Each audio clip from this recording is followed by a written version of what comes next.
Coming up in the LCS preview show, we talk rotating rosters, clock-busting games, and take you for a trip into Fantasyland where we will tickle your fantasy points. Don't touch anything. The LCS preview show starts right now. There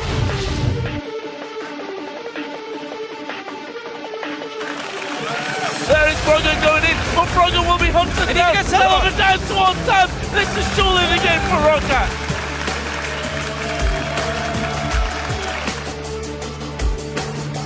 Going for a kill. Oh, what an amazing play. Kiwi can roam down to the top lane. Well set by Dignitar. Just keep chasing him. Check for our double. And just like that, Fnatic turn it on. They're going to go on another win streak. Oh, there they go for it. Robert. Oh my God, they are trying to get this down. Robert going for the shots. They win the game by going in through the front door. Over 80 minutes. Complexity takes down Curse.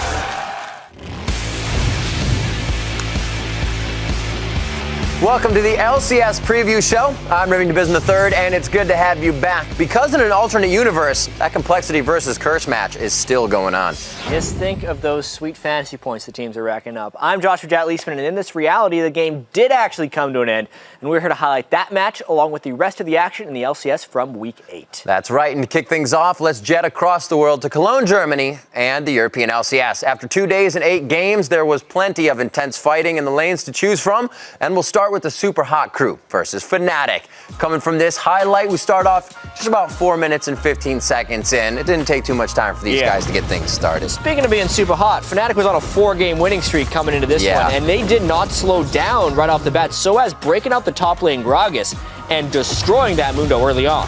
And just when Super Hot Crew thought they could get themselves back in the game, Fnatic makes it look tough. Yeah, it's kind of the old classic Fnatic when they're at their best. Enemies have to take bigger risks, so when they do get a kill, Fnatic is able to punish. And play after play, we'll see more of Yellowstar's stretch later, but here's just one to initiate what would be the win coming in for Fnatic. Look at that, 12 kills to 2. They're up 16,000 gold. Hook after hook from Yellowstar.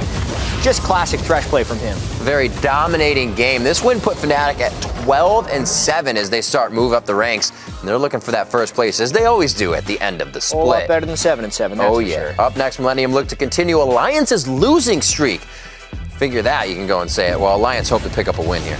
Yeah, I mean, right off the bat here, Wicked in the top lane, he was just trying to lane, minding his own business, but Kerp had other ideas. Yeah, it took him 14 minutes, but they started to feed the fish very well, and it only became harder for Alliance after that. Yeah, and Millennium plays pretty slow games. This is 52 minutes in, but the thing to watch here is Kerp, the guardian angel there on Fizz. Watch when he comes up. He ends this fight. Instantly making the moves, playful and trickstery, if you will.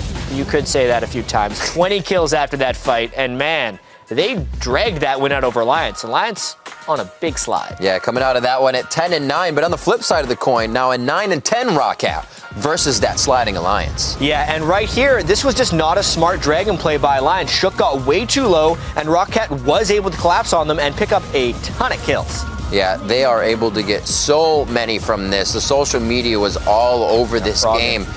Fans seeing their team slip. Alliance really not looking as good as they did in the beginning of the season. No, monstrous lead here for Ro8, but then at one point we did end up seeing Alliance with a bit of a comeback. They just kept dying and dying and dying. This Baron play by Ro8, though, they made a mistake, and Alliance was able to capitalize. Watch Frog, and it's off the screen, but he kills both of Ro8's carries. It's exactly what the all-star player really leads himself to keep doing in all of these games. He is a key component for Alliance to keep the wins coming, and this 4-0 that they do pick up on Ro8 at Baron, but Ro8 would not give up after this.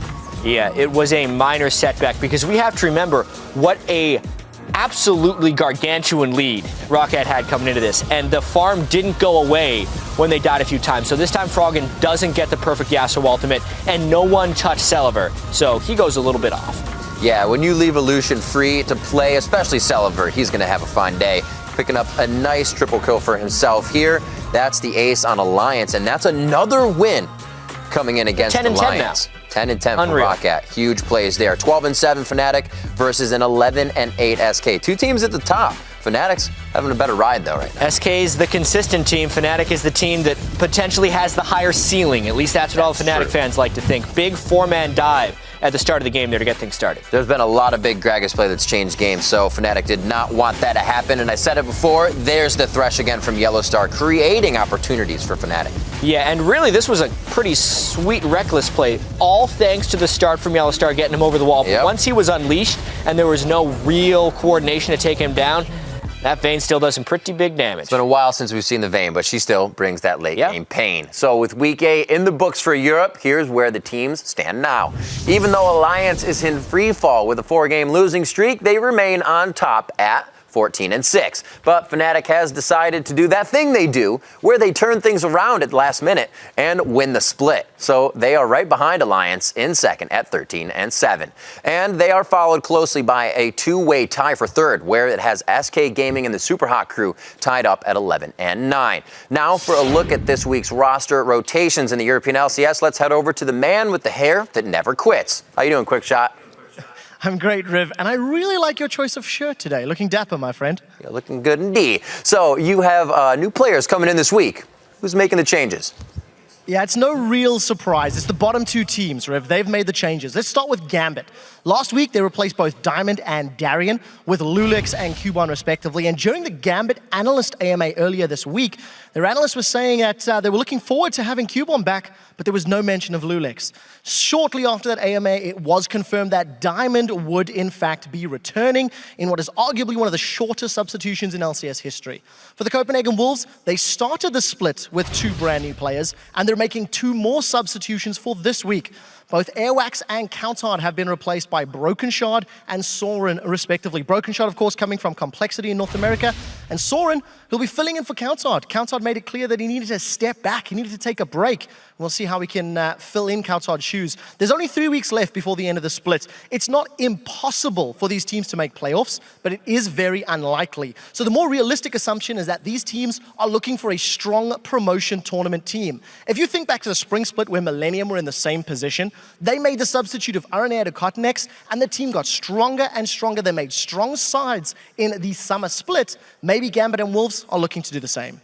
And we'd also like to revisit our own mid-season report card from 2 weeks ago now. Here's what you said just before the Super Week in Week 7. 1, Fnatic was a big disappointment. Ro8 was bad. Millennium was a pleasant surprise. And you named Tabs as the mid-season MVP. So let's do a report on your report card, starting with the Fnatic changes.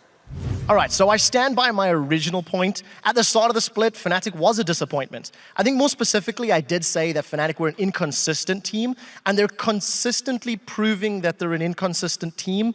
To make more sense of that, if you look at their first 6 weeks of gameplay, they had a 50-50 win-loss ratio. They started Super Week losing 2 games, then winning 2 games, and every week after that, they won a game and they lost a game. So you never really knew which team was going to show up. But when the right version of the team did show up, they would dominate their opponents.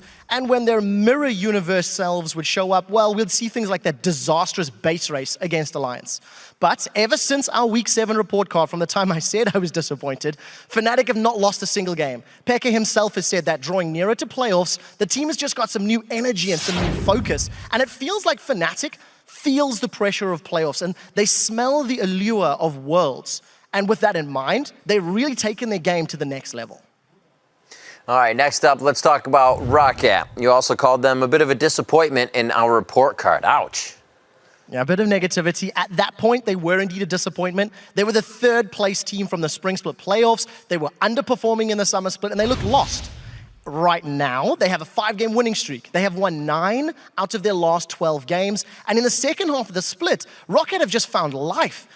I think it has to do with Veggie, their coach, living with them. He's back in the house. He's helping the team feel more prepared. He's finding the confidence in the players that they had lost between spring and summer. And Ro8 are definitely on the upward trend. And moving on in that report card, you also said that Millennium was a pleasant surprise. Has that changed? It has changed, and I'm surprised they've not grown more as a team. They still rely heavily on one style of play, and it doesn't always work. If Millennium don't get kills, they don't get objectives. It is that simple. And the team is looking stronger, of course, than they were in spring. and they are in the running for a playoff position. But I wonder how far their reliance on their individual players and their importance on finding those kills, how far can it really carry them? All right. And finally, let's take a look at Tabs, who you called the midseason MVP. Unfortunately, he's really struggled since then. Yeah, he has struggled, but the whole team of Alliance has, I'm afraid. We've seen his KDA plummet. It was 6.3 in the first 3 weeks, down to 2.29 in week 8. To better quantify the drop, he gave up 19 deaths in his first 16 games. And in his last 4 matches, he has died 15 times. It is poor positioning. It is over-aggressive play. It's not having a front line from the rest of Alliance that are all contributing factors. Now, I am being a little overly harsh because I feel 4 bad games out of the whole split of 28 does not remove you from the running of the MVP title. So there is time for Tabs to get back to his pre-slump performances along with the rest of the team. All right, thanks for the roster information and the updated grades, Professor Henry. We'll see you a bit later today. So Tabs underperforming highlights the issues that Alliance has been having, and they are showing all the signs of a team in triage. To find out if they can stop the bleeding, we're going to bring in Shocks, who has been speaking with the players. Welcome back, Shocks. Great to have you. Always a pleasure, Riv. So Alliance was well on their way to a record-setting season, but ever since losing a match to the Copenhagen Wolves during the last Super Week, the team has been flatlining. What have the players been saying? Well, Riv, I decided to talk to the 2 guys that have played together the longest, Froggen and Wicked. About the current losses, Wicked says they didn't affect the team morale because they realized they lost due to them being in a slump, and that means they need to focus on getting back into shape. But the team wants to remain on top. Wicked says, and I quote, "Everyone on the team is very talented mechanically, so we're focusing on teamwork and mindsets. It's important to us that everyone is positive and focuses on the now and not on the past." So how do they feel about Fnatic threatening their first place position now? And what are they planning to do for the rest of the split? Well, when it comes to Fnatic, Wicked states the meta fits that team perfectly, and they were faster at adjusting to it in a short term. But now that Alliance has adjusted as well, he doesn't think that Fnatic has the edge over them anymore. Froggen agrees that Fnatic's strength is meta-related, saying, with the way European teams play, they might have the edge in the current patch just because kills are rewarded more than they were earlier in the split. As far as the rest of the season goes, Alliance is not worried. Wicked said, "Worlds is something I haven't thought about too much yet because it doesn't matter until we qualify, and I don't want to waste time on focusing on something I don't have to."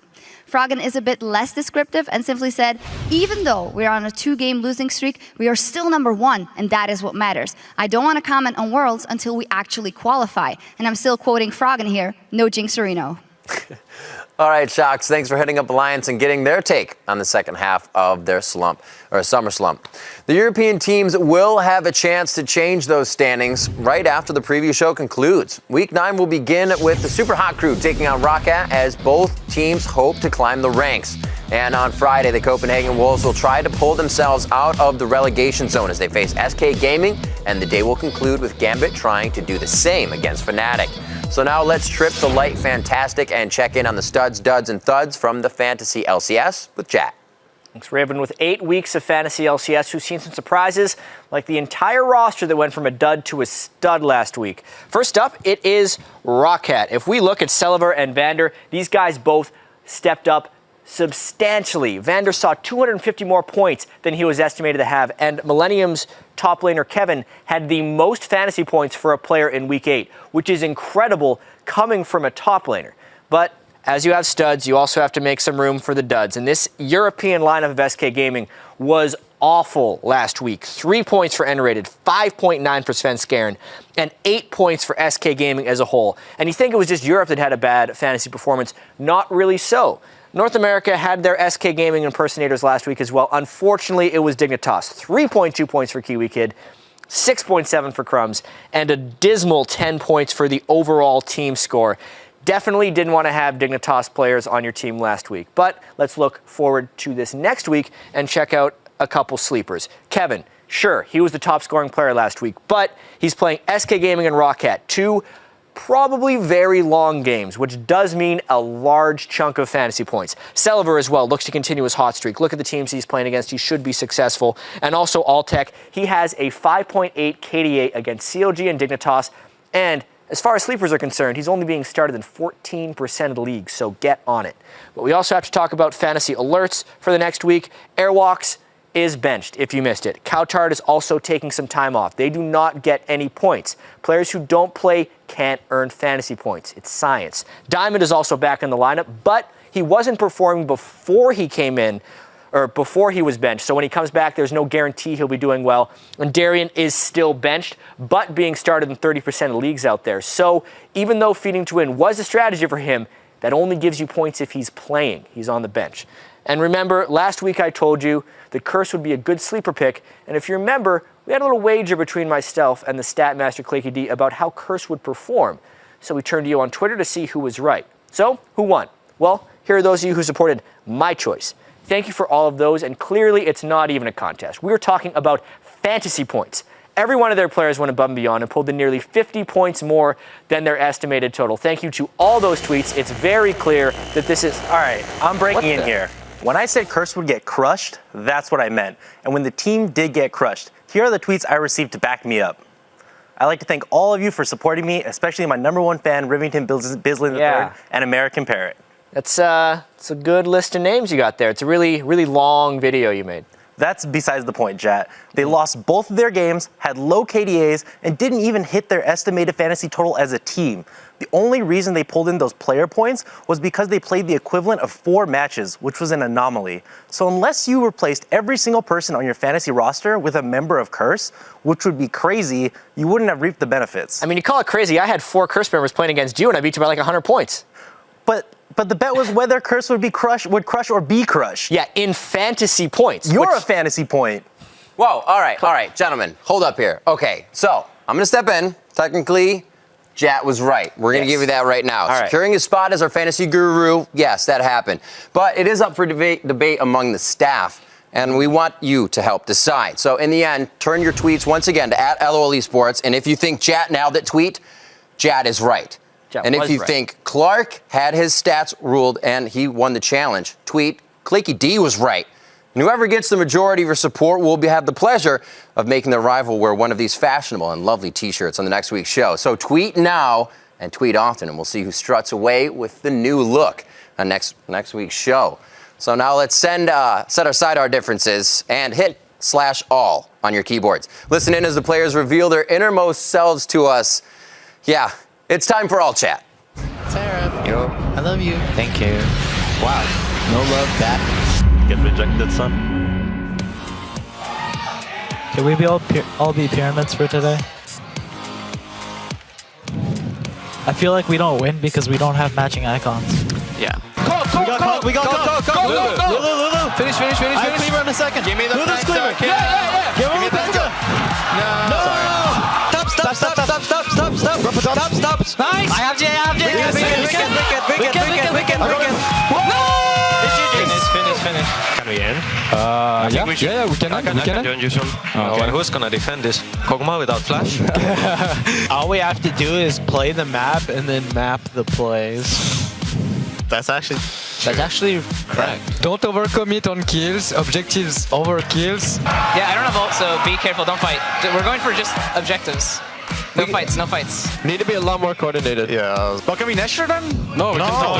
get started. Way too early. Don't get too excited. Can we go for base race? No, we lose. So what? We lose anyway. We have to try. Maybe they will panic. No. Yes. Keep him busy.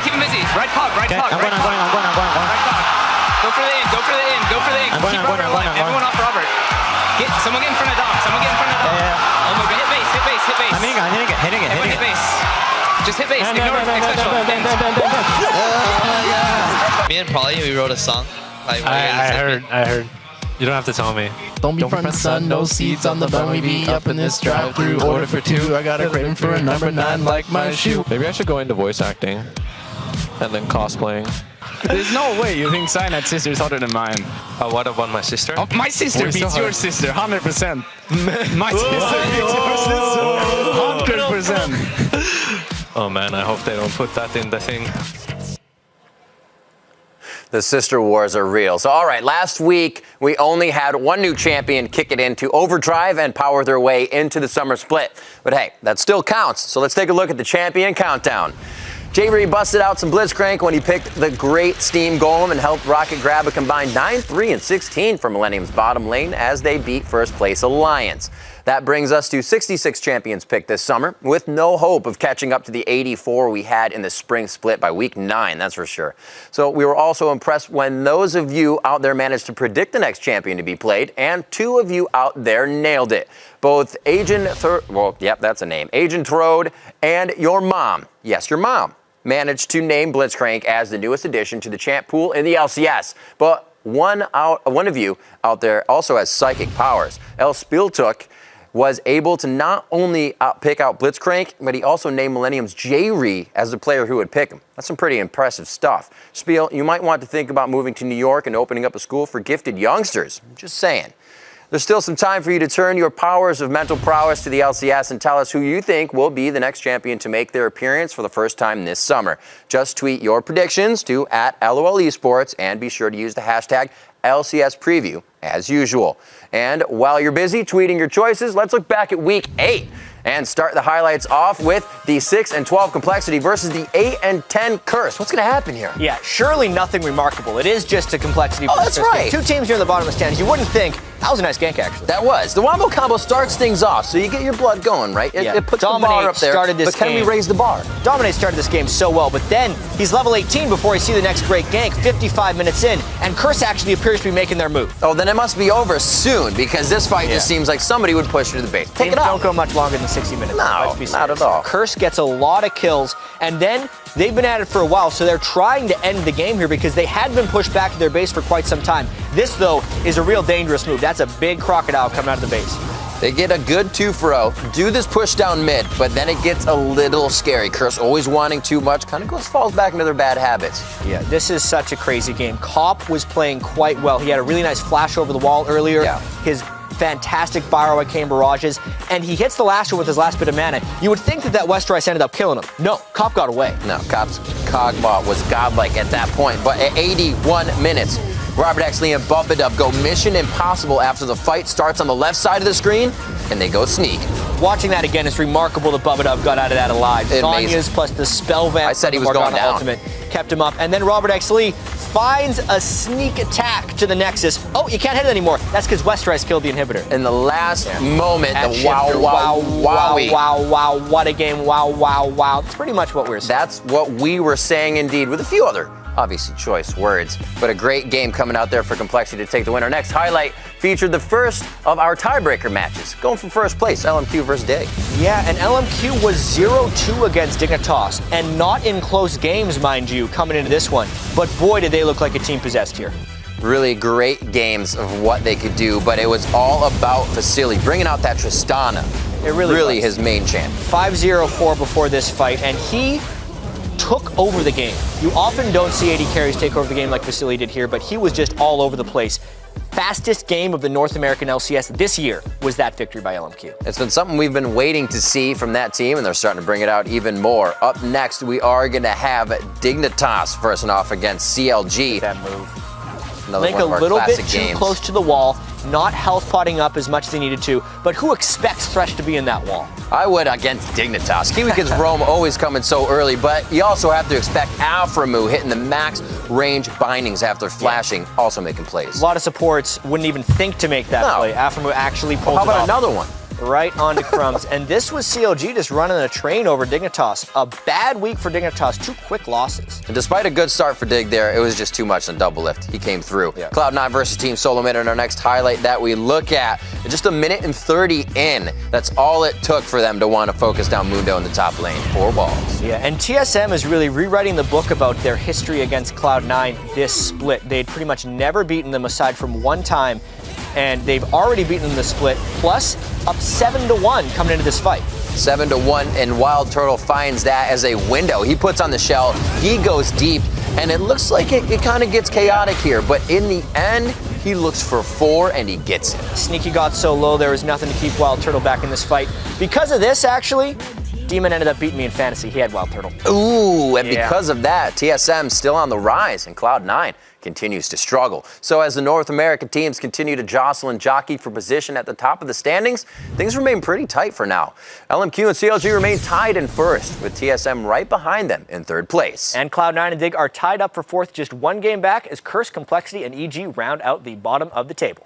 And if you were watching the North American LCS last week, then you might have noticed that one of our games was slightly longer than normal, or else you tuned in at different times throughout the day for that match and wondered why we were forcing Complexity and Curse to keep playing against each other in back-to-back games. Yeah, but it was actually just a single game, and it was the longest game ever.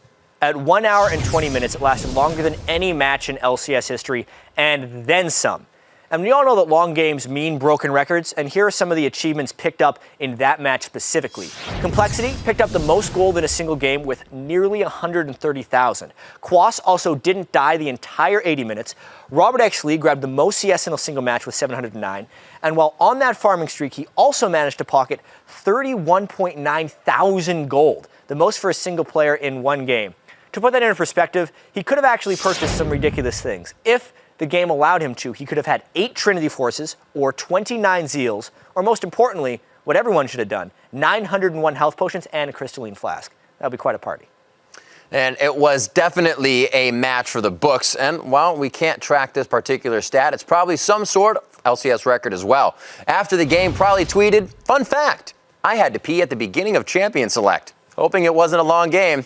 Probably, we salute you and your OP bladder. So we'll see if even more records get broken when the North American LCS picks back up with Week 9, beginning on Saturday. The action begins with Curse facing Team Dignitas, and a victory here will help Curse begin to pull themselves out of the bottom of the table. And on Sunday, 4 more matches will be heading your way, including a battle for control of first place as LMQ and CLG square off.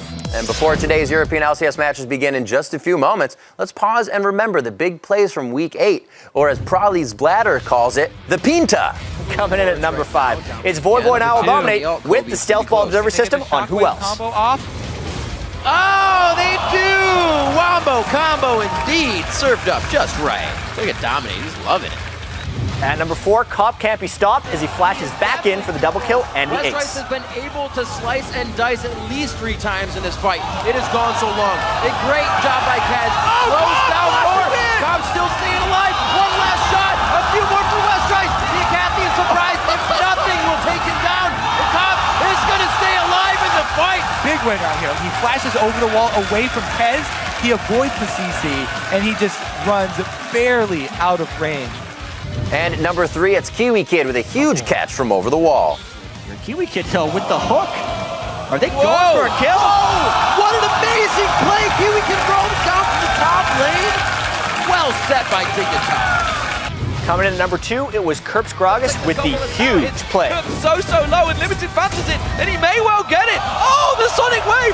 Belly slammed away there. The ultimate comes out from Connex. He's going to take a lot of the golden airwax this time around. Kerp is running for his life, and he may well be able to get away. He goes back aggressive onto Unlimited, takes him down. The Summoner Heal comes out, and Kerp gets away with it like a big fat lad. And your number 1 play this week resulted in a big surprise for Cutie Pie from LMQ's Ackerman. Just egg it out. I just saw that. And he is getting experience right now. Oh, this could be genius. This is the level. And he's level 2, so now he can skill up his E to potentially make an escape. But Cubican doesn't really have a reason to stand in that brush. He literally has been in with 2 inches the entire time of Cutie Pie in this farming. How much patience do you have? That must be a full keg. I've never seen someone standing still be so interesting. I've never seen this before. It's incredible. Oh, he gets it finally! Where did he just come from? Wow! Fat man sprouted out of the brush. What a day. I've been lucky enough to not run into that in solo queue lately. Yeah, so. I think everyone's going to be checking that brush. I'm just waiting for 5 people to be waiting there. Cutie Pie warded it right when he came back. So if you want to relive your favorite moments from today's preview show or catch up on all of the past LCS action in bite-sized chunks, head over to lolesports.com. Yeah, at the top of each page, you'll find the preview show hub that will take you to a grid of all the past episodes, not unlike Bruce Wayne's creepy surveillance monitors in The Dark Knight. And soon you'll find this episode there as well. And that does it for this week's preview show. And before our counterparts in Europe take over, let's check out the end of that epic battle between Complexity and Kirch, which shows off why eloquence and command of the English language are two skills in every caster's toolkit, and also in today's last hit. A giant meteor hits the ground. Oh, there they go for it, Robert! Oh my, Bubba Dubs immediately. He does get the probably also needs to his. Everybody's trying to go for the fast, and if it's you're going to be on the they could look to do they see they got a Nexus to end the game. This is going to be a through the door. They are trying to get this. Robert going for the he's got a black to stay alive. He still has no actually. A few more. They the game by going in through the door. Over 80. Complexity takes down. You guys at home, you deserve everybody.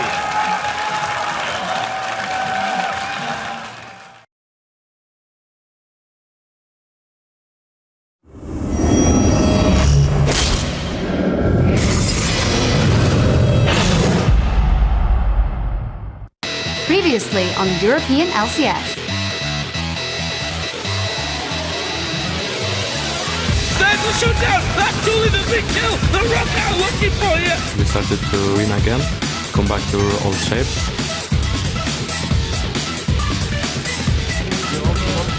Taking one down, taking two down. This is the Copenhagen Wolves surely taking victory. We finally secured a tight 7 spot, which to us means everything. A triple kill is there for them, and they're going to finish the last one with Clearson. Millennium just tore through Alliance. We just have to find the way we used to play and everything will be fine.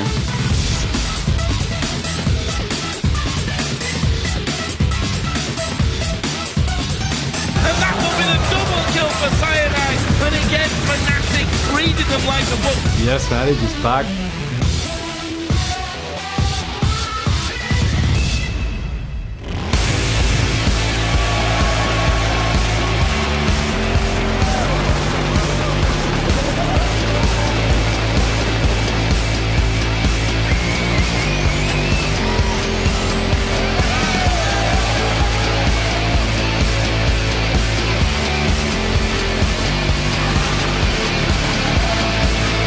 Welcome, ladies and gentlemen, to Week 9 of the European League of Legends Championship Series, coming to you live from our studios in Cologne, Germany. I'm Joe Miller, joined by Martin Deficio Lunga, and we're only 3 weeks away from the end of the summer split. And as the fight for playoff slots starts to really heat up, every single win becomes extremely important. And as the teams jockey for a shot here at the 2014 World Championship. Indeed. So let's take a look at the current standings then. After Alliance went 0 for 2 again last week, the battle at the top of the table is intensifying, and they're only 1 win ahead of Fnatic, who themselves are just 2 wins ahead of SK Gaming and the Super Hot Crew. Ro8 and Millennium are also within touching distance of the top teams, and a couple more wins could put them into the top 3 spots. Meanwhile, the bottom of the table is a 2-horse race with the Copenhagen Wolves overtaking Gambit.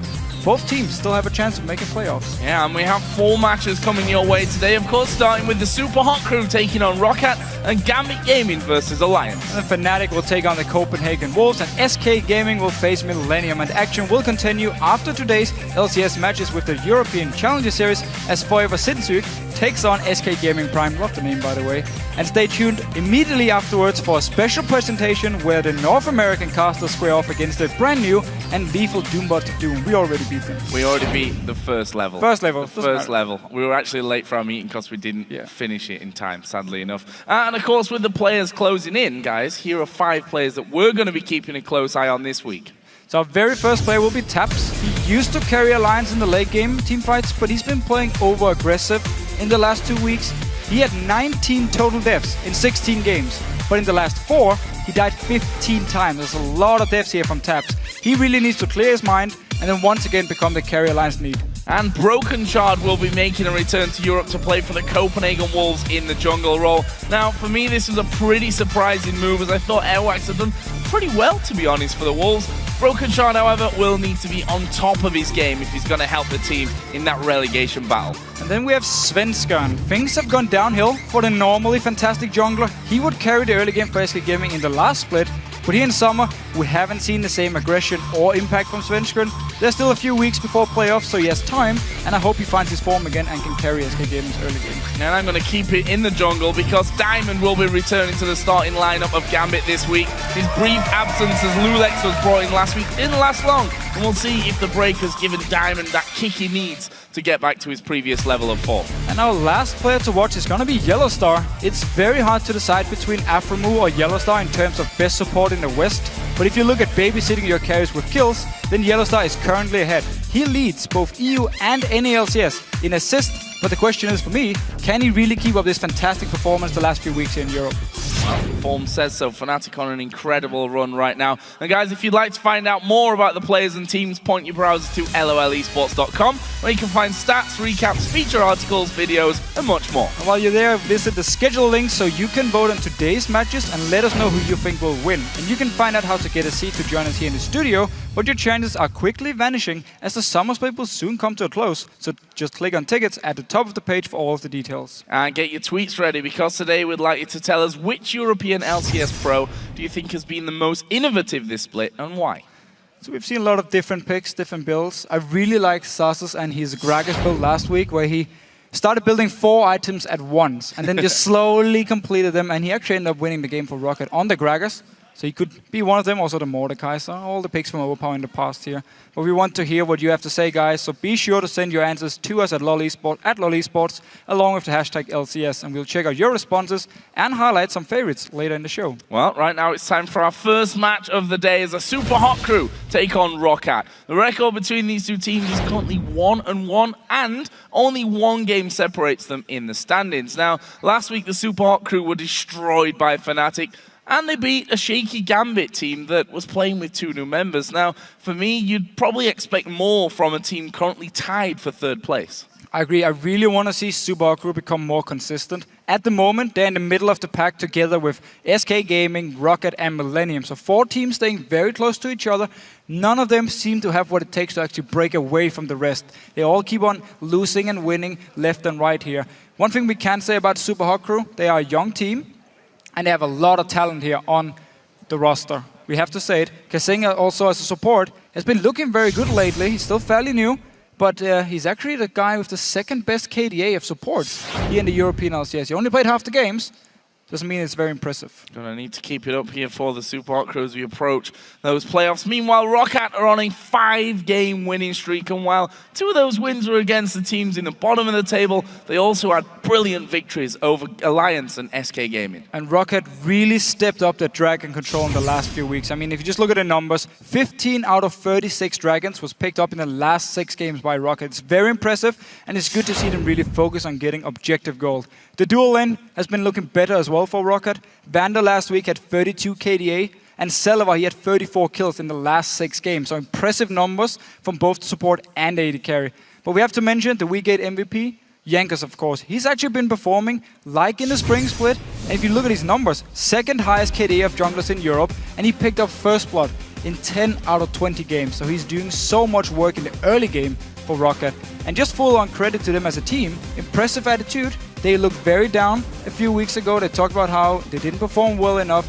They've just been working really hard, and now they look so strong. Yeah, confident Ro8 seems to be a winning Ro8 right now. And for this match, Kasing and the rest of the Super Hot Crew will look to punish Jankos' aggressive jungling, while Ro8 will try to keep Selfie from leading the charge in the mid lane. Of all the teams, Ro8 are probably the ones who are like on the rise right now. We have 8-3 in the last 11 matches, so it's very good. The jungler invades a lot, and sometimes like it's over-aggressive invades. Like sometimes he'll just invade for the sake of it rather than for an objective or something. I think that's kind of reckless sometimes. Like he can actually die from that and then possibly lose like something else just because he wants to invade. Their best player is Selfie at the moment. I think his mechanical skill is very good, but sometimes, I don't know, maybe he's not thinking too much about the game and he's just dying for no reason. Ro8 sometimes is just throwing the games randomly. Their early game is one of the best in, I think, in EU.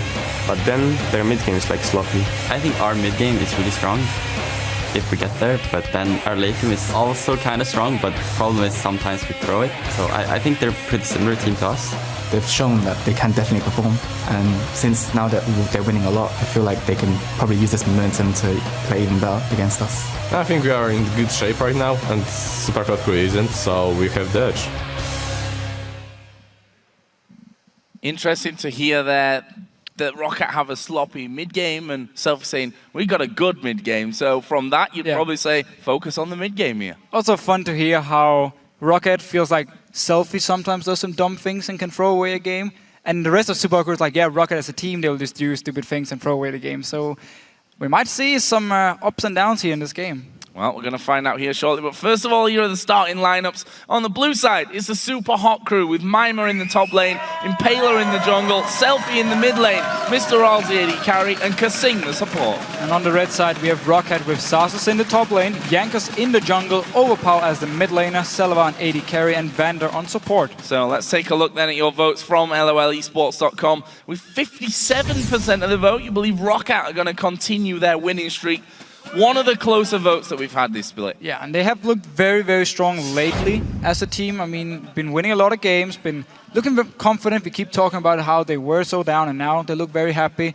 Super Hot Crew, I have no idea. For me, Super Hot Crew and Millennium together are like the two most inconsistent teams we have, because they're going to go in, destroy Fnatic or something in one game, then the next game they just do nothing. Consistency being a problem. I think for a lot of teams, really. I mean, if you look at someone like Alliance, they were consistently winning. True. Now they seem to be consistently losing, so I guess you could argue that their consistency at least is good, since they've won a lot and now are seemingly we know what to expect. Quite a lot as well. We know what to expect. We'll see if that changes today. But we are going to be getting into champion select here, so where's the focus going to be for these two teams? Well, so Nidalee is actually enabled now. It's been gone for a few weeks after the rework. I don't expect to see it, because it's very different. We can talk about it in case they lock it in, but I don't think it's going to be the banned or picked here. Instead, maybe something like Rengar against Super Hot Crew, because we had Rengar jungle from Impaler, and we know Mima can play it too. Yeah, Yasuo also one that you want to take away. Ro8 doing this one.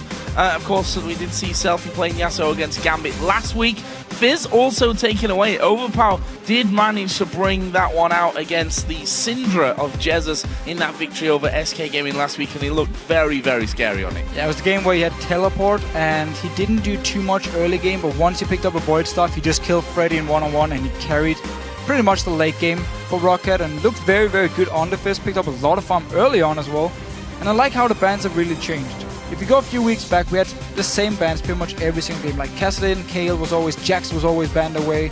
Now, mixing it up, I mean, Fizz, Gragas being banned away here seems really weird if you go a few weeks back. But it simply means patches change, new champions come up, and Gragas has definitely been a top pick for every region now up in his top lane. And Twisted Fate, the final ban for Ro8, not wanting Selfie to get his hands on that. Be able to put down some global pressure with that Destiny ultimate. So for the Super Hot Crew then, where does that leave them? In fact, both of these junglers have been playing something a little bit different from the top three tier that we always talk about, the Elise, the Evelynn, and Lee Sin that's banned out this time. So a lot of teams start to say Rengar is going to be up there with the rest of them. You have other jungle champions like Vi and Jarvan just under them here. There's a lot of jungle options. So with Lee Sin being banned away, you kind of take the top dog, but then you leave a big pile of a lot of still strong champions. I think Elise is up there with Lee Sin as one of the best picks, so wouldn't surprise me to see Ro8 take Elise here for Jankos. It's a champion he's played a lot in the past, always does a lot of work on. And if they take Rengar here, it could be to take it away from someone like Impaler. Well, Mr. R's getting his Lucian there. Don't forget, guys, we are on 4.11 here, so not the new Lucian up until now, but obviously we should be seeing that a little bit later on in the season once that does become available and we move over onto that patch. On the other side then, currently hovering over Rengar, champion which Impaler, of course, did play last week in the game against Gambit. And built full damage with some cooldown reduction. Assassin Rengar build we have seen, especially very strong if you have a lot of split pushing going on. Nobody actually picking Lulu yet. It's been a top pick for a lot of teams, but seems to be going through the champ select here so far. See that Evelynn was switched away, or switched to from Rengar before, and also taking the Braum for support role. So Vander gonna get his hands on that, and We were always saying that Banda, when he was in form, specifically in the spring split, his thresh was absolute king. But last week he showed us once again, playing Braum in the win against Alliance, and also picking up Nami. No, that's a lot. Yeah, it was Nami against SK Gaming with the Lucian in that bottom lane. We'll see, though, how that team develops. For now, the Super Hot crew have, in fact, locked in Orianna pretty quickly there for Selfie. Been one of the safe mid lane picks for a few weeks because you are so strong in the laning phase. Your mid game, somewhat sloppy, you could say, but as long as you get some good farm early on, you can rush into your Fiends, into your Death Cap, into your Void Staff, and then hit your late game point fairly early and be very, very strong in team fights. And of course, with all the utility you bring, I mean, Shyvana just locked in, put the ball on Shyvana, jump in from far flank, and you have a perfect setup for an ulti here. So standard picks coming in from Super Hot crew, but very, very strong in team fights already if you look at all their picks. And Mima we know as a incredibly strong Shyvana player. Played it against Gambit last week as well in their victory week 8. So that's a comfort pick definitely for him on that side.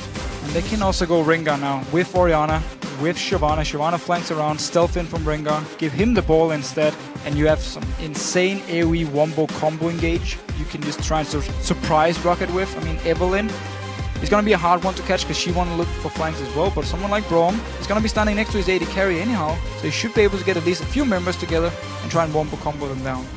So for Rocket then, no Lucian available for Celiva. What will he go for this time around here?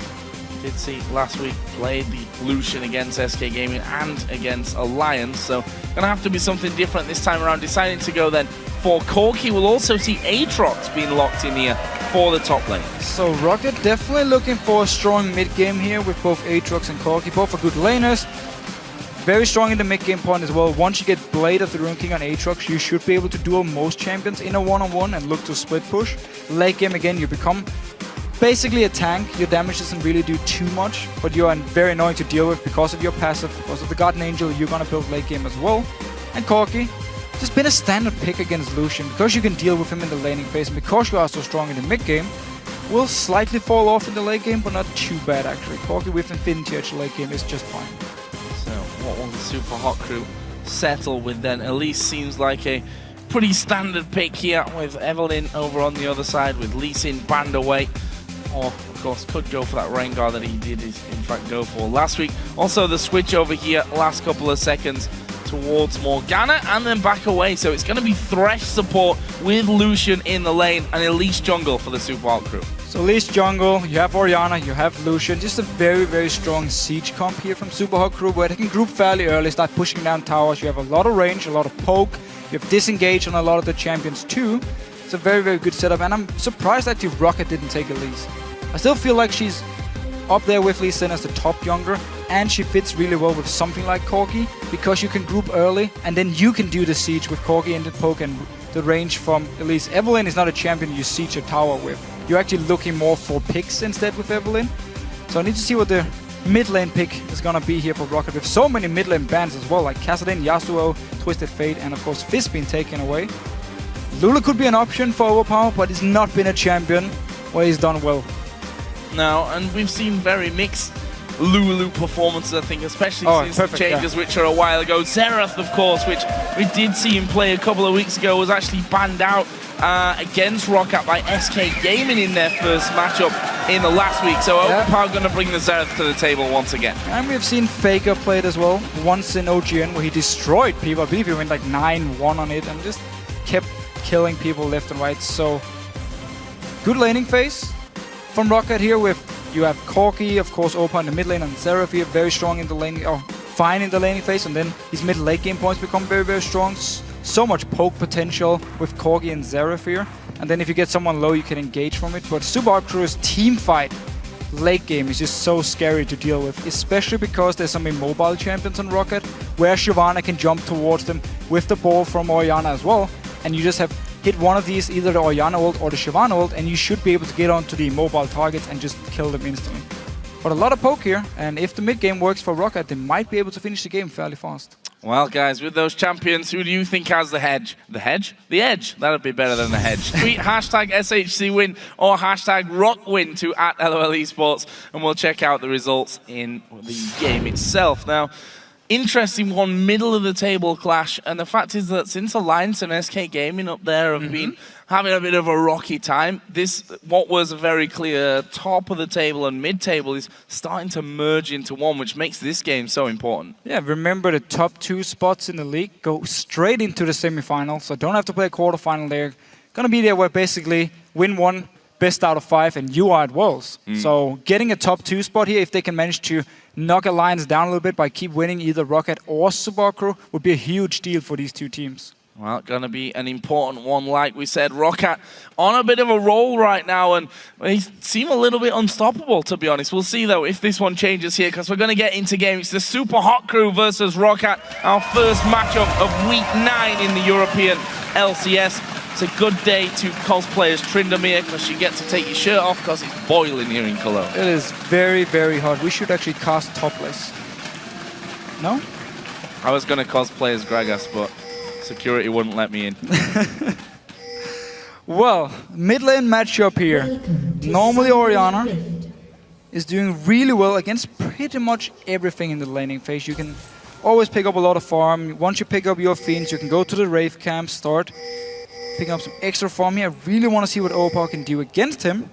And if Ro8 is looking for some mid-game fights here with the Corki, with the Aatrox, where they will be very, very strong, and try and get a lead, use it going into the late game, and just start poking down Super Hot Crew so they won't be able to do anything. Because I think might be an issue here if Yanka spots him. He's in a lot of trouble. There's the knock-up coming in from Zazen Kasing, completely caught out of this one, and he's gonna go down. First blood coming in after just a minute here for Ro8, and he's overpowering the mid lane that gets the kill. Everyone else picking up an assist. Brilliant start. Yeah, some very good research here by Ro8, knowing there's a high chance someone is just standing here waiting, and Sassus jumps in, lands the knock-up onto him, and they just collapse and kill him. Here's a good start from Ro8. Brilliant start. Doesn't really get much better than that, does it? And we can see here the Super Hot Crew now a little bit scared about what they do on this bottom side of the map. A Ro8 ward was put down as things went on, and we can see that Impaler and Selfie going to be coming over towards this bottom side of the map. Looks like we will be seeing lane swaps, though, being initiated by the Super Hot Crew. And remember here in 4.11, you actually get a little bit more gold for your first spot before 2 minutes, so Opal was able to go back and buy boots from it. If you go back to like 4.10 earlier, you would actually only be able to go back, buy a potion, buy a few wards if you wanted to. So now we can actually get boots from the first spot, so even better start for Ro8. And there is the vote, 56%, and only a 1% change from the vote from LOLesports.com. Now 2%, of course, as that continues to change. And keep tweeting us your thoughts on that one as well, to who you think is going to win this game, to @LOLesports. And right now, top lane, as I said, lane swap coming in. Mr. Ralls and Kasing going to be going up to that top lane against Zazus. So here, lane swaps as well in 4.11 is a little bit different. The tower does more damage, and you only need 2 shots to get the 75% bonus damage from tower. So diving early on is a lot harder. And also their XP range is actually up to 1400 now, been buffed by 150, which means Mima can stay down this lane and actually get XP from the minions just by staying just around his own tower and moving back and forth like we have seen. Already hit level 2 now. It's a lot harder to zone them away unless you get the wave to push all the way up to your side of the lane, which is what Ro8 is trying to do now, but at least Mima can get some XP early, which is the most important thing. You can ignore the gold. In the start, it's all about getting XP. Well, we saw there as well in the middle lane, the jungle is starting to get involved. Impaler's actually coming up to this top side. Will they try something here at level 3 or level 2 as the duo lane is? Zazus, I think, taking the wise decision and starting to move away. And whilst you are right there in terms of the tower damage and maybe a lot scarier to be diving at this point, still worth it to collapse on those turrets to force that solo laner away from it and really starve him of the XP. Bottom lane might be a bit more dangerous though, because Evelyn has snuck all the way around the back. Kasing already recalled. Same for Impaler. They're moving on towards this bottom lane here. In case Ro8 goes for the dive, they might try and join in. Mima is already level 3 and running away. Yeah, I think already got himself to safety, so whether he can get in there, and there's a nice little lantern down by Kasing, and that will stop Mima being in too much trouble. However, Super Hot Crew just trying to push them completely away from this one. There's a flash out to the land on towards Banda, but he's got no aggro from the turret. So whilst it was a good move from Kasing, they didn't really get what they were looking for. But now they've managed to catch Impaler as well. He's going to rappel up in the air. Can he get back towards the turret? Jankos falling decently low. Flash comes in. Here comes the TP down to the bottom lane as well. Jankos is going to go down to Impaler. Impaler gets away. Mima won't though. And now Kasing going to be knocked up in the air. The damage all coming his way. Hasn't got enough. There's the stun. Xatus gets the kill. And that will be his first, but Ro8's third. And they can even come in towards Impaler. He's trying to hold them away from turret range. TP will come down towards his bottom lane. What are you doing, Getting Cocoon has to flash away. Crazy stuff here. So much action here. They were fighting between the two towers, and then we had the teleport coming down from Xatus. Mr. Ro8, of course, in this top lane couldn't join in, so Ro8 quickly turned it in their favor and picked up 2 kills. Early on, might go for Dragon now. Wow. Very, very risky. I mean, okay, never mind. Jankos is actually joining in. Jankos joining in, but Super Hot Crew do have vision of this one. We'll see overpower move from middle as well, so full 5-man team at Dragon here for Ro8. But Super Hot Crew are there, and you see a couple of men still level 3 in that one. Could still be very dangerous. Dragon's down to less than half. Xatus not going to go down. He'll get his blood well popped though. Kasing the next focus here for Ro8. Dragon's still up. Xatus is low. That should be the easy target for them. He dives on towards Selfie. He goes down for the double. We're seeing Impaler actually fall in there after getting the kill, but Mima's not done yet. That's a great stun. Can he get on towards Banda? He's got no flash. Can't catch up with him. And the Super Hot Crew bring it back to 4-4. So much action here early on. Ro8 felt confident they could start the Dragon because Jankos returned to join the team with full HP, full mana from the base. But the rest of Super Hot Crew was nearby, stopped the Dragon, killed some members as well, and now pushing into this mid tower to deny as much farm as possible away from overpower. So very good start by Ro8, and then over-aggressive, and Super Hot Crew turned around. And Mr. Ro8 in the top lane as well got a very easy tower. Had that feeling as well when they kind of delayed a little bit around the Dragon, knowing a couple of them were still or already at half HP. The Super Hot Crew, after losing a couple, had gone back to base, come back with full HP men. And, well, since all the summoners were pretty much blown before that fight anyway, not much to escape with. Leaves us at 4-4. Almost, well, not quite 1,000 gold, 500-600 gold for the Super Hot Crew, but looks like they could be going straight back towards Dragon, if not just to check it and take a look.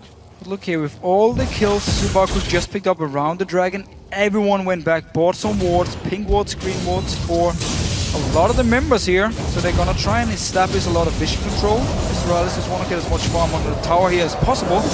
I'm not sure if Ro8, but it's been a little bit surprised about how short the death timers are here early. Because I don't think they expected 4 members from Super Hot Crew after they just killed some of them to be around the Dragon so far and stop them from doing it. They were probably just expecting it. It's going to be an easy one. Super Hot Crew will give it up. We take the Dragon. We go back to our lanes and trade it for the top tower. Nope.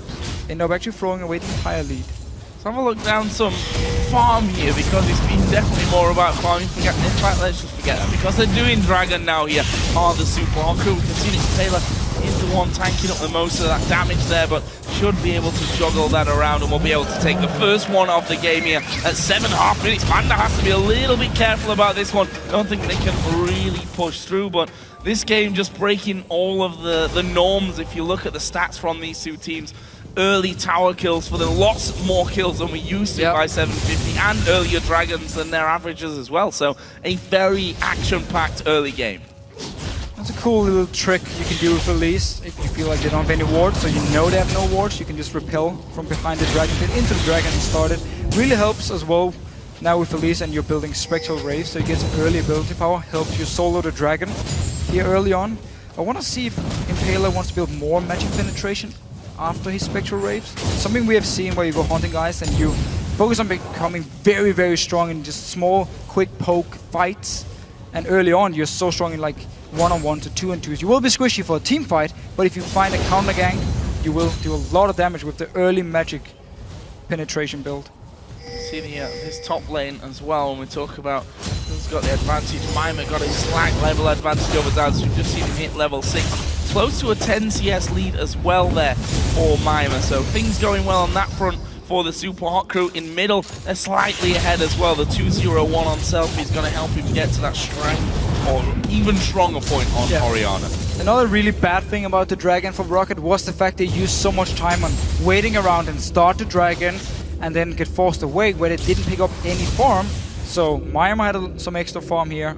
Sasus went straight to the Dragon after the fight, where Maimer went back to lane, picked up the farm, and then joined in afterwards. And of course, Mr. Rales, who was not even in the fight. It was only 4 members from Super Hot Crew. Were just farming the top lane, so he's far ahead now compared to Celavar.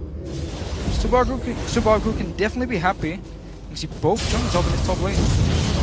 Maimer going to play this one because Impaler is going to be waiting here. We see there the ultimate going to be used and Impaler going to jump out, but it may just be to save him rather than anything else. And we saw that Aatrox went down to less than half HP. Bloodwell back available after it was popped and it was taken down in that earlier fight. But in the end, both junglers there.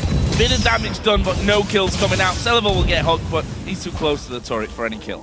Seemed like a little bit of miscommunication from Super Crew in the top lane. Maimer jumped all the way back to Impaler while he fired the Cocoon the other way, so they couldn't actually collapse onto a target. We saw the damage Impaler could do by himself.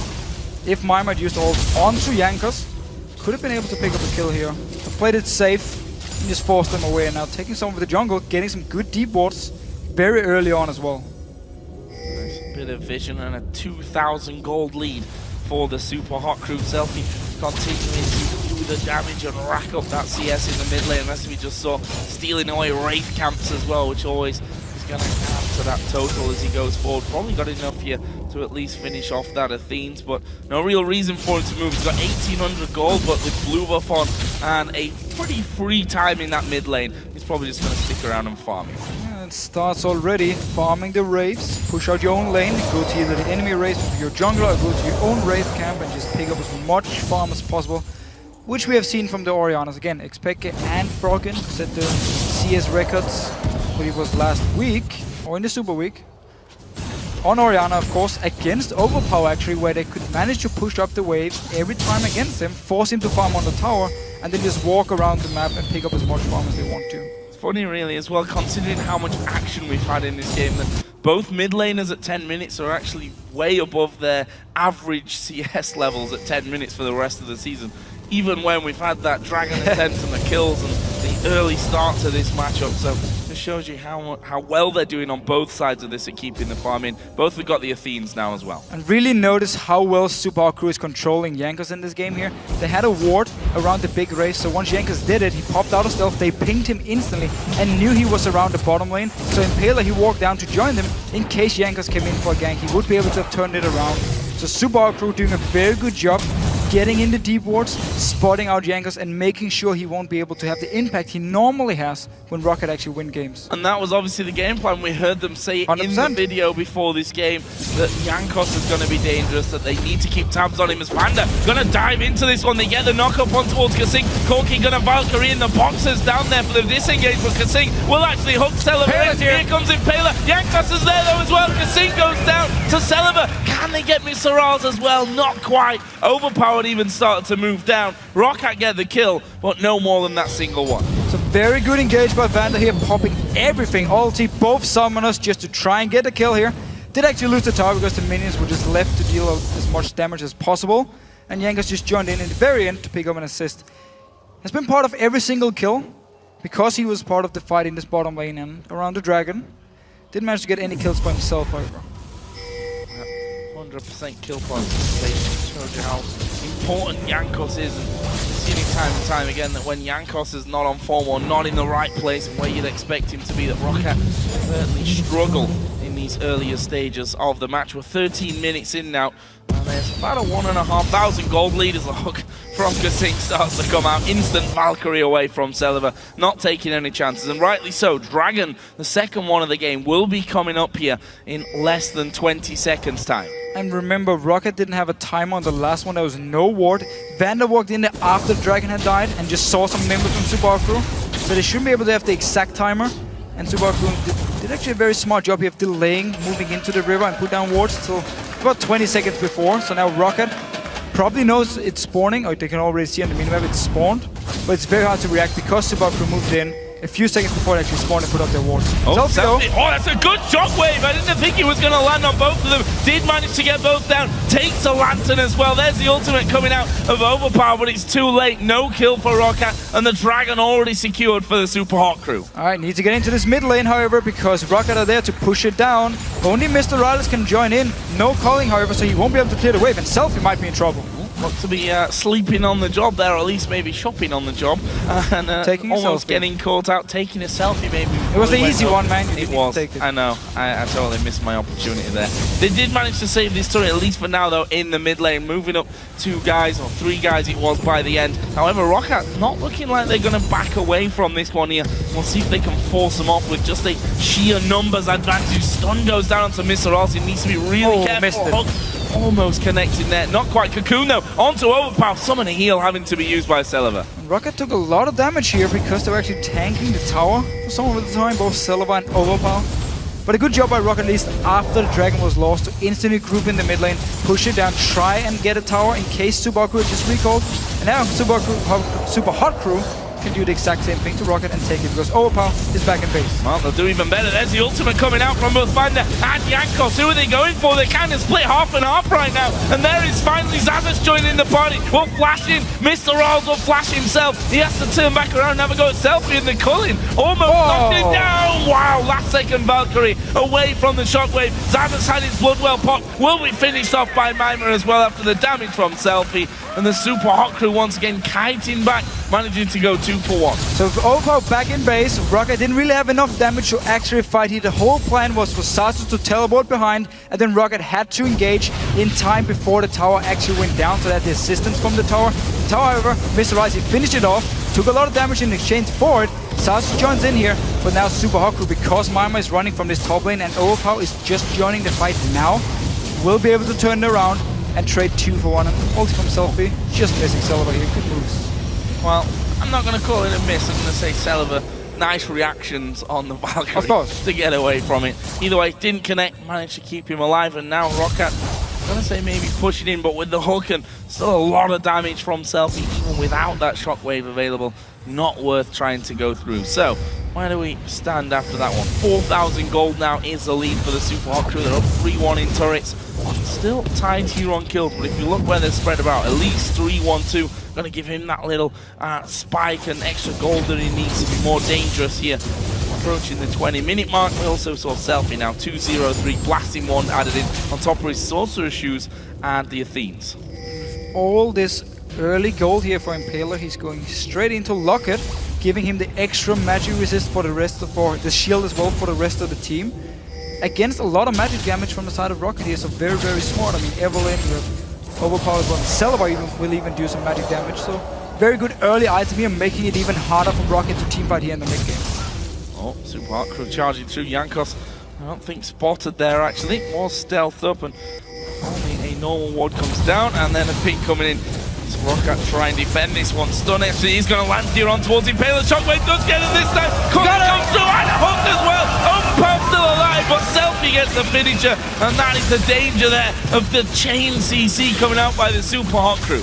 Such a good setup here, and they've been controlling the jungle of Ro8 throughout the entire game actually. 5 minutes in, they had 2 wards in the top side, 1 ward in the bottom side, controlling Jankos, and they just keep doing it here. Find the rest of Ro8, pick up a kill, and now focus this tower.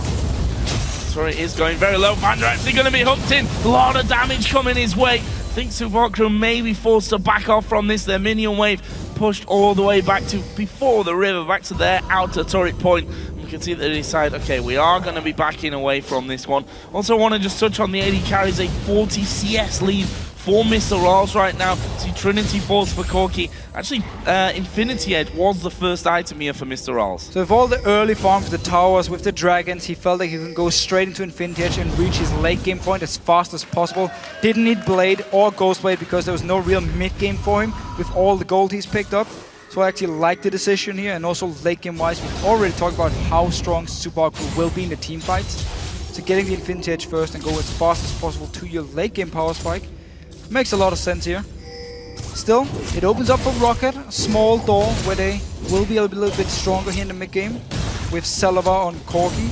But because they already are behind, it can be very hard for him to actually get the right team fights now, and might be forced to go into late games here and will then need to outplay Super Hot Crew. Well, that's the funny thing. If we look at both of these teams in their late game, the Super Hot Crew, a team that have got to the late game with advantages so many times and made that one fatal error. Yeah.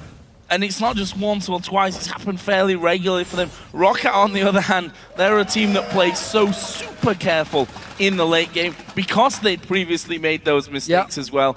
It just goes to show that everything's got to be perfect. As we heard in the video before the game, that late game, it's about avoiding the mistakes rather than doing everything perfectly. We have seen time and time again where even early game comps could punish a team in the late game and actually win the game. And with a player like Overpower, there's always a chance. If he snipes someone in the late game, turn it into 4v5, Ro8 might be able to just win the fight and then win the game. So nothing is certain yet, and I definitely agree. We have seen Super Hot Crew too many times in the late game make a very bad engage or just a stupid decision and lose the entire game.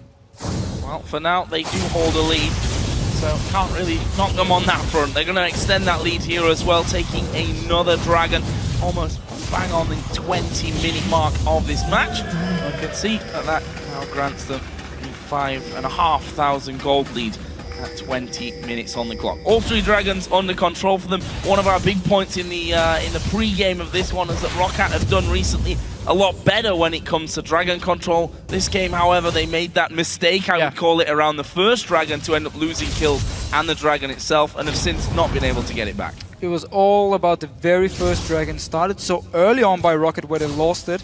And then Super Hot Crew managed to sneak it afterwards with Impaler jumping behind it. Selfie might be in trouble though. Jankos going for it. Jankos diving in. We see the TP coming down onto that pink ward that wasn't quite finished off. Good lantern though from the side from Kasing will make sure that while Selfie takes the damage, he's not actually going to be falling. And that allows them maybe to sit around and siege up somewhat on this tower. We can see, that whole combo, the Elise Thresh, if one of them, if the hook comes in, the Cocoon's easy, and the other way around as well. So we'll see how they manage to get anyone and whether Ro8 might just be forced to back away. There is a Cocoon landing. They don't follow through. They get the inner turret though.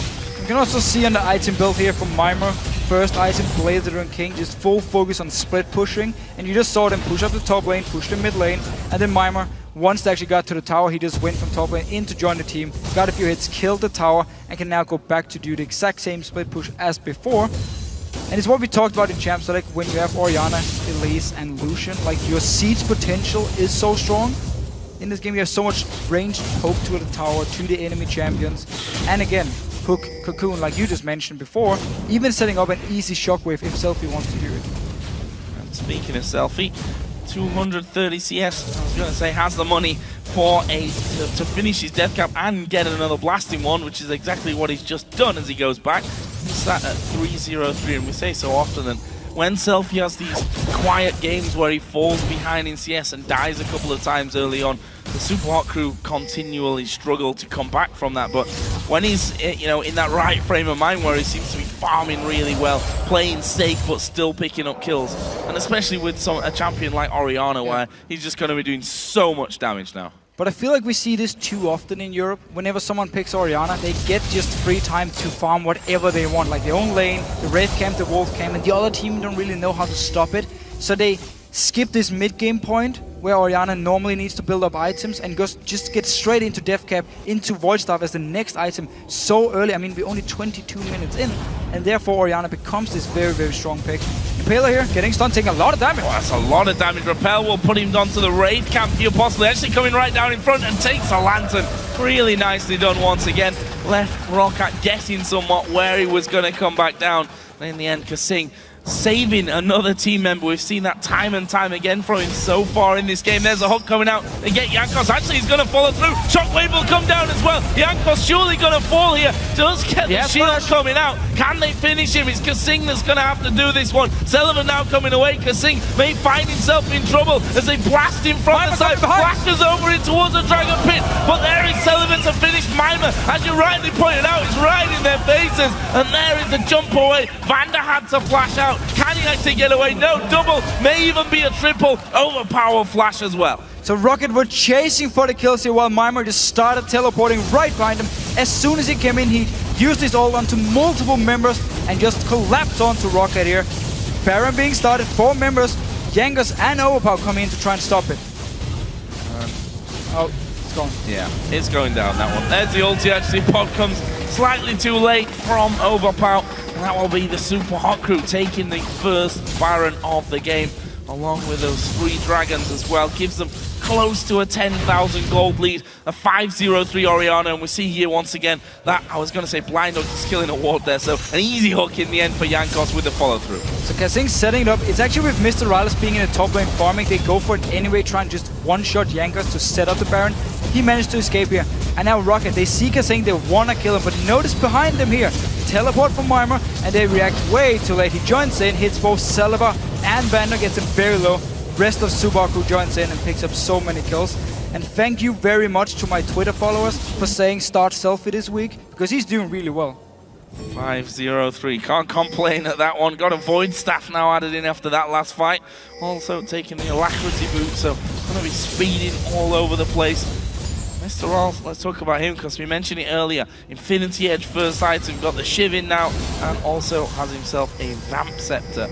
So we'll see where he goes with that. At this point in the game, may even end up just going straight in for the likes of a Bloodthirster for that sustaining shield. And for the shield against someone like Overpower, so he can avoid the 100% to 0 burst he can actually do here. Selva staying behind Super Crew. Probably need to recall, there's a lot of members here. No teleport on Mimir, however, so he's stuck in his top lane. Someone needs to go deal with him. Gonna get onto the tower for now, at least. We do see that Selva is coming back from this one, but Super Hot Crew gonna do some good damage onto this one. We did also see that Jankos went for a bit of a walk in behind the enemy team, just looping all the way through. Mimir actually now gonna get sandwiched between Zazas and Celeber. Should have the damage if they can lock him down here. There is Mimir able with the speed to get away. Now the rest of the Super Hot Crew are coming in. Celeber and Zazas need to be super careful about this one. Impaler going in. There's the Cocoon landing. Zazas gonna be the big target. Actually pretty tanky by now, so managing to actually stay alive. Super Hot Crew simply moving way faster than Rocket on the map. I mean, Mimir in his top lane, 2 members collapsed onto him, and Super Hot Crew from the bottom lane were already moving, while the rest of Rocket were either waiting in mid lane or for some reason walking around the jungle of Super Hot Crew with Jankos on Evelyn. I'm not sure what he was looking for exactly, but it simply means another tower now for Super Hot Crew, and they keep making the moves, and they keep being a lot faster than Rocket to actually react to what's going on. The question is now, number one, can Rocket weather the storm that the Super Hot Crew are putting their way? Just that inventory on the bottom lane left available.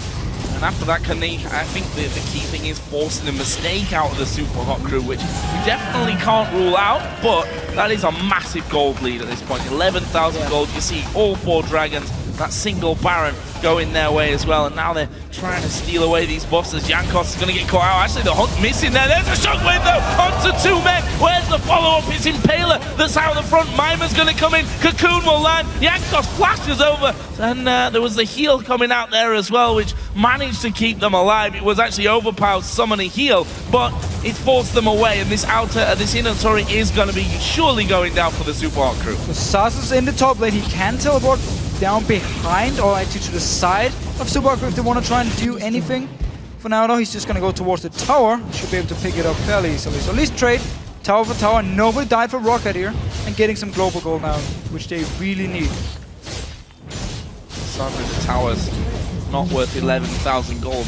They should be. That's what they need at this point, and only the second tower of the game that one wasn't. Look at how much gold is still to be spent here. I've actually seen them recall in a way so that they could pick up a couple of those items and spend all of that cash. You see the BF sword for Mr. Also looking like he will be going towards that Bloodthirster. Haunting guys, a Locket of the Iron Solari for Impaler. Shyvana now got Blade of the Ruin King and that Randuin's from earlier, and now he's going to get some more magic resist in there too. Everyone is so rich here, beside of Super Hot Crew, except for maybe Mr. Rollins. Only the 4 assists, unlucky for him. The rest of the members can be very, very happy. Still 1,500 gold more than I don't think he complains. I mean, he's not exactly poor. There's a lot of gold here. Super Hot Crew didn't break into the base yet. Rocket has been taking every single outer turret away and get as much gold as possible. Focusing again on getting dragons. Put a lot of focus on the Baron before. You might see them wait for the next Baron now before they want to do anything and try and take it again, or bait Rocket into the same kind of situation where Rocket is forced to go in and try and stop them, and then they land a hook or land an engage and just win the team fight. Now we see Rocket trying to set up somewhat of a trap, or at least get some vision down as a pinky's put right on top of Vander's ward. And that'll mean he's got no vision there now either, and the Baron will be coming up in less than 2 minutes time. Not that the Super Hot crew particularly need it at this point, but they either, at this stage, I think with that kind of lead, force Rocket to come and go for it, or leave it and get a free Baron anyway. We have to remember though, there's a lot of poke on the side of Rocket here with both Overpower and Sullivan. Sullivan actually 4-2-2 on his Corki. A champion he always does well on. Cancel do a lot of damage here with his Rocket, and if he gets to just stand here and fire away on someone like Mr. Rylas or Selfie, should be able to utilize them. That's a lot of damage too. Wow, there's a shockwave coming through. Vander actually blocking out pretty much what would have been a double kill there with the Culling. It's going to be enough though for Rocket to be sent packing back to base, and the Super Hot crew able to then pick up the turret. Zaz's going to dive in there though. See how low he falls, and there is a Bloodwell pop. The hook comes through, which is a little early, but they get the kill nonetheless. This should be in the inhibitor as well, and you see that Selfie, so much damage. He's a full death cap ahead of Overpower right now, just to show you how far in front he is. And that is the first inhibitor of the game going down. Top wave as well, which means they're going to have to sit there, defend that one, and should mean an easy Baron for the Super Hot crew. And now going back again to even buy more items and then regroup around the Baron, spawning in 30 seconds. Again, as you just said, they don't actually need it. They could just go up mid lane, do the same thing, go down to this bottom lane. Impaler though might actually die here. May die. Die. May. We'll see about that one. He's just like, yeah, I'm going to throw the Cocoon into the flash from Celeber. And May, that's exactly what I say, May die, because I had a feeling. Jankos going to come around. Doesn't have his ultimate available, doesn't have a flash to chase. Impaler got no flash either. There is the hate spike coming through. Yeah, that's not going to really bring you much, but Impaler will he go down? Another Cocoon coming in there for the Lantern, and Impaler escaped what looked like 2 certain deaths. And now he's going to recall in peace. It bought him enough time for Kasing to flash Lantern him and save him here. So they really wanted to keep the jungle alive. Weird enough, because they want to start the Baron. Now just waiting for him. The rest of Rocket still staying around. They're getting actually some very good wards in their own jungle. Some pink wards to make sure Super Hot crew doesn't control everything on the map. And might look for Rocket to try and set something up if they can manage to steal the Baron. Pick up a few kills. All of a sudden, they are back in the game. It's a big if. It's the mistakes from the Super Hot crew that we've talked about and seen even time and time again. If Rocket had to come into this one, they need those, maybe not even just one mistake at this point. It's possibly going to take more from them. It's 13,000 gold that Super Hot crew have a lead. There is the Baron start off. Jankos is off to the side. Actually, he's going to be spotted and hooked. That means he's blasted down. Finished off here in the end by Mr. Raz. And they can either go back to the Baron, which I think they will, with Jungler down, and take it for free. Yeah, they got it. The rest of Rocket already backing away. See Sasus defending the base, and Opa will try and steal it with his ult.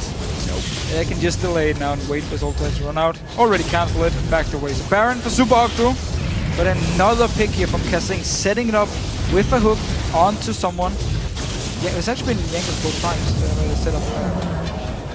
And if you look at Kasing, we talked about his KDA and how well he's fit into this Super Hot crew team. Yes, he's died 5 times, which is a lot more than the rest of his team combined even, but he's had such important hooks and probably even more importantly lanterns earlier on in the game to really save a couple of his team members. And you never quite know if those kills had maybe gone Rockat's way, could have been different. Right now the Super Hot crew pushing in onto that second inhibitor turret. Bottom lane was pushed out and Minions done about half damage to the inner turret in the bottom lane, but they've not got enough power here to stop the Super Hot crew just walking on in, taking the second inhibitor. Celeber got caught out, he's died to Mima, and that's now a 5 versus 4. This could be the game for the Super Hot crew. Pushing upward, waiting for Super Minions. They're coming with this top wave up here, needing to get into the tower. Still a little bit too early to just tank up 2 towers. Selfie, however, he doesn't actually care. I was going to say, you say that, and then Selfie just walks on in. Mima right at the front there as well. Ulti actually coming out of Vander, but that's only going to delay them, not really stop them from doing anything. They focus down both next to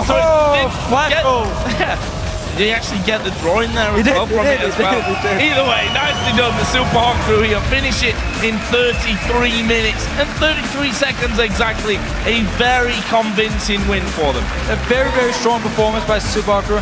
Didn't even take any chances here. I mean, they only went Baron once they picked up a few kills against Rocket. Then they took the Baron.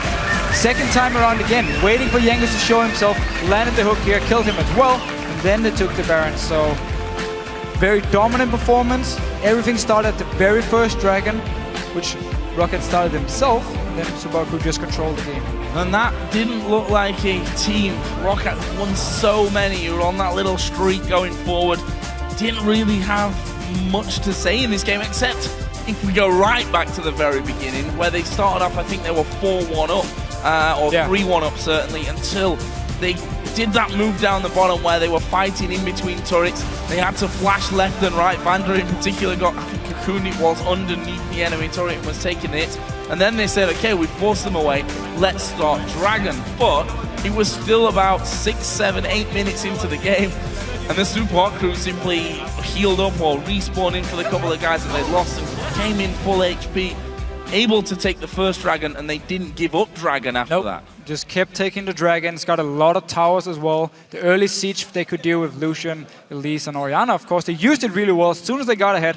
And the mid-game combo, the mid-game AD carry at least, or AD carry in top lane, that's what I'm trying to say. All of them in the mid-game. All of them, except for Overpower, who was strong in the late game. The rest was mid-game champs from Rocket here. Never really got to a mid-game point where they were stronger, so they never had anything to do in the game. We were just waiting for one mistake from Super Crew. It didn't happen. And you pointed out how Kasing, he died a lot, yet he did so much in the game. And it's the thing about a support like Thresh here. It doesn't matter if you're 0-20. Your team is probably pretty mad. However, you can still land hooks. You have your lantern. You have a lot of CC. Like, your overall kit is just so strong as a support. And it's what we saw him use here to give a lot of kills over and save a lot of deaths actually from Super Crew. Yeah, it doesn't matter if you're 0-20 as long as your team's got 40 kills from all those assists and fights that you've actually kicked off there. Really great performance out of Kasing. Have to point and look at Selfie once again though.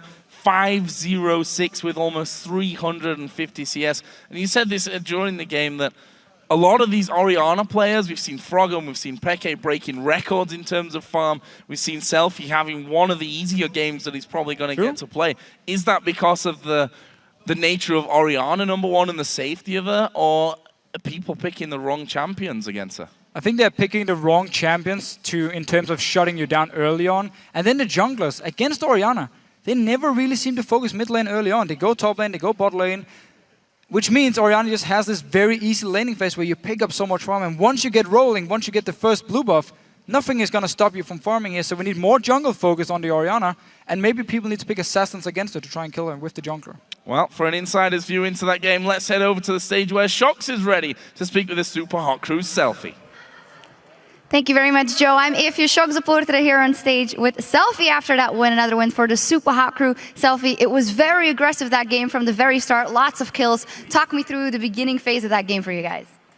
So basically, I tried not to choke at the game like I did last week and played really bad. And we just played our standard game, and they kind of threw at the Drake, so it was easy for us.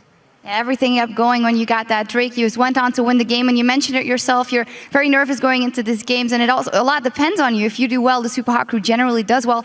How does that influence you now that you're going into these very important stages of the season?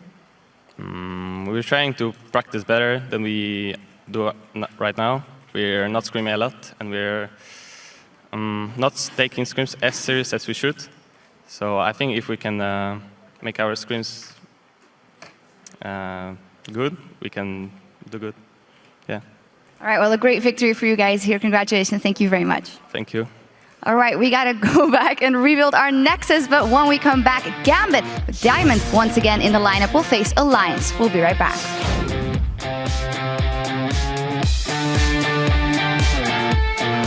My heart's beating, my hands are shaking. But I'm still shooting. And I'm still getting the headshots, like boom, headshot. Headshot. Flash comes in, here comes the TP down to the bottom lane as well. Jankos is going to go down to Impaler. Impaler gets away. Mima won't though, and now Kasing going to be knocked up in the air. Stun FC is going to land here on towards Impaler. Shockwave does get it this time. Comes through and hooked as well. Overpower still alive, but Selfie gets the finisher. But there is Sullivan to finish Mima. As you rightly pointed out, it's right in their faces. And there is the jump away. Vander had to flash out. Can he actually get away? No.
I think most people are actually rooting for the teams themselves rather than individual players. I think some teams are definitely bigger than the players. It's slowly rising. In League of Legends, first you need like a really good lineup, so you create like a strong organization and a strong presence. A great example is Team Solomate. Only Dairos is old school player there, but still they have so many fans. You can hear crowd cheering TSM on every single LCS week. I think still though the players are a bit what like makes the brand, you know, like Pekka, Reckless for Fnatic. The fans will obviously do the link between that, but if it ever happens, if we replace them, I think they will still like Fnatic because it's an entire team. It's not only about a player. If you don't have a famous player on your team, then the team is obviously more famous. I mean, when you say Ro8, you don't think any one player out of them. And I guess the same is for us. Even though SK was always known for having Ocelot, I think that the new players have done very well as well. When you change a player, you know, player is very important, but not that important as the whole team. When you change the whole roster, it's just completely different story.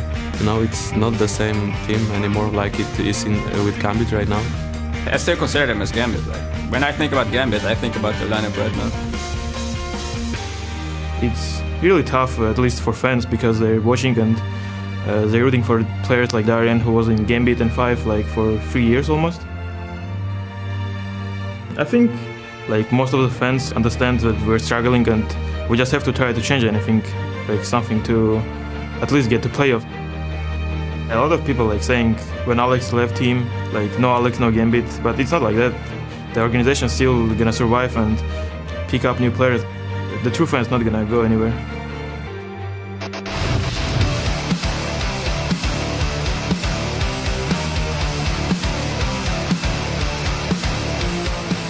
Welcome back to the European LCS, where Gambit Gaming is about to take on Alliance. But first, I'm joined with Gambit Gaming's analyst, Dimitri. Welcome. And we actually heard the players talk about it themselves just before. There has been this huge change in the team. Let's take it back to the initial change, deciding to bench both Darian and Diamond. What was it in the team that made those players be on the bench? Good day, Miss Deporter. It's not about Diamond and Darian being that bad. Well, they actually underperformed the whole split, and they were brave enough to admit it. But one can't blame 1 or 2 players for the performance of whole team. So it's just more about the whole situation when the team was kind of paralyzed. They can't give some kind of feedback why they're playing bad, so we have had to use this kind of shocks therapy and bench them for a while. And actually reversed a part of that shock therapy because Diamond is back in the lineup after a brief 2 weeks, actually. So what was it? What change did you see in Diamond that said, okay, you deserve to be back on the lineup?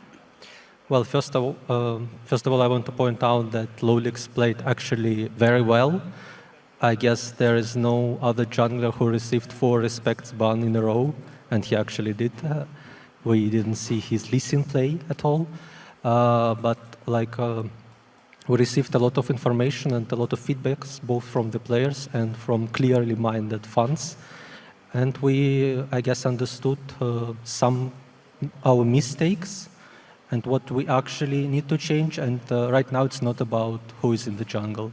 So for the team, right now it's easier to play with Diamond procs, and we ask him to join us again. All right, so that means the team is back complete in your eyes. So what are the main challenges for the roster as it is now going into this crucial part of the season?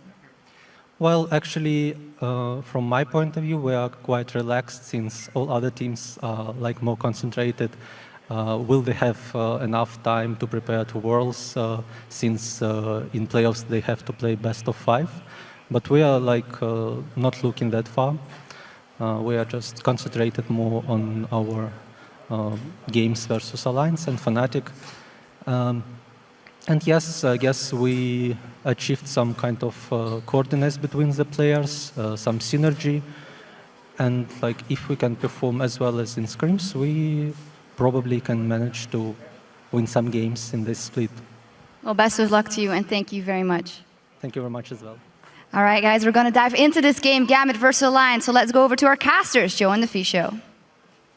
Thank you very much, Shox, and we'll see how Gambit performs as they face Alliance right now. Last week was tough for Gambit, there's no doubt about that. They had 2 brand new members, and even though they faced the Copenhagen Wolves, who were back then the last place team in the league, they lost that match along with dropping a game to the Super Hot crew. It was definitely a harsh welcome to the LCS for Kubon and Lulix then. Yeah, big communication issues and also shock calling issues as a team, but it's not really a surprise when you bring in 2 new players in the middle of the split here. So there was gonna be some issues, and there was too many issues, to be honest. I want to talk about Nick in his mid lane, because I actually feel like he gets too much flack when you read around on forums and stuff, because Nick himself had some very big shoes to fill after Alex, of course, but if you look at his stats, most kills on Gambit, 2nd most assists on Gambit, and 2nd least amount of deaths. Also, he's the player in Europe with the highest kill participation at the moment, so everything Gambit does involves around him, and there's a lot of pressure on his shoulders, and he's actually performing really well, in my opinion. Now they play Alliance, play Fnatic tomorrow, so a very hard week. If they can take just 1 win, they should be happy here. However, you have to feel that things may just change this week for Gambit, because they decided that Lulix wasn't the fit that they were looking for, and Diamond is back in the roster. Yeah, Diamond is back, and hopefully he can bring some stability and some communication to the team, which was what we saw lacking last week. And also, we actually often see when players get benched, they kind of, in their mind, they change their attitude, they really start tryharding, really get a new positive energy, and just comes back into the team and plays completely out of their mind. We might see the same thing here with Diamond, because we know he has the talent to be the best jungler in Europe. It's just about him finding it once again and really proving how good of a player he is. And Gambit, they need him to perform because they want to get into these playoff spots. And meanwhile, across the Rift, Alliance has been having their own issues. The team recently held a commanding first place lead, but that's just shrunk now to just 1 game. In the past 3 matches, they've been beaten by Millennium, Ro8, and the Copenhagen Wolves. And especially the Rocket game for me was very, very strange, because they fell very far behind after Alliance engaged 24 minutes into the game onto Rocket, who had an insanely strong mid-game comp. And yet Alliance, they took the fight, they lost it, and it actually shows to me Alliance, or it seems like Alliance, has the same shot calling issues Gambit had last week, because it was wrong decisions, there was some individual misplays, and they end up losing the game. And it's what we have seen the last 2 weeks from Alliance here, and it's something they need to fix. I mean, they could have gone back, reset their mind here and say, okay, let's focus next week. We are still a very, very strong team. Let's not go and tilt or anything or panic too much before playoffs, and just try and fix our issues slowly, but fix them. and then come into playoffs as one of the favorites alongside Fnatic. So let's take a look then at the starting lineups for the two teams. On the blue side today, we have Gambit Gaming with Kubon in the top lane, Diamond returning in the jungle, Nick in the mid, Genja the AD carry, and Edward on support. And on the red side, we have Alliance with Wicked in the top lane, Shook in the jungle, Froggen as the mid laner, Taps on AD carry, and of course Nif is his support. So before we then head to the Rift, let's take a look at the voting from LOLesports.com. It's no real change here. 74% of you think that Alliance are going to win this one. I think if we'd had Lulex still in the team, I think that number might have been higher. Yeah. I think a lot of people seeing, okay, Diamond back into the team, that might give Gambit a bit more of an edge here. I mean, imagine the story. You have Diamond, he struggled beforehand, Gambit, they bench him, he comes back and he just carries the team. It would be beautiful. And Gambit, they actually have nothing to lose now. They said themselves, we know there's a very, very high chance we have to go down and play relegation, we have to try and requalify for LCS, and they know that if they manage to get into playoff, it's just a huge win for them. There's actually no pressure anymore other than just try and get as good as possible before relegation. Going to be a tough fight for them though. Alliance are in a similar position in terms of, is there really that much pressure on them? Despite these losses, they're still sat in first position, and okay, they can afford to lose one or two more. Not something that they'll probably be wanting to do, but they're up against Gambit here, and they'll see this game as probably the fixture to turn around their fortunes. For both teams, yeah. You have to get the win now, break your losing streak, and just start looking forward.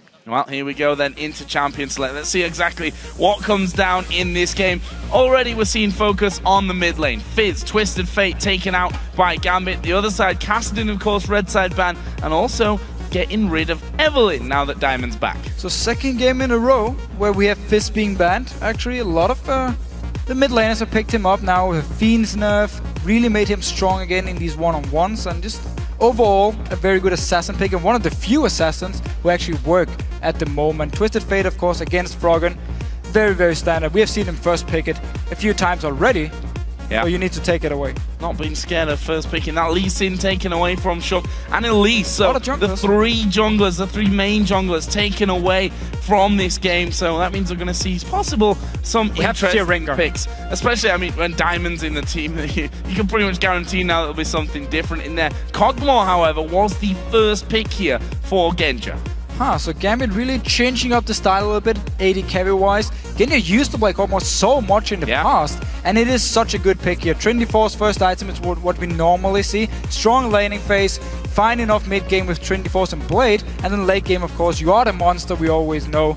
So, such a good pick overall, and a pick we really see the other regions respect a lot, sometimes even ban the way.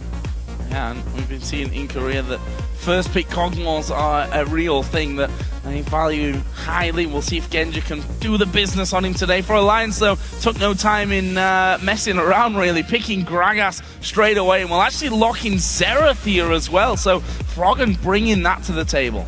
The new flavor of the month pick here for Europe, it seems. 2 games in a row as well. Gragas top lane was banned the last game, was open this time on Alliance. Quickly take it after the first pick from Gambit. And it's just such a good and safe top lane. I mean, your late game is not the best. You're not going to go in and just one-shot people as Gragas. You can build him many different ways, however. He can be full tank, full AP. Not the best build, but we've seen it before. I want to see what Wicked actually wants to build in this game here and what style Alliance wants to play. If they're looking to just poke away early on, like Rod of Ages first item as Gragas, so get some early AP at least, and then just start poking with Froggen and try and do as much and siege as effective as possible. So, Rengar we were expecting with that Elise, Lee Sin and Evelyn bans coming down, that Rengar would be making an appearance here today, and it looks like Gambit will be the ones that get their hands on it. Also taking Nami for Edward. So Nami, Rengar here, if they do pick something like Orianna for Nick, they have such a good engaged teamfight comp here. And it's actually funny with Diamond. The week before Super Week, he spammed Rengar in solo queue, practiced him as much as possible, then Rengar sadly got disabled. Now he's back, of course, Diamond is back himself, picking up the Rengar. Such a good pick overall. So what will Alliance go with then? Already have the Gragas in there and Xerath, thinking for that top lane and mid lane. We could, however, and we have already seen Gragas sliding down the team listing and ending up in the support after picking it up very, very early on. And see there Wicked laughing as Froggen changes over on towards Zillion. It's actually going to be Riven here, locked in for Alliance. Wow. Is this Wicked playing Riven? And then we will, of course, get to see the support Gragas for Nif. We've seen it once before, worked out pretty well. They've won the game as well. But I've never in my life seen, well, I've actually seen him play Riven top lane, but it's many. She. Riven's a girl. She. I've seen Wicked play Riven in the top. I've seen him play Riven in the top lane, but it's a long time ago, so I didn't really expect him to pick it here, unless it's support Riven. No. Probably not. I'm just going to go out there and say probably not. Probably not. We'll see, though, where that one ends up being put. Froggen's actually sat on Ghost and Flash right now, so we'll see about that once it actually, once we see their final pick here. But what about Gambit? Yorick for Kubon. We saw it played by him actually in their game last week against the Super Hot Crew. Still not sold totally on the Yorick pick. Can work in theory, hasn't worked in practice so much. And a Syndra lock-in as well for Nick in the mid lane. So Yorick is very strong with a hyper carry, especially in the late game teamfights here. Only issue with something like a Kog'Maw is you don't actually get the W bonus with the % magic damage here. And Gragas, it's going to be Riven jungle, of course. Shook's going to play Riven jungle here.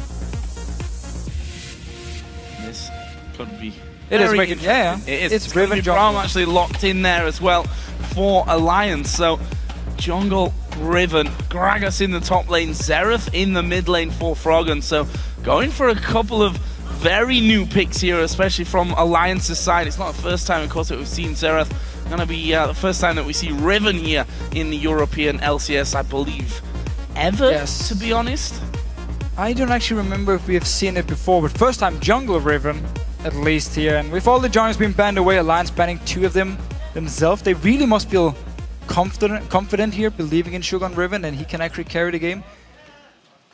I really want to see what he's going to build. Well, how he's going to play it. They see that 3 of those big junglers that Shook pretty much only plays, actually, and that's going to force him onto something pretty exciting with Riven. So, guys, which one of these lineups do you think will come out on top? Because I've got no idea. Tweet hashtag GMBWin or hashtag AllWin to @LOL Esports, and we'll check your responses once this game gets underway. But certainly an exciting one, certainly something different here from Alliance, trying to curb that losing streak. Yeah, changing things up, trying to surprise some people. I mean, we talked about how the Siege combo already they had with the first 2 picks of Gragas and Xerath here. Put in a Corgi as well. I mean, the Siege potential you can do in the mid lane to late game is very, very scary. And then if Shook can just pick up as much farm as possible in the jungle, he can become very strong in the teamfights as well as the Riven here. But he's going to need some items and he's going to need some gold.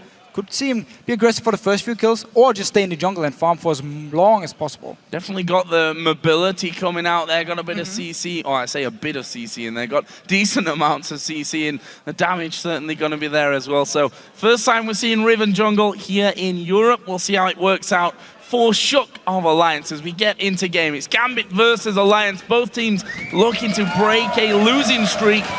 Still, it's a different story for both teams, though, because it's Alliance on a losing streak at the top of the table and Gambit on a losing streak at the bottom. For both teams, though, we're talking about moving in to secure the best possible playoffs and possibly even securing a playoff spot at all, if you're talking from Gambit's point. Of course, and Alliance want to get the top 2 spots, so they're straight into the semi-final as well. And then come in as the favorites with Fnatic towards the World Championship. If they do actually manage to now fix some of their mistakes and start playing well once again. But really like these new picks we're gonna see here. Taps hasn't been playing a lot of Corki either, even though it's a pick we've seen a lot in Europe. I don't actually recall seeing Taps play too often. So some new things changed up here. Still can't believe I actually thought Wicked was gonna be the Riven, because my brain was like, when did I ever see Wicked play Riven in this top lane? It's been like maybe 2 seasons ago. Even if that, I can't really remember it at all, to be honest. As you see the first wards going down there, Edward. It happens, fish on land, you just splash around. Yeah, splashing around. Needs to get into the river to survive. Or something like that. Nif just warded over on the top of that ramp as well. Looks like we're actually going to be seeing standard lanes here from both sides. Alliance already got Corki. Gambit already got Kog'Maw down on that bottom side. And we have actually seen Yorick being picked into Gragas a few times, if you look back to last week, where Yorick is supposed to win when it comes to farm. but none of them can really kill each other. They're gonna need the jungle to come up and help, and that's where Gragas definitely has the advantage because he can set up ganks so well. He has the slows, he has his own knockback, of course. So in that case, he should be in favor of Wicked, but a straight up one-on-one farm. If you look back to last week, Kuban should be actually winning out, just at least like 10-15 CS. We need to see what he can do, because last time he played Yorick, he actually fell very far behind and didn't do anything in the game. Just seen there a lot of help as well for Shook to get him underway on this blue buff. Diamond pretty much soloing his out, so we'll see as both junglers going to be crossing over the map soon, where their first port of call is. And interesting to see as well how both of them go about it as well, whether we see them spending most of the time just farming up as much as they can to hit that level 6 point, and also see where they go on builds, because we've seen from Rengar players a couple of different options. A lot of different options for Rengar. We have seen full assassin from Impaler, where you focus on picking off people who split pushing in the side lane or just basically standing by themselves, and you just jump them and you try and kill them as fast as possible. And then we have seen the more standard full CDR tank Rengar with maybe a Feral Flare, and you focus more on engaging teamfights or ganking very often with all your cooldown reduction. Because cooldown reduction on Rengar is such a good stat. I mean, it opens up for more ganks, you get more stacks as well, and you can engage fights. We got a massive ranged battle in the mid lane as well. Syndra versus Xerath, pretty much going to sit just outside of their own turret and just do the damage from as far away as possible. So we'll see, probably going to be the time that one of them's a little bit pushed up too far in that lane when Riven and Rengar have the chances to get him. We're actually seeing Riven recalling here, so Shook going to be going home for the first time in this one. And Wicked going a little bit aggressive there onto Kuban, who typical Yorick style, just going to annoy with the ghouls and get a bit more health back. Did actually get pushed down in the start here because he was helping Diamond on the blue buff, and Wicked was already in lane starting to push it, so he got early level 2 and could now force Kuban away from some of the farm. But we see Kuban here on Yorick again against Gragas. You just keep running up, you keep poking him over and over, and Gragas won't be able to out-sustain you. You have flash, you have potions as Yorick, and you're just so annoying. Well, Wicked looked like he may have been recalling for the first time there. Kuban just stepped out, and that will give Kuban this wave for almost free. Wicked is saying, okay, don't want to go home just yet. Still a little bit of farm to be had before I decide to actually do that one. Teleport, of course, will be able to bring both of them back into the lane when they so decide to. In the bottom lane, it's been pretty much Gambit here, putting the pressure on, trying to keep Nif and Tabs out of things in these early stages. Always going to be dangerous there with the bubble coming out from Edward and the extra damage he can throw down. Just a great poke lane from Gambit here, constantly pushing the wave into Alliance, trying to deny as much farm as possible away from Tabs. But he's been doing a good job farming on the tower here. You also have the Relic Shield on Nif to even help on the tower to pick up whatever CS Tabs won't be able to get. So Diamond finally going to be moving towards the lane. It's probably going to be too late for him though. We already see Wicked going back home, as Shook was there as well. Actually, there is a hook coming down onto him. All he's slower, the root that comes down, and Shook was able to just jump himself away on towards that turret. But a lot of damage, aggressive play out of Diamond, but no real threat there of kills. However, Diamond now having a look for something in the jungle. There's not really much there. The Wraiths have just respawned into that one. Mid lane has gone back as well, so not too many opportunities for Diamond in the mid lane either. We do see Diamond going towards Feral Flare on Rengar here, so we'll be looking to just farm as much as possible and stack it up as fast as he can. And then if he wants to build damage afterwards, or will focus on going tank, will be the question we have to get answered later on. He's still staying around his top lane. There's no stacks now, so won't be able to get the root from his E, however. Going back off then to just farm things up. Actually, Shook here taking a long route around, and he's not being spotted by any wards. And if he comes through the Tribush, Gambit aren't going to see this one coming. There is a minion wave just going through now, and Shook will come out, and they're going to spot him any second now. There we go. So Shook coming through. Trouble. Can they actually get him? Nif trying to get in there. Edward going to get hit by the Q. Can they actually get him stunned up? Yes, they can. There is a stun, and this is first blood, and it goes to Shook as well. I have no idea why Edward didn't just flash the Q so he didn't get slowed by Nif and could actually have escaped here. Kuban in trouble though. In trouble, but I think we'll survive there. Wicked hit level 6 before him and went full aggression, throwing his ultimate out straight away. Caused Kuban a few problems there, especially since that is a triple Doran's ring Gragas. full lane focus here from Wicked, and of course the tier for Kubon, which doesn't actually give him any combat stats, so you need to stack it up here, making him slightly weaker at the moment. And Wicked with triple Dorns and just full lane focus, needs some early AP, the early health as well. Just looking to trade back and forth, but he went aggressive because he had level 6 before Kubon did. And now we're just back to the same old Wicked pushing the wave, and Kubon just sitting here farming, trying to poke Wicked as much as possible. Shock so far has come out of lane that pretty much one single time. Not going to count the one at top where it was just a slight exchange around the tri-bush area and was able to make it count. Although you can also attribute that to the fact that Gambit were right up the lane with no real ward protection around them. It's all well and good having one there at the bottom of the river, but if he comes out from the blue buff area and then goes straight around the back of Dragon Pit, not much you can do without having vision. Now we do see finally the first blue buffs respawning in. Will be given over to the mid laners. So Diamond actually hit level 6 here, been farming in the jungle for most of the time. We did see him top lane just for a quick moment to fight against Shook, and then he just went back to the jungle, kept on farming. And Shook should be hitting his level 6 very, very soon as well. Mid lane actually been very even. He's been farming. Yep. Both mid laners here. We haven't even seen them poke each other too much. Just straight up kill all the minions and just go back to your own tower and wait for the next wave to arrive. Yeah, as I said before, just playing the range that each of them have to their advantages and not getting too involved, not taking any real risks. Diamond, meanwhile, will be getting his red buff upon his second spawn, and then we'll see if he tries to get into any lanes. Bottom lane is not much of an option for them right now because Gambit once again push Alliance onto their tower. Yeah, so they have at least denied some farm from Tap by forcing him to CS under the tower. Pretty much every single wave actually, but they still gave up the first blood because Alliance could run down all the way behind him. And again, Edward, he should just have flashed instantly as Nif came towards him to dodge the Q and not even get slowed from it. Maybe he would have survived, but for now, Gambit doesn't seem to mind too much the fact they got ganked. They just keep pushing up here, and they still don't have a ward in the mid lane around the entrance to their own Wraith camp, which is what you normally do to avoid someone roaming down behind you.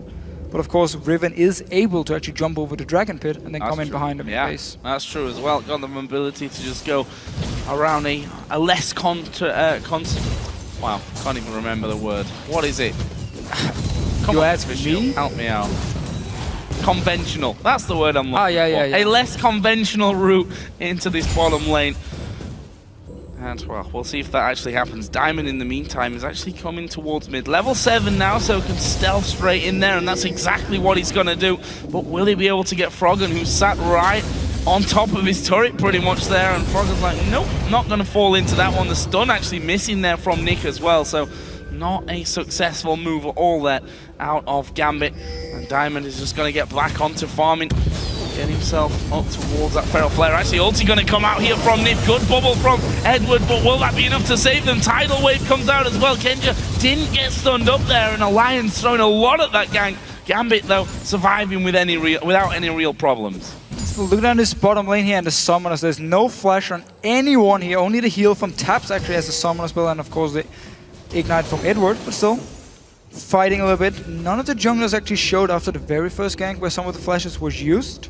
Just been ignoring the bot lane. Actually, both junglers just been farming the last few minutes, which is expected from a Rengar who wants Feral Flare and the Riven, which we didn't really know what's going to happen. Kuban is in trouble though. Kuban is in a lot of trouble. No flash for him, and Shook will finish off there with the ultimate, and that looked all too easy for them. It was Wicked that was tanking it up. Triple Doran's ring for him gives him plenty of health to make that happen. And that's a nice kill. However, Gambit now going to look to reply in the way that you'd expect them to here after losing the man in the top, is to assert their power down on the bottom side. They need to be careful though. Look at Nip moving in already. Edward will be there as well. There's the ultimate coming out of Froggen. Nip though is going to fall down. Now Nick is in trouble.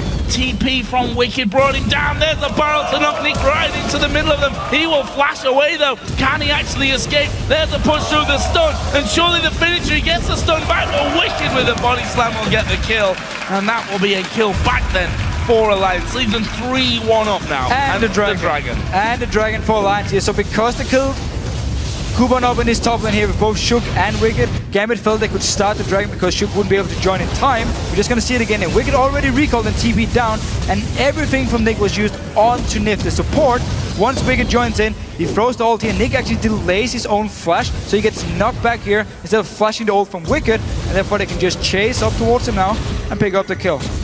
Good double stun from him, and actually Froggen missing the last charge there as well, and didn't really matter in the end. They had Wicked as soon as that CC wore off. They were able to get through. First Dragon in the game to Alliance as well, and they've got a very healthy lead. 2,300 gold in their favor. As Edward trying a sneaky little recall. Nif not going to let that one happen. And if we look down some of the items after that one, Wriggle's Lantern was bought by Diamond, so going to start working his way up towards that Feral Flare. Other side, Wicked, since we're in the top lane right now, is going Rod of Ages first after that triple Doran start. So we see 2 normal starts from Gragas here. So a lot of Lich Bane first item if you look over to OGN here. But in Europe, it's been Rod of Ages first item on Gragas most of the time. And it just makes you very beefy. Get a lot more sustain as well with the Catalyst for your laning phase. And you just want to get it as early as you can to start stacking it up and get into this late game point. Or not late game point, but get it fully stacked. And then you can start grouping up with the rest of the team and sieging down the tower. Or look for team fights like we saw before here with Alliance. Using the teleport really well from Wicked to stop the dragon, pick up some kills and get a good gold lead for the team. Blue buff then for Froggen. A theme start for him and for Nick as well. The AD carries both headed towards Trinity Force, although taking a slightly different path towards it. Sheen Phage for tabs on Corki. And Genja obviously wanting that extra bit of attack speed earlier on has gone for Phage and Zeal, but both headed in the same direction. Nick will also be getting his blue buff here to return into that what has up until now been a very quiet 1v1 lane. As I said before, all about the range, just get the farm going. It's Froggen that has a lead on that front, but it's 10 CS only. I want to see how Nick will play the team fights, because Alliance has a lot of tools to actually deal with him. If Nif manages to get in front of Nick here with his shield up and Nick fires his ulti, the shield will like to take a lot of the damage, and yes, okay, Nif might go down, but you can trade your support for all the damage from a Syndra in these late game team fights. And also, when you have Braum ulti, when you have the stun from Froggen, again, Shook and Wicked can get onto an immobile champion like Syndra, it means the team fights are going to be very, very hard to play actually for Nick. And they're going to rely on Diamond going in, lock down the target, either follow up with Bubble or Stun from Nick and just try and burst down the very first target they can get to. It could be an issue, because if Wicked is in the front with his big fat belly, it's going to be hard to get back to the squishies or get behind him and get the squishies. So Diamond there just coming towards his bottom lane, but Alliance not extended to the level that we saw Gambit being extended earlier on in that lane. But he is going to come around. They got that pink ward that they cleared out the vision of Alliance just a few moments ago. However, we see Diamond is actually recalling away from that lane. So no push from him down there, no looking to get a kill, and in the end remains pretty quiet here, Diamond. 0-0-0, so not been involved, well, I say in the kills, in that one single kill that Gambit have up until now. But he will go home, and it's all about stacking up that Feral Flare for him. I believe he's on 24 at the moment. Need the 30 point, of course, to actually make it into the Feral Flare. Shook just staying down his bottom lane. They're taking some very good damage from Froggen here. Here comes the ult. Ultimate going to come out here and actually landing 2 out of 3. That third one might have been enough there to actually kill off Nick, and funnily enough, show the first real action in that 1v1 in the mid lane. Either way, he's going to force Nick to back completely out of the lane, and Froggen's at the point here now with that extra blasting one where he just destroys the waves. Yeah, good little juke though by Nick in the very end to dodge it. Diamond might be in trouble, stealthing up already. And oh, beautiful, jumps over to Wicked. Oh, that might not be as beautiful as we think though. Shook is coming in from this one. He's got Kubon to give him a little bit of help, and Shook decided not to actually chase on from that one. Really well done by Diamond to actually escape from that scenario. Yeah, used his ult there to get vision of Wicked and jump straight down to him. He got the ulti afterwards as well, even shot him further away. So good escape here by Diamond, but still he had to use the ult to actually survive this one. And Froggen is putting a lot of pressure on his mid tower because Diamond was forced away. He couldn't go in and try and hold it after Nick went back to base. Look at that, Nick does come back in there, and Froggen just trying to blast him down behind that turret whilst not taking any aggro himself. See from Nick's side, Sorcerer's Shoes, double Doran's ringing and Athene's there, so lacking on the raw power that Froggen will be able to put his way for now, as Nif, once again, keeping this lane actually pushed quite far up. Just telling Edward to shut up every time he tries to recall. The lovely Nami sounds. And once again, Nif going over stops the recall from Edward. And actually now he got back to base. Alliance is staying, gonna push out the wave. This top lane, however, is a very, very big issue for Gambit. I mean, Yorick is supposed to be a very strong laner. Yes, Kuban got ganked by Shook, but he was behind in CS from the start of the game. Never really did anything towards Wicked except for forcing his teleport once. That was everything he did. Just poked him early on, Wicked went back to base, teleported to the lane, and just been very happily farming and actually building extra AP. Should be an Hourglass coming in, unless he wants the death cap for even more poke. But if he builds Hourglass here, just makes it even harder to be someone like Nick and actually find a target to kill. And we saw Kuban, after getting that initial tier, as you would expect, struggling really to stack it up. Went for the Man Immune to help out with that to get it there a little bit faster, but he's still only at 340 of the 750 bonus mana from that one, so really taking him a while. Not going to have that, I'm guessing, by that 20-minute mark here. If you compare that to the raw power that Wicked has right now, that could mean trouble. And Wicked's masses and masses of CS ahead of him, close to 70 CS. Wicked has a lead there. Despite the early harassment, really, that Kuban did to him, Wicked got straight through that, really, with that triple Dorans. Yeah, so it's the triple Dorans, which was the only thing he built for the lane. Normally, when we see Lichbane first item, it's to make you very strong in one-on-ones. Didn't go for Lichbane, could just go Rod of Ages and keep extending his goal lead, really showing how much stronger Wicked are in this lane here compared to Kuban in this game. And he's basically just looking very good towards the team fights. If there's going to be a dragon fight here and he teleports down, he's going to be twice as strong as someone like Kuban. Well, Kuban's also going to have to pick, okay, who do I actually put my ultimate on here? Not going to be on himself, you'd imagine, unless he gets caught out. Nick not got masses of damage at this point either. But look at this, Nick getting bubbled up. Diamond going to come in from the side. Shook is there, however. That tidal wave going down. Diamond actually going to be caught out from this one. He's got what? Did he jump in? Double TP cancelled actually by Kuban. Think it was the right decision. And with that kill, Alliance free up the dragon. But why did he jump in? He saw Shook come in with the rest of the bot lane from Alliance, and yet he jumps in all by himself. Both Genja and Edward had already backed away.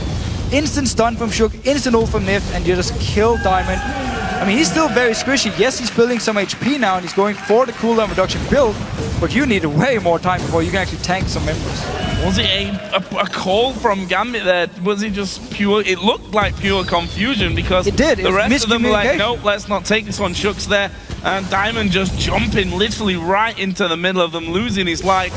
And that will cost Gambit dearly here because it's not just the kill. The dragon followed on afterwards, and a very healthy lead for Alliance as we approach 20 minutes into this game. Not looking good for Gambit.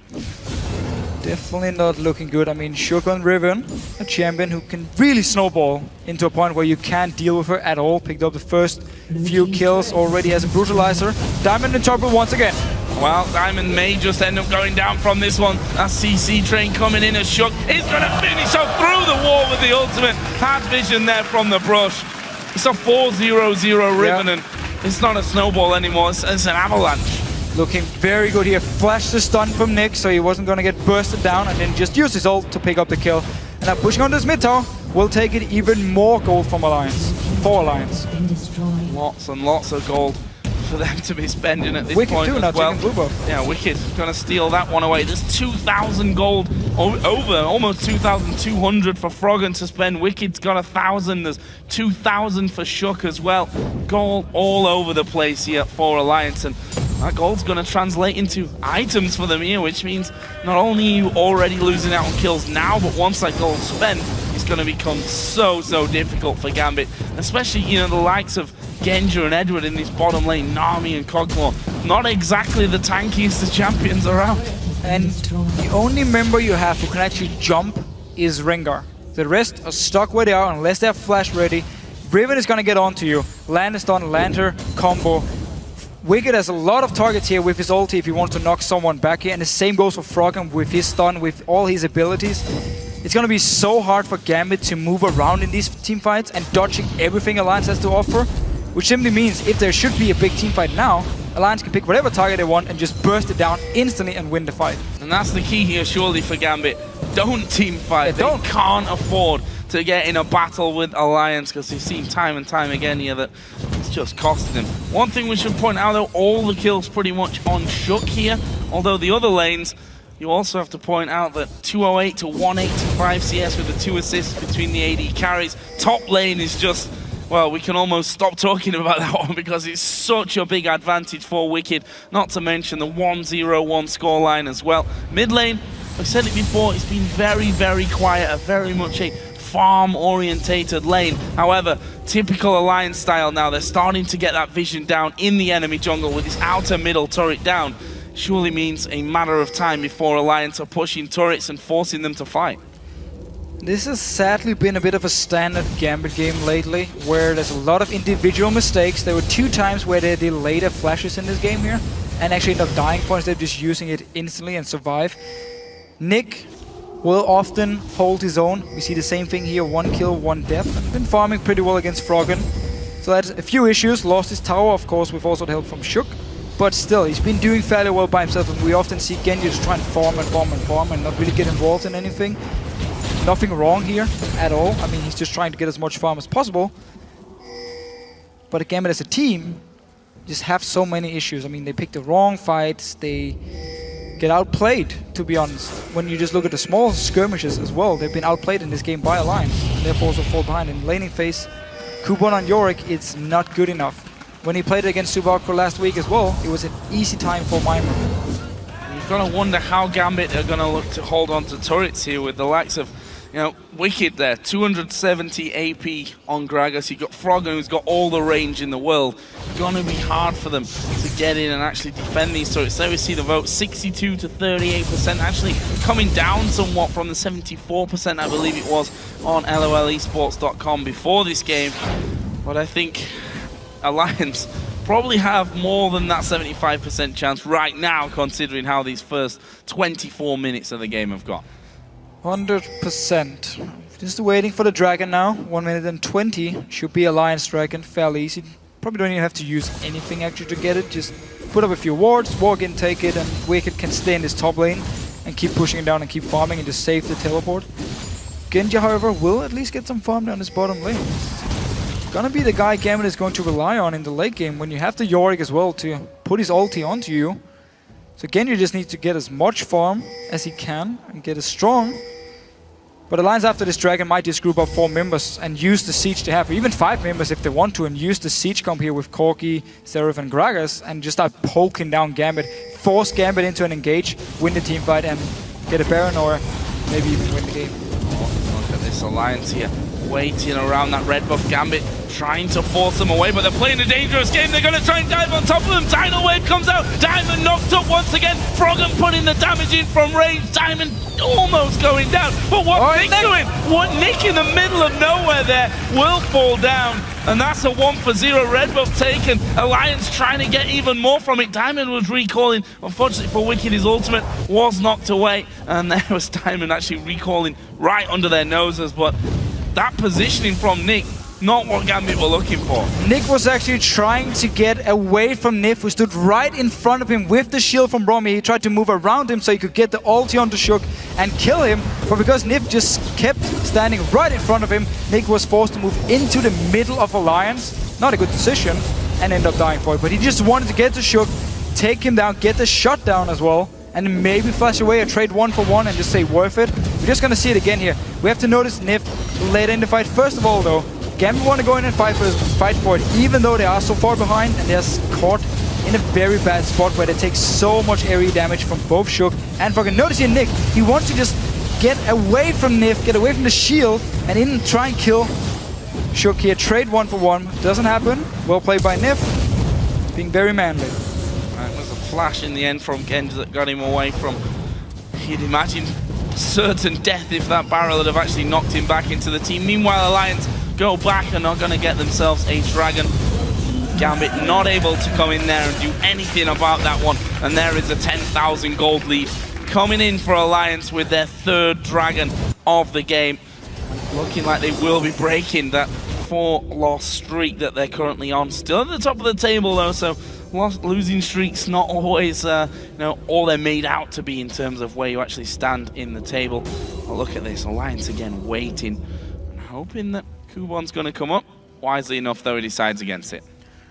It backs away, and sad thing for Gambit is when there's so much mixed damage here on the Alliance side. I mean, you have a lot of magic damage, you have a lot of physical damage because of Riven Jungle, and Riven Jungle being so far ahead.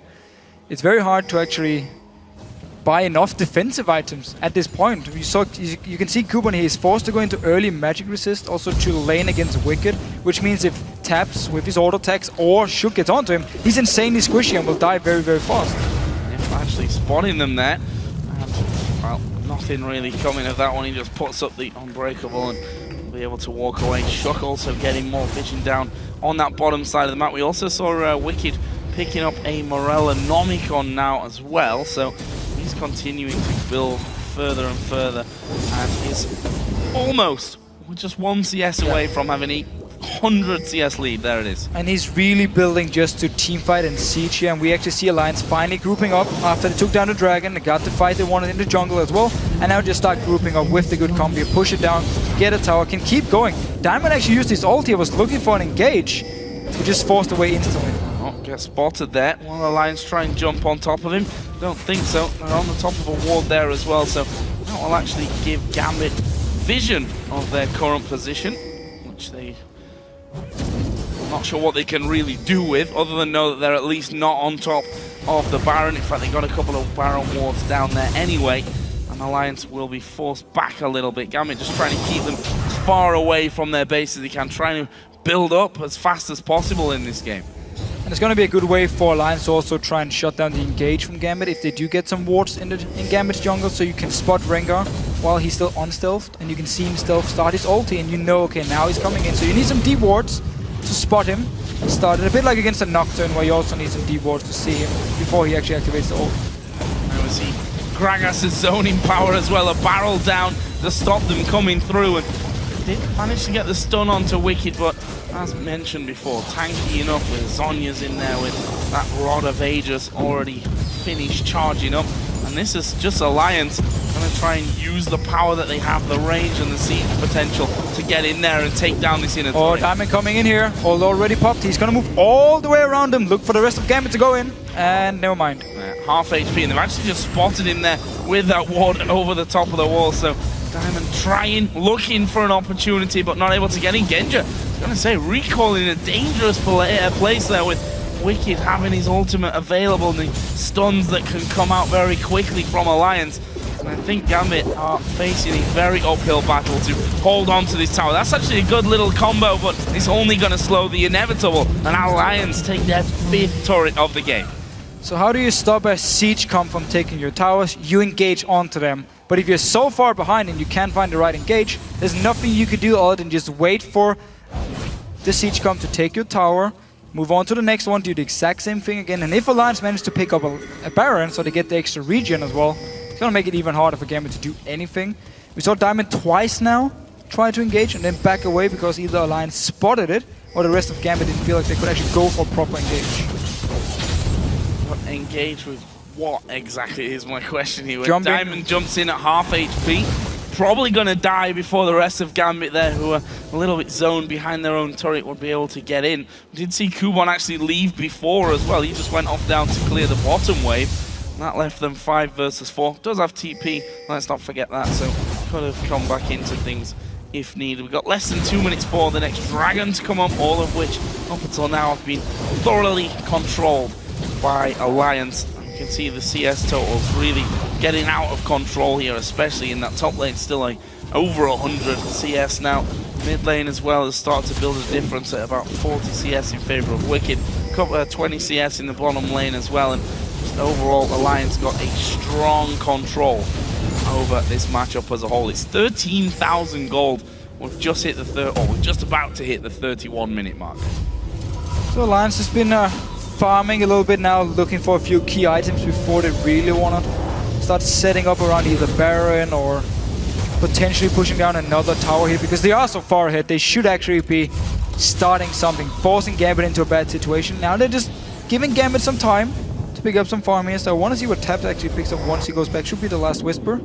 will be actually the last Whisper. And now Alliance as a team can either take the Baron in and go for the finish, or just try and push straight down and take up as many towers as they can before they try and finish the game. I mean, those items was Randuin's picked up for Diamond, as you mentioned, last Whisper for Corki. Froggen's not been back yet, but when he does, he's currently sat on 2,000 gold as well. Deathcap, Fiends, and Void Staff is what he currently has. That means that Gambit facing more of a struggle on that front as well. I mean, Genja is doing a decent job here of trying to get as much farm as he possibly can. We see Alliance just waiting on Dragon, knowing there's no real pressure going to come in from Gambit whatsoever. They're having to deal with the top lane and the mid lane that are already pushing down towards their base. Alright, so let's see what Froggen wants to spend all his gold on here. He could go towards an Hourglass, unless he wants an instant item now. He will actually go towards the Hourglass. And it's very smart, because who's Nick gonna kill? If even the squishy members has like Hourglass or Banshees or something, there's not really a target for Nick to focus and just take down, and then it's up to Alliance to just collapse onto him instead and kill him, because he doesn't really have an option right now. He needs his Voice Staff, he needs an Hourglass.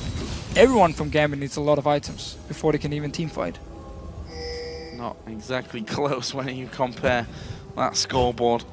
Shucks, Jungle Riven, first time that we're seeing it here, and something tells me it might not be the last time, considering how well it's gone for him. 4-0-1 after 3 big jungle bans, the main 3 jungle bans coming out.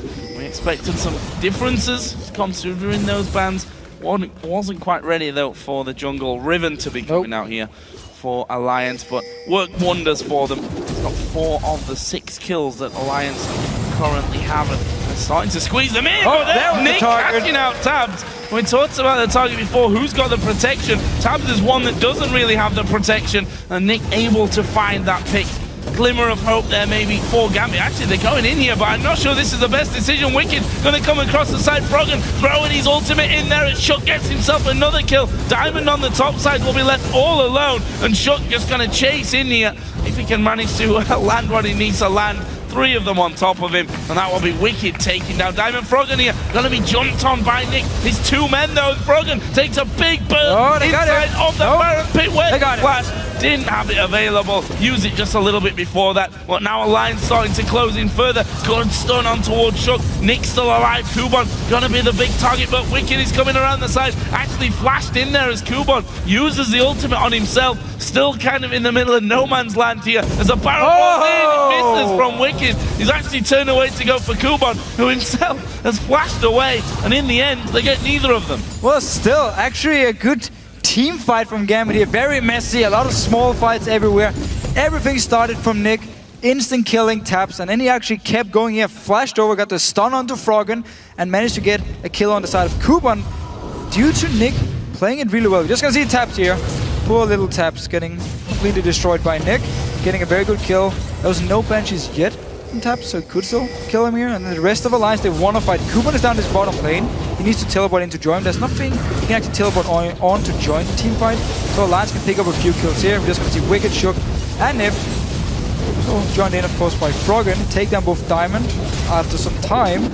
And it would, but I don't even think it's a team fight. It's just a lot of small fights everywhere. And now Froggen, because Kubon actually teleported in behind him, just joins in and Nick wants to go for the kill. Flash after him. Get the stun on him right here. Get another kill. Decent trade by Gambit. Well played by Nick. That's what they've got to do, and they probably need to do it now 2-3 times. Obviously, the longer we go on, the more that Gambit can do with those single couple of kills. Diamond just trying to keep Nif and Shook away from them. Actually, Nif goes around the corner, spots that Nick is there. Ultimate out of Froggen, almost 100% Nick. And now he's in all kinds of trouble, and he's surely going to go down here. Going to throw everything at Shook, but he's tanky enough as well to actually survive through that one. And Alliance get that kill. Looks like they're going to head back to Baron. Yeah, Kubon is in the bottom lane without teleport. Remember, he used it before. And we just see here what a Seraph can do late game, especially against a target who can jump away from your ult, hit the first one, hit the second, hit the third, and Nick was down to 10% HP, just from Froggen's damage with his ult. The rest of Gambit actually, except for Kubon now, still down this bottom lane. Looks like they want to try and stop the Baron. Froggen is actually trying to, or managing to, keep them zoned away from that Baron area. Tidal wave was slightly late, just trying for a bit of a cheeky steal there at the end. And I don't know, you know, his ultimate's down, but worth the chance and worth the risk either way. And Alliance once again now are going to go returning to base with good chunks of gold. 1,500 on the AD carry. There was plenty in there for Froggen as well. Froggen finishing off his Zhonya's Hourglass. Ruby Sidestone was done, albeit a smaller item for Nif there as well on Braum. And just generally, Gambit managing one glimmer of hope there, managing to catch out Tabs. We'll have to see if they do it again, because when something like that happens, usually Alliance are going to say, guys, be careful. No going alone right now. We don't need those kind of little errors and to be caught out around the map and risk this game. Yeah, credit to Gambit for extending the game, but Alliance have been so far ahead for the last 10, 15, 20 minutes. They should have been able to pressure Gambit more than they have done. Should never get in a situation where you trade 2 for 2, like we saw before here. And it was actually fairly close. I mean, due to Nick's plays, picked up 2 kills and they couldn't even take him down. I'm not sure if Nick if Wicked actually killed him in the very end. Seems like he did, because he got an extra death here. But still, Alliance not really been able to use the massive lead to try and close out the game. But now with the Baron, they might be looking for finally pushing into the base of Gambit. Also have Death Cap for Wicked. Put that on top of his Zhonya's, Rod of Ages and Morellonomicon. So got a full-powered Gragas. Able to zone you away from your turrets, I think most importantly at this stage of things. Nick himself, though, obviously can stay back and has got good damage. We've got Genja as well, who's got that range. We'll see if Alliance are able to break through this one. It's going to be about if Nick can land a good stun onto someone like Tabs, I think, as to whether they decide to jump forward and try and have a go at it. And even then, you've got Wicked, who can just throw down his ultimate and knock you straight back away. And Diamond is staying in the base here, so he won't be able to flank around them, because they will spot him if he stealths towards them from the base here. So it doesn't look like Gambit actually want to engage, just try and poke onto Alliance and clear the wave as fast as possible every single time, and delay Alliance from actually getting the tower, and therefore trying to waste the Baron buff Alliance picked up. There we go, it's actually getting the bubble onto 2, but it's Wicked and Nif that get bubbled. Still a very good one. Yeah, Wicked actually losing more than half of his health. Gambit side, they still need to be very weary here, because Corki going to be doing the damage. Froggen in particular, see they're blasting, doing lots of damage to Edward. Ulti coming away, force the flash. Wicked actually going in. Well, Zhonya's there, tidal wave coming through, and I think that Alliance wanting to just slightly back away from that one. They do force Edward to move away, but I think that Gambit might be able to hold off at least for this next wave. But we have to remember, Wicked is built to poke a lot and to have some burst damage with all this AP, but if he goes into the face of Gambit, then he's not very tanky and he can die very, very fast. So we saw him go in, instant Hourglass and flash away afterwards, and Alliance couldn't actually go for the dive because they don't really have a tank at the moment. They couldn't just tank or keep have someone diving in, tank the tower and try and kill Gambit because they're also far ahead. They're all about poking and poking and poking, and as long as Gambit dodged around it, they forced Alliance away. Didn't even take the tower. Now tower down, and do get another dragon there at the end, which extends their lead to 17,000. It's a massive, massive lead for Alliance. Oh, this Baron buff looking like it may be timing out with no objectives. Actually, I guess we could say they took a dragon from it, which was completely free for them, considering their pressure on the map, but not able to get in there and finish off turrets. However, pinging now towards that mid lane. Gambit have got 3 men on the bottom side of the map. Yorick just recalling from the top side, so pushing out these lanes as far as they can, meaning that Alliance either have to back away completely and push those lanes out, or focus on the mid lane, which Gambit have done a good job of defending up to now. Didn't even have to use anything from Diamond or Kuban. It was all about the bubbles from Edwards, the wave clear from Nick, and then Genja staying back and trying to poke as much as he could together with Nick. And did manage to keep them away because, again, there's no tank on the side of Alliance to actually go in and lead the tower dive. I mean, if you go in an Hourglass, the tower just instantly switch target anyway, so not exactly much use to have Wicked going in first. Shuk did pick up his Randuin's Omen, so he might be the one looking to go in and tank tower. Nif could also be the one, but I mean, Nif would be the only tank on the lineup, or for Alliance here, but I'm not sure he's tanky enough to actually go in front and survive someone like Genji and Nick. Funny thing is, if Shook could have not gone into damage, maybe he wouldn't have that 5-0-3 by now. They would at least, though, have a very, very tanky player with all that gold that he's managed to earn.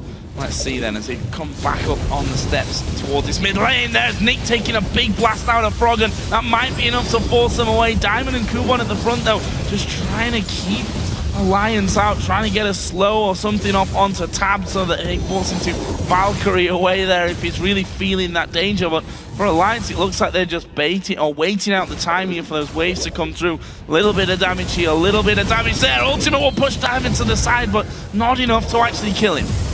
They just keep poking, looking for the chance here. Wicked want to push Diamond towards the rest of Alliance and just kill him. And he does take a lot of damage. Same goes for Genja. Yeah, I think that might be it here. Good dodging away from Diamond, but I think that might be enough for them together. Sorry, Nick also going low there at the back. They go the stun on towards Kubon. He flashes away. Shook coming through. Gets himself one. There's a kill for Gragas as well. Ultimate was used by Nick, which took Shook low, but wasn't enough to kill him off. And now Alliance have got a wave coming in on this top lane, and that means 2 in-hits. All they needed was 1 kill and then forced the rest of Gambit back here to push through the towers.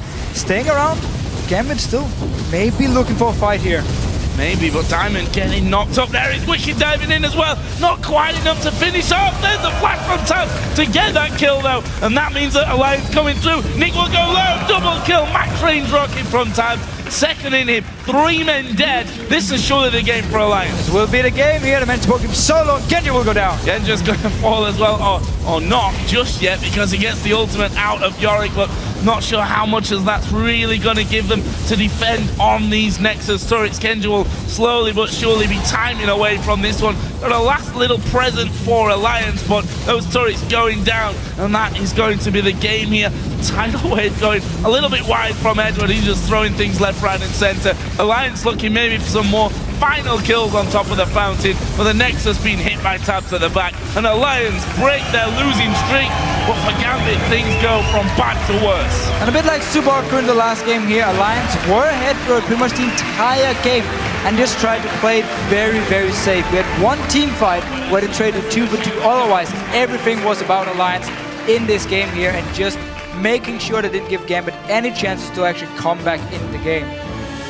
So I have to ask you then, at this stage for Gambit, Diamond coming back into the team after they had Lulex and of course Kubon replacing Darian. It's always hard to really tell after one game, but there was, for me, no real marked improvement. Yes, okay, this was, let's not make any mistakes, first place against last place here. But did we see an improvement from Gambit? Because I don't think I did. No, I agree. And I honestly feel like there's too many individual mistakes. We talked about it in the game how delay your flashes, all of a sudden it's too late, you die anyway, wrong decisions, early mid-game from Gambit as well, led to them fall behind, it led to them lose all the dragons, and once you start losing every single dragon, you just fall even further and further behind. Kubon in the top lane couldn't do anything against Wicked, like lost the lane by 100 CS or something, which is not supposed to happen when you play Yorick. Then why do you pick Yorick? I mean, it's not like late game, you're just going to carry the entire game. So, just a lot of issues for Gambit still, a lot of individual performances which weren't good enough. Credit to Nick, he tried. Genji as well picked up a lot of farm, but it was never enough to do anything because Alliance were so far ahead. And I think a lot of problem we saw Kubon in that lane. It was 151 CS by the end of it, by the way. We saw him bullying at the initial, at the start of that laning phase when there was a single Doran's ring. Wicked came back in with 3 and instantly, as soon as he hit level 6, forced him to back away. And from that point on, Kubon didn't really have any kind of chance in it. And we saw that mid lane as well. I want to touch on Alliance's picks here because Xerath, a new one for Froggen, Riven, of course, in the jungle. But first of all, Xerath, 0-1-9 for Froggen, not picking up hundreds of kills from it. However, he played what you could probably say is a perfect Xerath game. Died only the one time, 9 assists coming in, sat as far back as he possibly could, and just doing the damage from a distance. The whole idea about Alliance comp was just poke. Poke and siege, poke and siege. We don't have to dive, we don't really have a guy who can go in and tank the tower, so we just stay back and we keep poking. Perfect pick from Froggen. Worked out for Wicked with the full AP Gragas as well, because he never really had to go in and tank anyone. They just poked. As soon as someone dropped low or someone died, they could take towers, take objectives, and it was just a whole game plan for Alliance. And because Gambit could never engage, remember when Diamond tried to engage twice with Ringer? There's never an option. I mean, Alliance just backed away or had a ward on him, so never really a choice for Gambit to engage onto Alliance. And we saw the top tier, let's call it, of junglers, the three main ones panned out. Shook brings Jungle Riven to the table and ends up 7-0-3 by the end of it. Brilliant win for Alliance. Well, for now, we're going to send it over to Shox and Quickshot, who have Alliance as Shook standing by. Thank you very much. Shook brought Riven to the table. We brought Shook to the table to talk about Riven. The circle is complete. Shook, tell us about the strategy going into picks and bans, because you guys banning out the Evelynn and the Elise, how much of the fact that they banned out Lee Sin did you think was going to happen? What were the factors that led you to pick Riven here? I actually wanted them to play Lee Sin and play Riven against it. Like, I've had success within the solo queue in scrims, and overall Riven, I think, has a great potential to shut down Lee Sin. Well, it definitely worked out very well in this game, regardless of the fact you were not up against Lee Sin. We also seen the Xerath in the mid lane, Gragas top really working out from Wicked.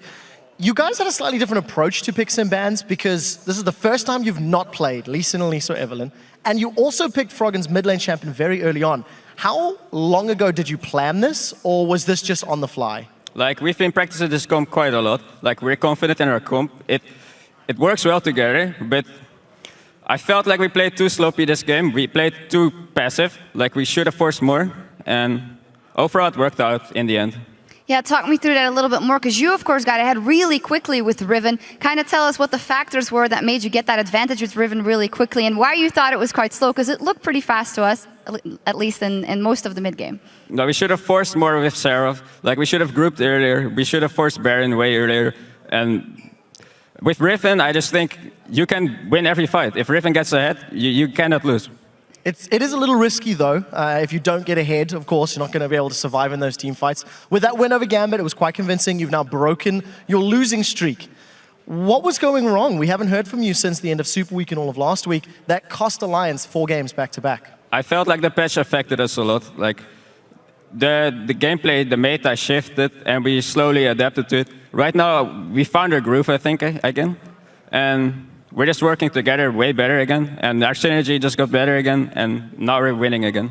Okay, so if it was the patch related, 4.12 has just hit live.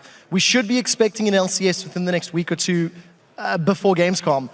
How are you going to prevent losing 4 games again when a new patch hits?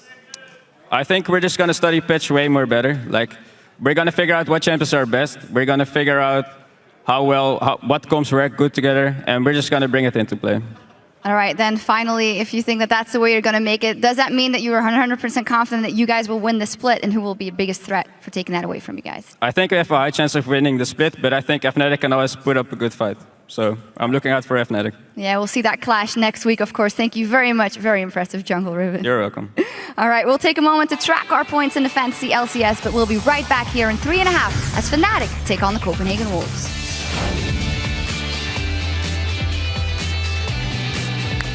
We will kill your enemies. That will be fun. Nice, nice. Getting bubbled up, Diamond going to come in from the side. Shook is there, however. That tidal wave going down. Diamond actually going to be caught out from this one. They're going to try and dive on top of him. Tidal wave comes out. Diamond knocked up once again. Froggen putting the damage in from Ro8. Actually, they're going in here, but I'm not sure this is the best decision. Wicked going to come across the side. Froggen throwing his ultimate in there, and Shook gets himself another kill. Also going low there at the back. They got the stun on towards Kuban. He flashes away. Shook coming through. Gets himself one. There's a kill for Gragas as well.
Welcome back to the European LCS. My name is Trevor Quickshot Henry, and I'll be joining Deficio to take you through the next two matches, along with this awesome crowd behind us, starting with a battle between Fnatic and the Copenhagen Wolves. Now, Fnatic have been on an absolute tear lately, going on a 6-game winning streak, demonstrating some of the most dominant games yet. They also own the head-to-head over the Copenhagen Wolves 2-0 this split. So we'll see how this works out. Every single member of Fnatic could have actually secured OP player in the last 2 weeks. 100% agree, and especially the duo lane from Fnatic has really impressed me lately here. I mean, Reckless and Yellowstar together. They just get better and better for every single game they play. Reckless, he has a KD of 12 on Lucian, his main champion, and Yellowstar, 209 assists. The most in EU and NALCS. Really impressive by the dual lane from Fnatic. Yeah, I completely agree. And Fnatic, they've actually taken the mantle that was once worn by Alliance this split as the top team statistically in Europe in a whole bunch of categories. We've actually got a few numbers that we want to show you regarding Fnatic, starting with the fact that they have secured the second most kills in the whole league behind the very pick-heavy Millennium. And with the most kills, often comes the most assists, which they have as well, and the least amount of deaths. It means Fnatic as a team has the best team KDA in the entire league. Very impressive. And they put a lot of focus on invading the enemy jungle. They lead the European LCS in stealing away the other team's buff with 66, so a lot of focus on counter jungling as often as possible. Yeah, and of course that heavy buff control can also be attributed to their fantastic warding. They've got the second highest number of wards placed, interestingly behind Ro8, another team which was winning a whole lot of games. And of course Fnatic themselves have killed the most wards in the EULCS. A lot of importance on vision.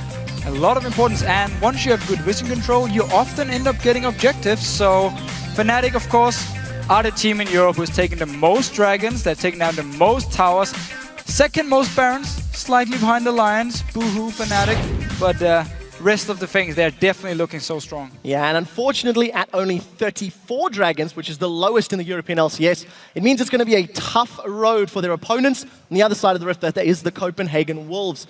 They had a very difficult season, although we have seen moments of brilliance, like their performance against Alliance during our final match in London, and then they actually beat Alliance 2 weeks ago.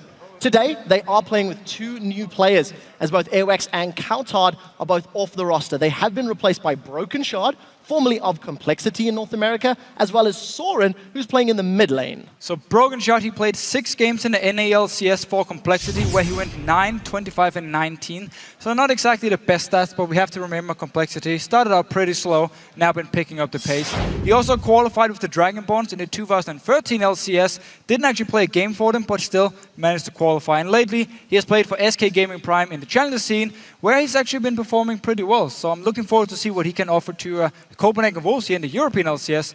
And then, of course, we have Soren.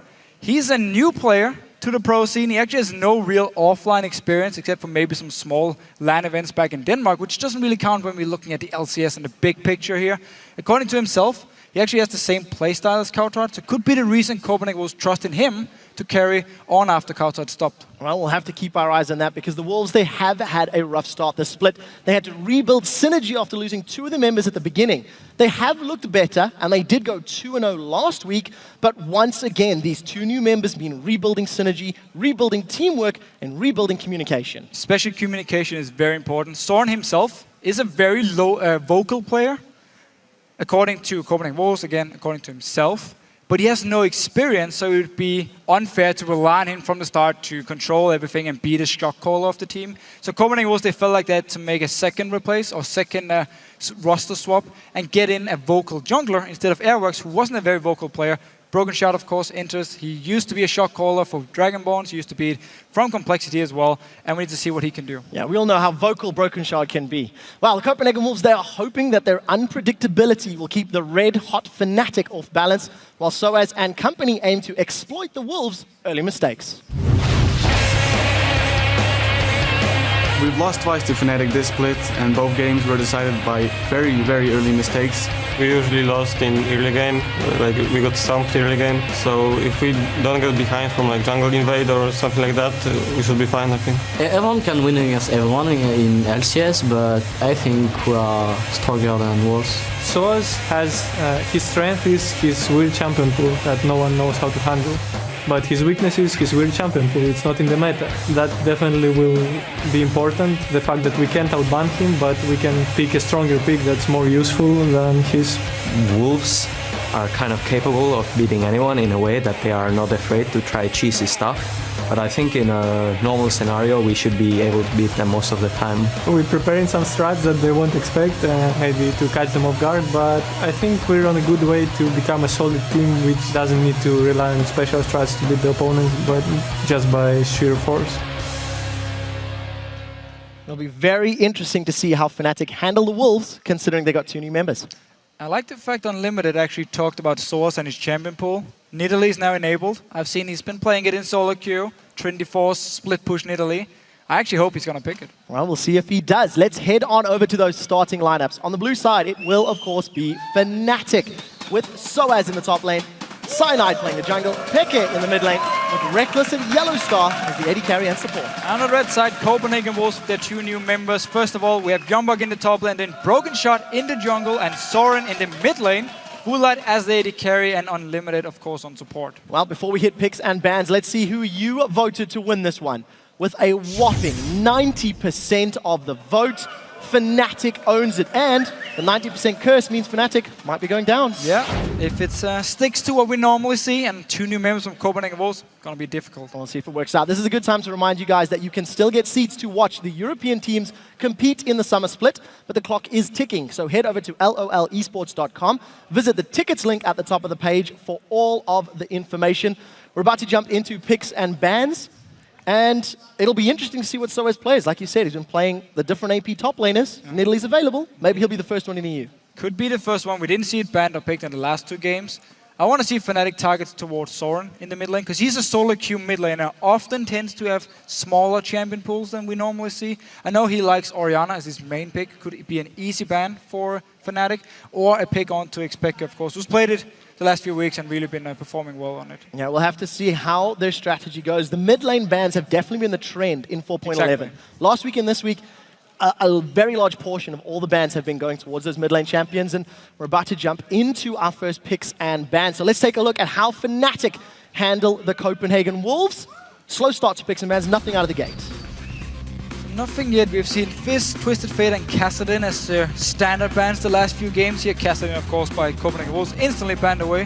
Very standard. And we do actually see Fnatic here ban away Orianna against Soren. So I like it because it is his main champion and you really want to push this new guy out of his comfort zone. So just a quick highlight. Braum and Orianna banned away from Fnatic. Kassadin and Twisted Fate taken off the table by the Copenhagen Wolves.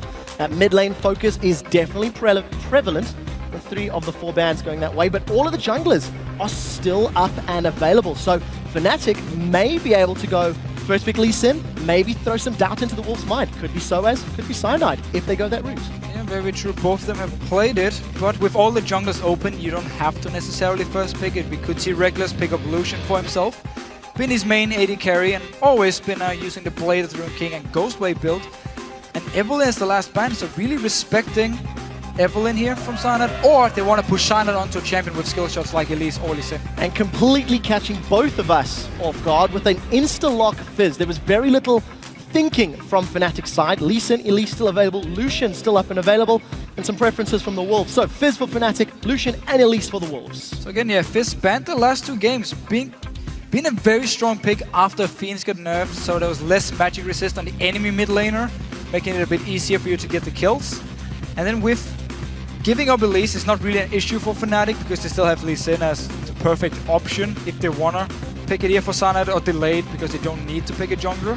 So we do see actually Reckless as well, picking up a different AD carry now. We saw him play Vayne last week once Lucian was taken away or banned, I actually believe it was.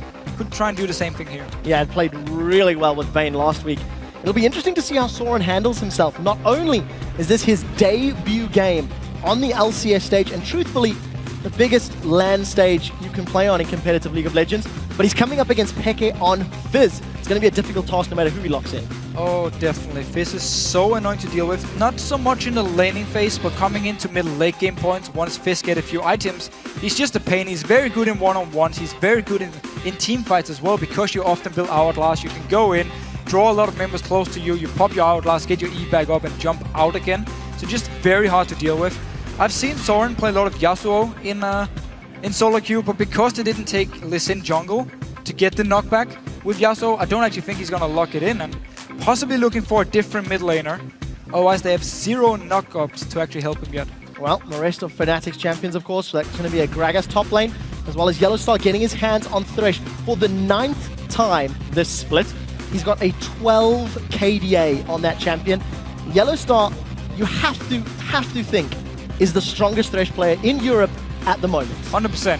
Every single time he plays it, he sets up so many kills. We saw Kasing earlier today for Subaru do the same thing, but Yellowstar can just do it consistently every single game. Gonna be very hard to deal with for the Copenhagen Wolves, especially also when you have a Fizz. So if you do land some good hooks here, or you have the Lantern as well, it means Xpeke can just go really aggressive and then take a Lantern out to safety. Well, we'll see if they synergize in that particular route. The Wolves have locked in both Ryze and Renekton. So Renekton and Elise for some early game aggressive moves, and Soren, we're expecting to take that Ryze in the mid lane. Should, in theory, be able to scale, but that's a fairly immobile champion to deal with Fizz from Fnatic. Yeah, well, Ryze is a good laner. Should be able to farm pretty easily here in the mid lane and become very strong. So we see Copenhagen Wolves with a lot of focus on the team fights with the Ryze pick. Elise as well, very good team fighting jungle. Where Fnatic now, when you have both Vayne and Fizz, I mean, you're looking just to 1-3-1 split push here and never really go into straight up team fights unless you're very far ahead. And you have Listen as well, who can roam around and join in for these small fights and be very, very strong. And you even have Wavety on the Gragas now, sitting in the mid lane by himself. So Fnatic really setting up to a very strong pick/split push comp, which is something they love to play and have been playing the last 6 games where they've been winning. Yeah, and very reminiscent of last week's composition where they had the Vayne and the Shyvana top lane to play that 1-3-1 split push. This time around, maybe going to use the Fizz in that regard. So Fnatic definitely got their comp and theoretical playstyle locked in. Copenhagen Wolves running down the buzzer, and we are going to see another Blitzcrank. Wow, second player in Europe to run the Blitz. Nice, so Blitzcrank here, Unlimited definitely looking to try and stop the split pushing, not by joining in for the one-on-ones, but to actually set up kills in the mid lane, land a good hook here, take down a member from Fnatic, and now you actually force them to recall from the side lanes and join in with the rest of the team. Otherwise, Copenhagen Wolves as a unit can just start pushing down or go towards Baron. So with the Blitzcrank here, if he can set up some kills, he will remove the split pushing effect from Fnatic and force them into defending objectives together and therefore get into big team fights, which should be in favor of the Copenhagen Wolves, unless something like the Fizz or Vayne gets completely out of hand, which we have seen before when we have Xpeke and Reckless playing them. Very, very big words indeed. If he can set those kills up. Jay Reed last week helped Millennium pick up a win against Alliance. We'll need to see if Unlimited can do the same thing for the Copenhagen Wolves. So guys, which team picked the better champions in your opinion?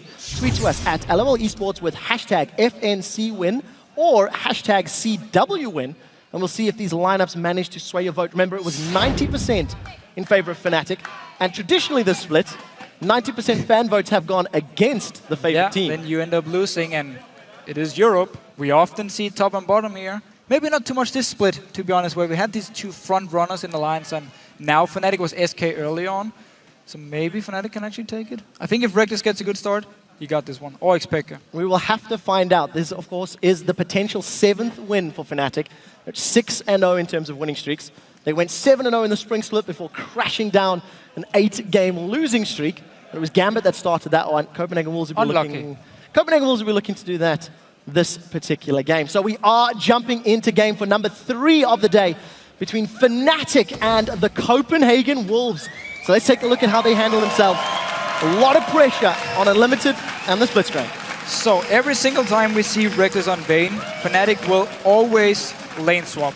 At least it's been what they've been doing in the past to avoid the weak laning phase for Vayne. And we often actually see them go into the enemy jungle at level 1, get some deep wards and try and spot where Copenhagen Wolves will send their dual lane and just make sure Reckless can get his lane swap. Both Gragas and Renekton, however, are 2 very good top laners in case of lane swaps. Only issue for Renekton is he's going to be less useful in the late game if you just look at utility he brings. So if he falls a lot behind early, he won't really have much of an impact in the game. Where Source on Gragas, even though he falls behind, still brings a lot of utility with both stuns, knockbacks, and slows. Well, I do believe we have Unlimited's reaction to the picks and bans, so let's pull that one up onto your screens in just a moment. Ziggs is banned, so yeah, we'll probably go with Fizz. Yeah, I guess. Oh, The Fizz Crush deck. Okay, that's interesting. Well, definitely not expecting the Ziggs ban, considering Soaz ran at top, considering Peke's run at mid. And I think they wanted Fizz actually for Soren. If I got it correct, he was talking about they wanted to pick the Fizz, but then Fnatic just first picked it. So definitely something the teams in Europe here have been scrimming a lot. It seems pretty much all of them actually play Fizz. So very, very smart pick and ban phase then from the Fnatic squad. If they have put Copenhagen Wolves into an uncomfortable spot. What we did miss when we were looking at the listen-in, look at the mirrored wards. Identical starts from both Fnatic into Copenhagen Wolves jungle and vice versa from the Wolves into Fnatic's jungle. So both teams simply trying to spot out, okay, where's the dual lane gonna go? Copenhagen Wolves want to see it so they can send their dual lane to go against Reckless and Yellowstar, and Fnatic of course wants to avoid it. It is Copenhagen Wolves, however, taking the blue buff. Same goes for Fnatic over here with both top laners and junglers helping each other. And as we often see it, Fnatic will get the lane swap. Yeah, exactly like you talked about. Reckless and Yellowstar heading to the top lane to be quite comfortable. We do see Yellowstar be careful. Gonna run into some trouble. Youngbuck and Broken Shot, they're gonna catch him. We'll see if they can catch him up. That's a level 1 Youngbuck. Yellowstar's gonna take a few auto attacks and absolutely nothing happens. We do see Unlimited doing a very similar situation. Hook City, as it were, Thresh and Blitzcrank, both chasing their opponents' junglers and top laners through the river. So at least they know where the other junglers started, and Unlimited trying to be a scumbag and take away the red buff. Didn't actually work for him because Fnatic pulled it a bit away from its starting position. So both teams now know where the enemy jungler is, where they started. We'll have the timers ready, and we do have the lane swap. Unlimited and Yellowstar actually can both roam around and try and set up some plays here early on. And we'll see who can roam more effectively. Last week, we actually seen Kiwi Kid with a fantastic death sentence through the Wraith camp wall into the mid lane to help secure a kill. We know for a fact Yellowstar can make those plays happen. Anyways, let's take a look at those buddy systems. Youngbuck and Broken Shard clearing out the jungle camp, moving towards the top lane. And we do see that Soaz and Cyanide still holding hands. Going to check out Larry White. We'll see if they're going to go for the objective or potentially a tower dive. Now, Fnatic did this in both of their games last week. Very early tower dives onto their opponents. It feels like Broken Shard is aware of it. He set himself up. Yeah, Copenhagen was they expected. There's no E on Broken Shard, however, so no cocoon from him. Only level 2, didn't actually get the last small bit of XP, but did at least put up a ward, so they expected Fnatic to move here, but Youngbuck might still be in trouble. Youngbuck does have flash available. Broken Shard gets caught. That's a lot of damage from Cyanide already. We do see that in the top lane. That's a condemn into the wall. Reckless tumbles away as the death sentence holds Youngbuck in place. The silver bolts come out. Ignite is ticking in. First blood secured by Reckless. It's not over yet. Cyanide is looking for some spider pudding, and Broken Shard's going low. 100 HP on the flash forward. They trade 1-for-1. Yellowstar gets the last hit, 2-for-1 in favor of Fnatic. So while Copenhagen was expected to dive here, they couldn't actually do anything against it because Broken Shard, first of all, he's only level 2. Youngbuck is back here. This is risky. Well, we'll see if Fnatic want to re-dive. So as if he takes it up, maybe.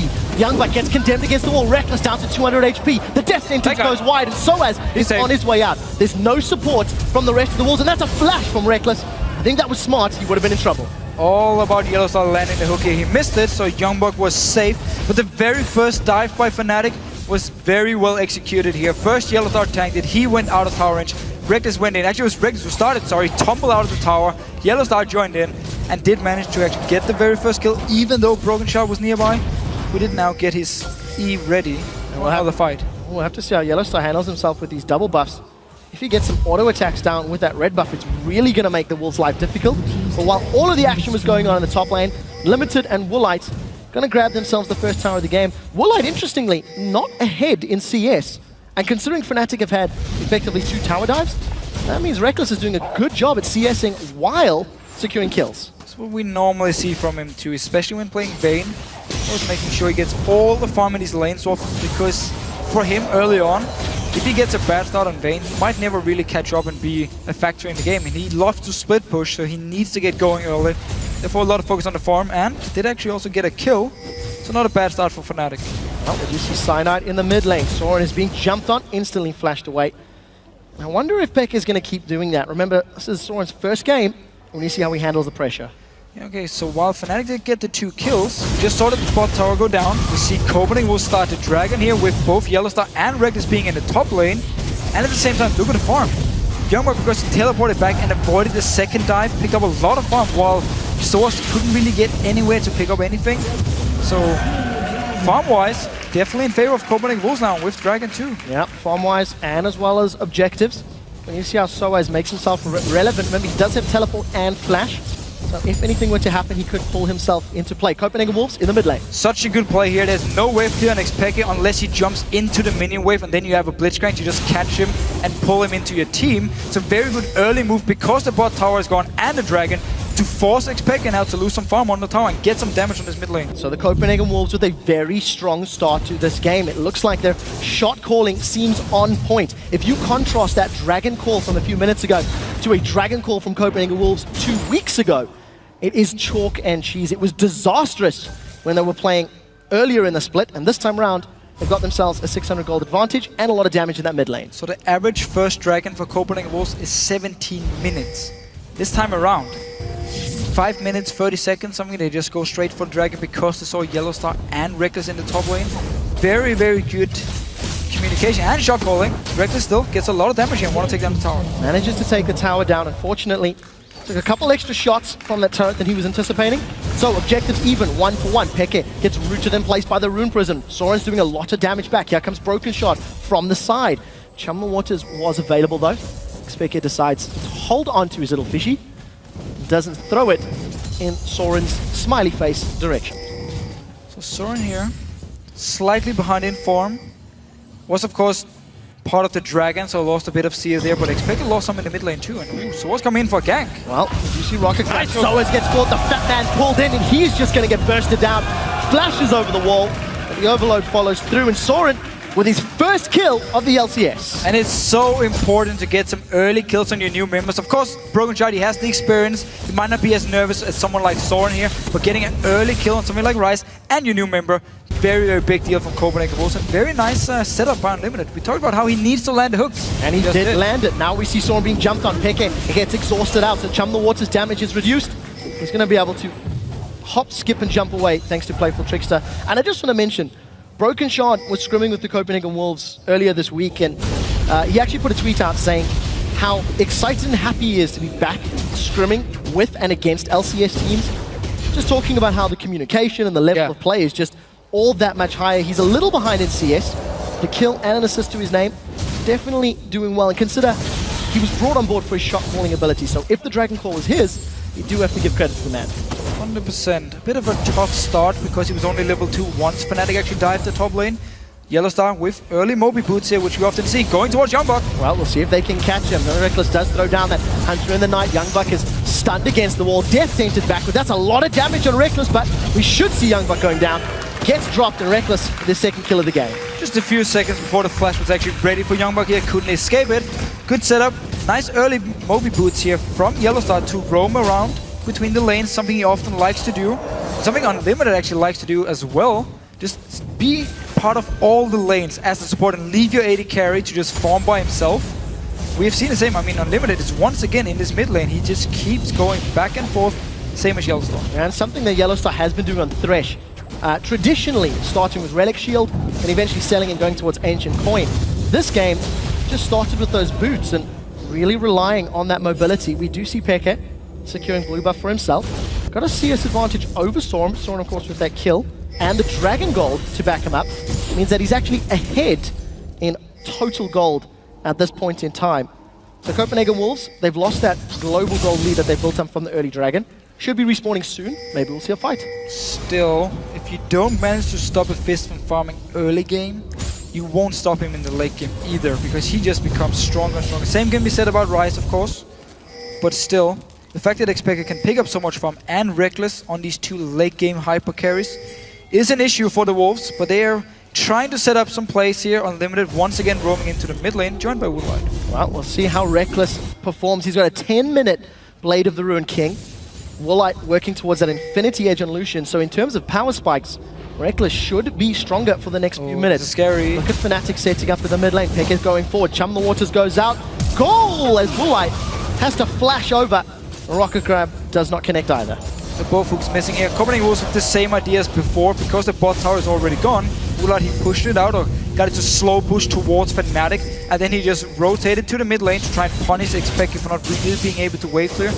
This time around though, Fnatic were ready with all the members. Even Source actually moved from the bottom lane up towards the mid lane in case a fight would happen. Remember, all things considered, that's a flash down on Ro8. So if he does get slightly overextended, could be in trouble. Level 5 Yellow Star, no box available. Look for the death sentence. We'll see if he can connect. YoungBuck slices once and sidesteps. Yellow Star with a very rare miss on his skill shot. Soren here actually built some early magic resist on Rise, so he's gonna delay his Rod of Ages just by a few minutes, but still, it's always about getting it as early as possible, together with your tier, of course, and just start stacking them up here. But one of the early magic resist against Xpeke and Source. Yeah, definitely should help him out. On the topic of items, you can notice Soaz actually got himself a chain vest and a giant's belt. So, you know, we've been seeing Gragas' in Korea go Lichbane first. You were talking about it in the previous game. We've seen a lot of AP being built by Wicked. And Soaz also going to go his own direction for this game. So Dragon's up in 5 seconds. It looks like the Wolves have got positioning. It really shows to me how Source wants to make sure they actually have a real tank in the front here. Oh, nice from YoungBuck! The death sentence connects, the box is down. YoungBuck gets slowed, but he's going to slice and dice his Valve away. Reckless continues to chase as Yellow Star is tanking up the turret. So YoungBuck forced to flash away. The rest of Fnatic have grouped themselves up. Cyanide goes in. He's sealed like only Cyanide can. He gets rocket grab backwards though. A second kill to Soren. Dragon for 1. They've got to be happy with that. Same deal here for Wolves though. Oh, Broke's in trouble. He's going to repel away and still get nommed. Earth, the manatee, is hungry and he's eating spiders for breakfast. YoungBuck sidesteps away. He does throw down Dominus. Reckless is melting through his HP. Yellow Star and Reckless counter the kill with a kill of their own, as well as getting Dragon. And really not the best few minutes for Copenhagen Wolves here. First of all, it was supposed to be their Dragon. There were 4 members. Sanad stole it. Yes, he went down for it, but now up in his top lane. Reckless just picked up a kill. Xpeke got a kill as well. Remember, you can repel to avoid the knock-up because you're up in the air, but you still take the damage as the least and will die. Oh, if he had landed that hook, man. Well, I thought it was going to happen, that's for sure. Unlimited almost would have been a mad life. Makes an LCS big play, but it was not to be. Reckless and Yellow Star get themselves out. Another kill, another tower. Fnatic accelerate to a 2,000 gold lead. And 1-for-1 in Dragons.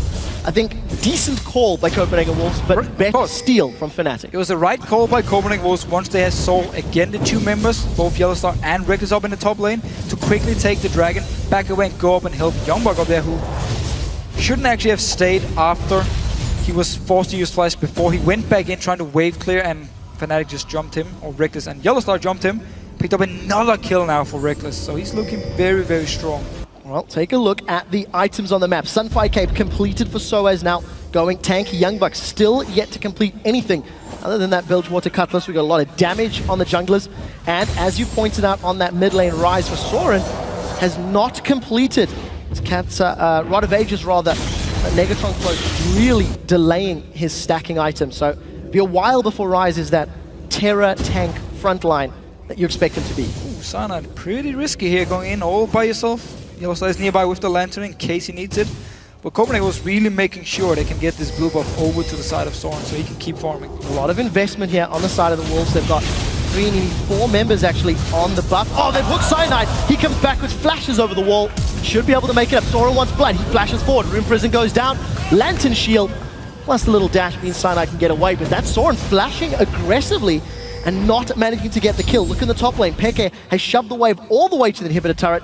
Reckless looking for blood on YoungBuck. I wonder if he's going to start the fight. There is, of course, the scrying lanes. YoungBuck gets taunted up. Blade of the Rune King down. YoungBuck is just getting decimated. All right. Too easy. So, if you're against a Vayne and a Fizz who's getting early kills, you don't build damage on Renekton as your first item. You are so squishy. Your only choice is to go full tank and just try and defend your own tower. Source, he's in trouble. Yeah, he's in trouble. Knocks him away. And of course, Unlimited and Broken Share tag teaming to take down Soaz. Easy kill backwards, just Soaz a bit over-aggressive. So Unlimited has been doing a good job trying to get a few kills here, but still these solo lanes, or these side lanes, sorry, it's gonna be so hard for Copenhagen Wolves to deal with. The Blade of the Rune King, it's something YoungBuck always builds on Renekton, but you're not gonna catch Vayne anyway, or Fizz for that matter, and Broken Shot in trouble now. Oh, he does manage to sidestep Chum the Waters. That's a flash over the cocoon. Peke grabs himself another kill. Beautiful Urchin Strike straight through Unlimited. It's knocked up in the air. We'll see if he can get away. Peke manages to playful tricks to the silent. Ro8 is looking like he's going to get taken down. Red buff slow. Last hit gets secured by Reckless. That is a 5-0 Vayne. Fnatic group up. They've set their sights on the mid turrets. just because they have the carries are so fed from Fnatic, it really also explains their tank build here from Source, because they don't need more damage. They just need someone to tank everything Copenhagen has to offer. And Pekka once again jumping and sword and drop. Oh, he gets knocked back with the death sentence. Connects onto Unlimited. That's one secured. The rest of Fnatic dive forward. Cyanide once again goes down as Reckless. Flashes forward for the Lantern out. 2 for 1. And Fnatic are playing out of their minds. That is a 7-0 Vayne. 10 kills to 5, 3 towers to 1. There's very little Copenhagen Wolves can do to contain Fnatic at this point. Simply Fnatic outplaying Copenhagen Wolves. You're just gonna see it again. Specker jumping around, dodging the hook. Sana joins in, kicks back Zoran, there's no flash. Joins in, hook from Yellowstar to Lantern to Unlimited, so he flies in, gets the play as well. And notice the Lantern being pulled down here. They know Reckless, he's like, I'm gonna go for this one. And Yellowstar puts the Lantern, Reckless knows he can flash after it and take it back to safety. Aggressive Reckless, which is not what we were seeing at the beginning of the split when he was playing passive and playing scared. One of the few 80 carries in Europe to pull Vayne out. He had a fantastic game last week and he's off to one hell of a start this week. So 15 kills, 17 minutes in, 2 Dragons, 1 for each. Even though Copenhagen Wolves are now far behind, and if you look at just like the big table here with a 7-0 Vayne, they've had some good calls. I mean, the Dragon was the correct call once again while there were 2 members up in the top lane. Youngbuck has had a lot of issues, however, in this game. I don't agree with his build, and I think that he shouldn't have stayed around to die a second time to wreck this up in his top lane. Oh, Cyanide's got good hook again. Cocoon into hook. That means he's down. Cyanide definitely feeding for Fnatic. I also want to highlight, it's the new players for Copenhagen Wolves that are shining. Soren, 3-1-0. Broken Shot, 3-3-2. Definitely putting up a good performance for their debut on the Copenhagen Wolves squad. And of course, credit to Unlimited. Landing the hooks here, and onto Woolite. Oh, Woolite gets caught. Yellowstar flashes into the hook. Gets pulled backwards. Chum the Waters is down. The damage does connect into Unlimited in the background. Reckless has got his first. We do see Pekka securing the second of the fight before. He playfuls once. Trickster's out. Reckless is chasing Unlimited before he turns back onto the giant crocodile of Youngbuck. Youngbuck has got a Doran shield against a 7-0 Vayne, and he just gets turned into a pair of boots. Before Copenhagen Wolves are on the retreat, 1 for 3. And Fnatic just surround the Wolves. Dragon is up here. Sana died before. Remember, he got hooked in by Unlimited, but he will be back now. Take the Dragon with both Source and Reckless.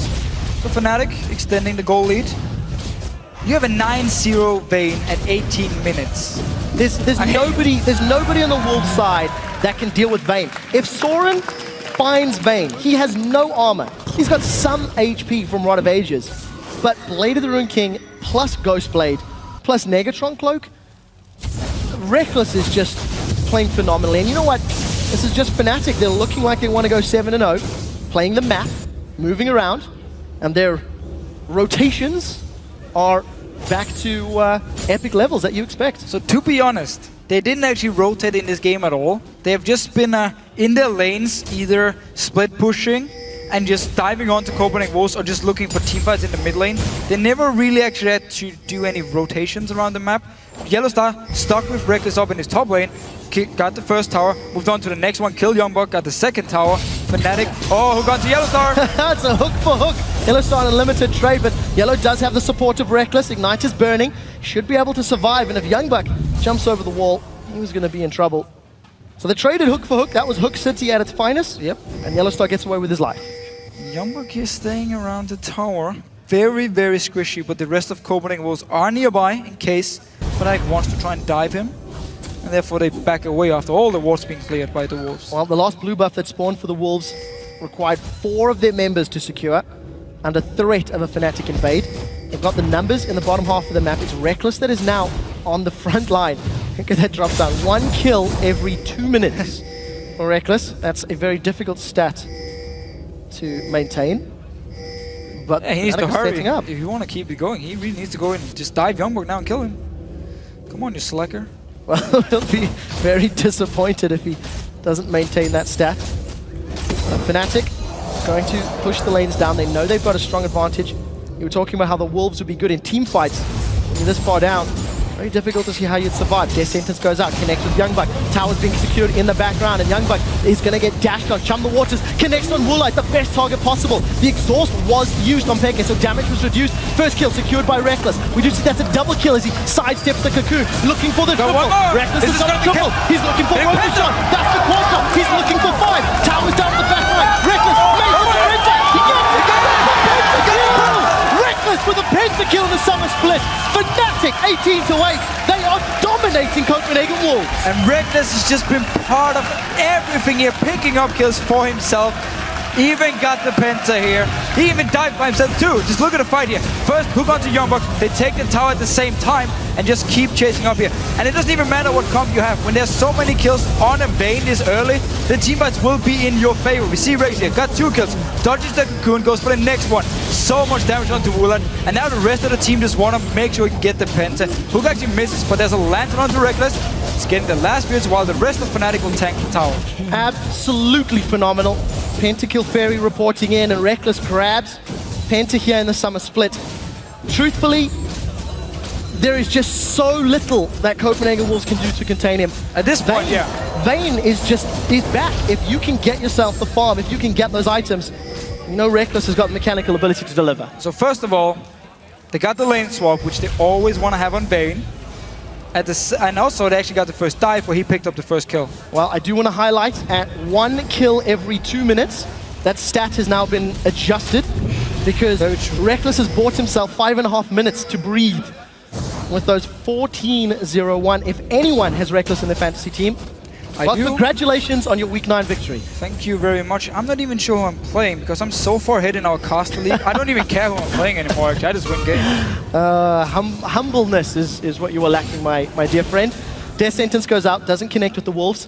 Fnatic, you got an 8,000 gold lead. It's not as much as you might expect at this stage. Cyanide maybe playing the sacrificial lamb. Yellow Star gets hooked in, box goes down. Teleport coming in from Soaz as the kick from Cyanide knocks up the Wolves. Here comes Peke. We see Reckless with the first kill of the fight. Now Youngbuck to the back foot. Reckless has got the double. The Chum the Waters is on broken shot. Killing blow lands on Cyanide. Scumbag Cyanide indeed. It's not over yet as Peke is looking for the dive, and Woolite finally decides to back away. 3 more kills.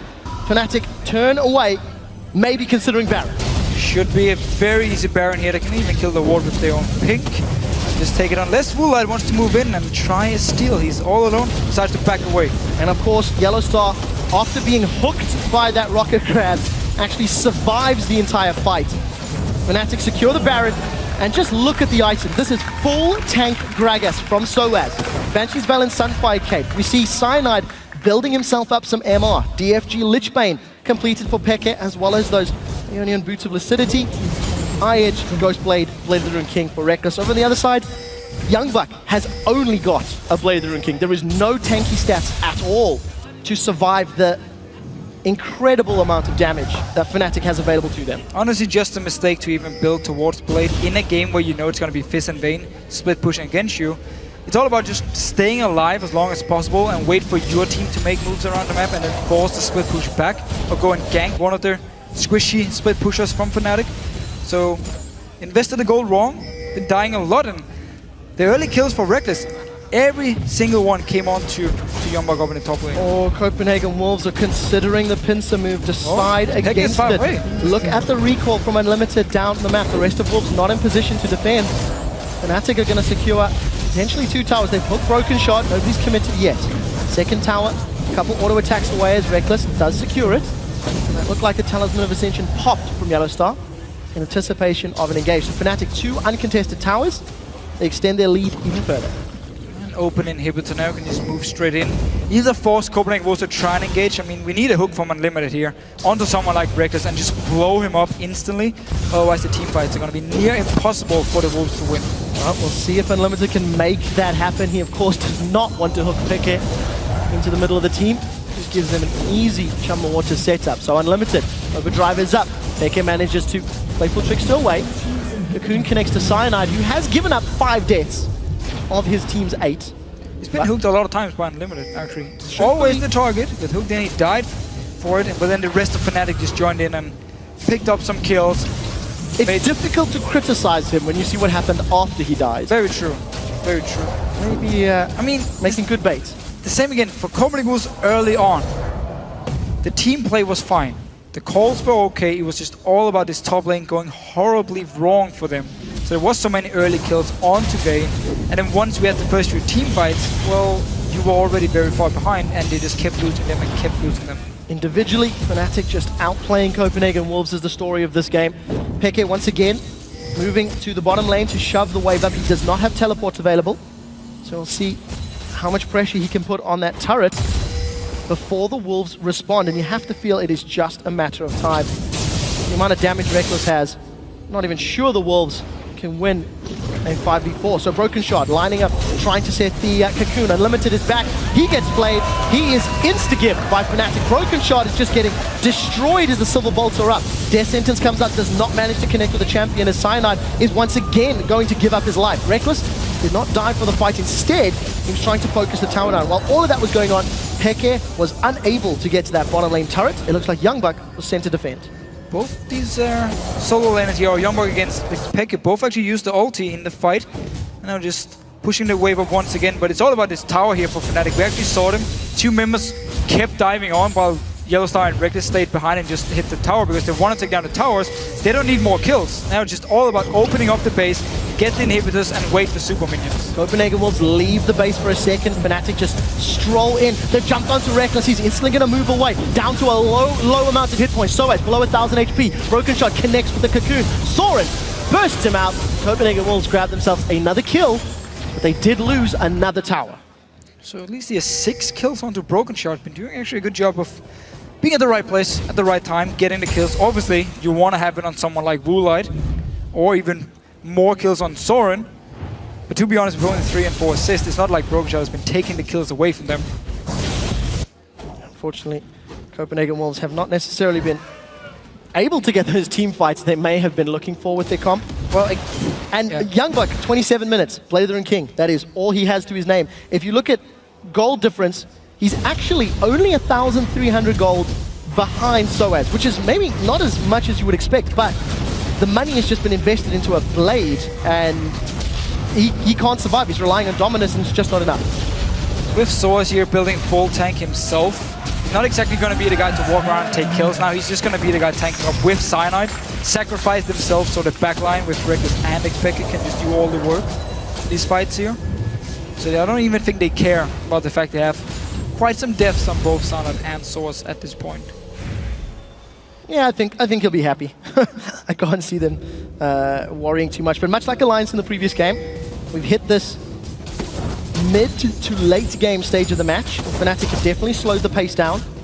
Rekkles still not in danger of losing his 1 kill every 2 minutes stat. He's got himself a nice healthy lead. Interestingly, if he hits 19 kills, he will equal Skara's Master Yi game, where he secured 19 kills in 1 game. 20 is the record for the highest number of kills in an LCS game in the history of the LCS. Wonder if Rekkles is aware of that. One more team fight, actually, he could secure it. Yeah, I don't think at this point he can even avoid killing people. I mean, close your eyes and just start auto-attacking left and right, and people will die when you are so far ahead. He's going to be the target, though, for Copenhagen Wolves. They're going to look towards him and try and either flash forward with Soren on Rise if he does a flash for the next fight, or land a hook, or stun from Youngbuck. I mean, we can see everyone from the Wolves just try and pile onto Rekkles and kill him. And then maybe they might actually be able to win a fight, even though they're very far behind, because if you look at the damage, we talked about it on Soaz, on Cyanide, they won't really be able to kill anyone by themselves. They need the 2 carries, both Peke and Rekkles, to kill people. Very, very positive, Mr. Deficio. There's a whole lot of things Copenhagen Wolves need to do right in order for that scenario to happen. But I do agree with you. I do feel that if they can survive Peke's burst, ideally maybe dodge Shaman Waters, that would be a good start. Soaz does not have the support of any damage dealers around him. Fnatic playing the split push game, but it's with Soaz and Peke, not actually with Rekkles and Peke, which is what we were anticipating. Well, it was early on until he picked up all the kills. I think they just want to keep him now with Yellowstar, so they make sure he has the Lantern as well, and Yellowstar to try and peel for him. And just try and, yeah, what they're doing now, get onto inhibitors. Well, 4 members of Fnatic in the mid lane. Peke is up in the top lane. He's pulled the support of Youngbuck. Youngbuck and Peke traded ultimates a little while ago. Playful Tricks has been used. Hourglass as well as Flash were available but not even needed. Beckett just sidesteps away. He's jumped on Youngbuck. DFG, Chumble Waters. It's a whole bunch of damage. Manages to urgent strike in. Beckett gonna throw down the hourglass. Here comes the rest of the team. The question is, can Reckless get killed? They hooked onto Soren. He gets pulled into the team. Reckless manages to not secure the kill. Turns his attention to Warlight. That's a flame. That's kill number 18. He needs 1 more for the tie. He needs 2 more for the win. Fnatic onto the top lane inhibitor. There's not much from the Wolves to defend these Nexus turrets, and Fnatic have set their sights at the last few objectives, not before they try and kill Broken Shard. Barrel is just waiting for him, and can they burst him out? Nope. Side against it. Side against it, so Reckless will be stuck on 18 kills, sadly for him here, but the Nexus towers will go down. And that is going to be the game after 31.5 minutes. Fnatic obliterate the new look Copenhagen Wolves. Reckless unkilled at 18 kills and 3 assists. Look at the smiles. That is a very, very happy young man. I think you just said everything there is actually to say about the game, because teamwork-wise, I mean, we can actually look at this game and just say it reminded us of a solo queue game, because it was just small fights, getting kills left and right here.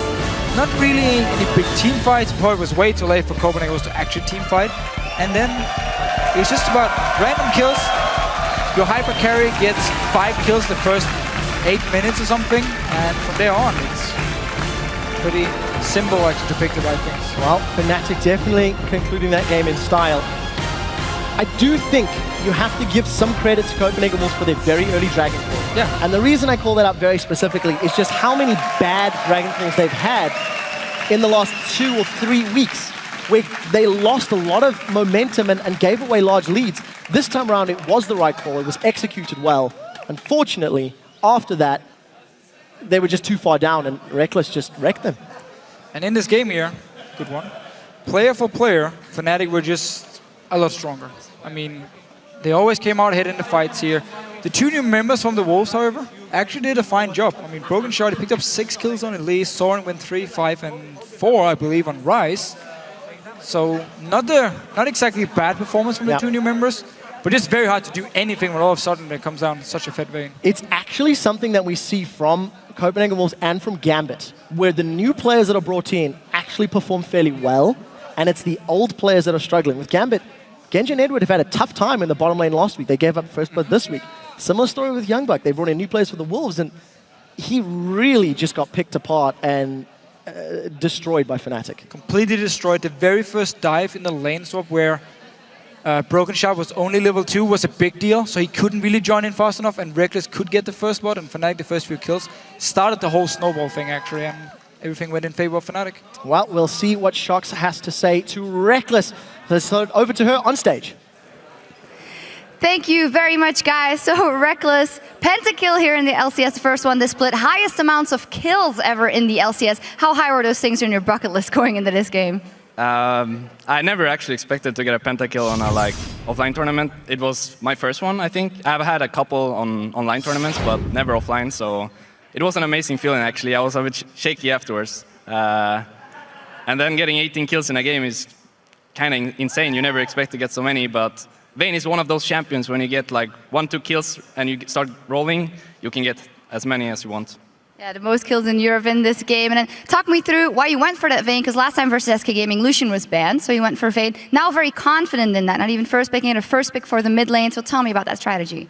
We've actually been practicing Vayne this week a lot, since I felt after the SK game last week that Vayne can actually be really strong in this meta, because it's changing a bit to Assassins mid, and it's still with this tanky top laners. And these Assassins mid are usually countered by Cleanse or Quicksilver Sash. So Vayne is one of those champions who can really make use of these 2 defensive abilities. And I really felt like when they picked in the Renekton and they had the Ryze mid, which is hardly countered by the Cleanse, I could just go for the Vayne lane swap, try to punish the Renekton as much as possible in the early game, and I think I put him 0-5 by chasing him around the map all the time. And then I had the Cleanse for the Ryze Flash W. So I was really safe in this game. Yeah, actually the exact same plan as you did versus SK, the lane swap with the Vayne and get rolling. And you mentioned it as well, you feel confident that you found something now in this meta that works, because we've heard from Taps, for instance, that he feels like, I don't feel like I'm doing that much in games anymore. I think Vayne is just one of those champions that I'm really comfortable in personally. I don't think it's the best champion to play, because it's really risky, and at the same time you don't get as high reward as you can do with others because she's really hard to siege with, for example. So she's just one of those niche picks I have in my back from like season 2 when I just spammed her like 1,000 games. So I know exactly how she works, even if I don't play her in solo queue. Pentakill, pretty big reward, I would say. Talk me through how you feel in the team in general. We know you're one of those young, hungry guys who feel very bad if you guys go on a losing streak and take it very much to heart. So what's the atmosphere like and the efforts going into the rest of the season? Right now, it's actually really good in the team. We're all happy, making jokes, and just living our life pretty much because we're, after all, on a winning streak, and RNA came in and like fixed the issues we had before. So everything is going really smooth right now, and the playoffs is coming up with Worlds as a main goal, and we're really looking forward to that and already planning for the playoffs because we really want to get to Worlds this year, and I want to prove myself. And get more pentakills, of course. Thank you very much. Thank you. All right, we're going to take a quick break, but after the break, we're going to break down this game with Impaler and SK Gaming takes on Millennium. But first, we're going to take a look at that fantastic highlight reel from Reckless. Everyone knows that XPK has some problem. Joking. What kind of It's Reckless. Youngbuck gets taunted up, Blade of the Rune King down. Youngbuck is just getting decimated. All right. Too easy. And Picker once again, jump around, sword in trouble. Oh, he gets knocked back with the death sentence. Connects onto Unlimited. That's one secured. The rest of Fnatic dive forward. Cyanide once again goes down as Reckless. Flashes forward for the Lantern out. First kill secured by Reckless. We do see that's a double kill as he sidesteps the Cocoon. Looking for the triple. Reckless is on a triple. He's looking for one shot. That's the quad. He's looking for 5. Towers down the back line. Reckless lays the red back. He gets it.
LCS Super Hot Crew's Impaler has joined Joe and I here for some analysis for that last match where Fnatic beat the Copenhagen Wolves. Welcome, Impaler. Thanks for joining us.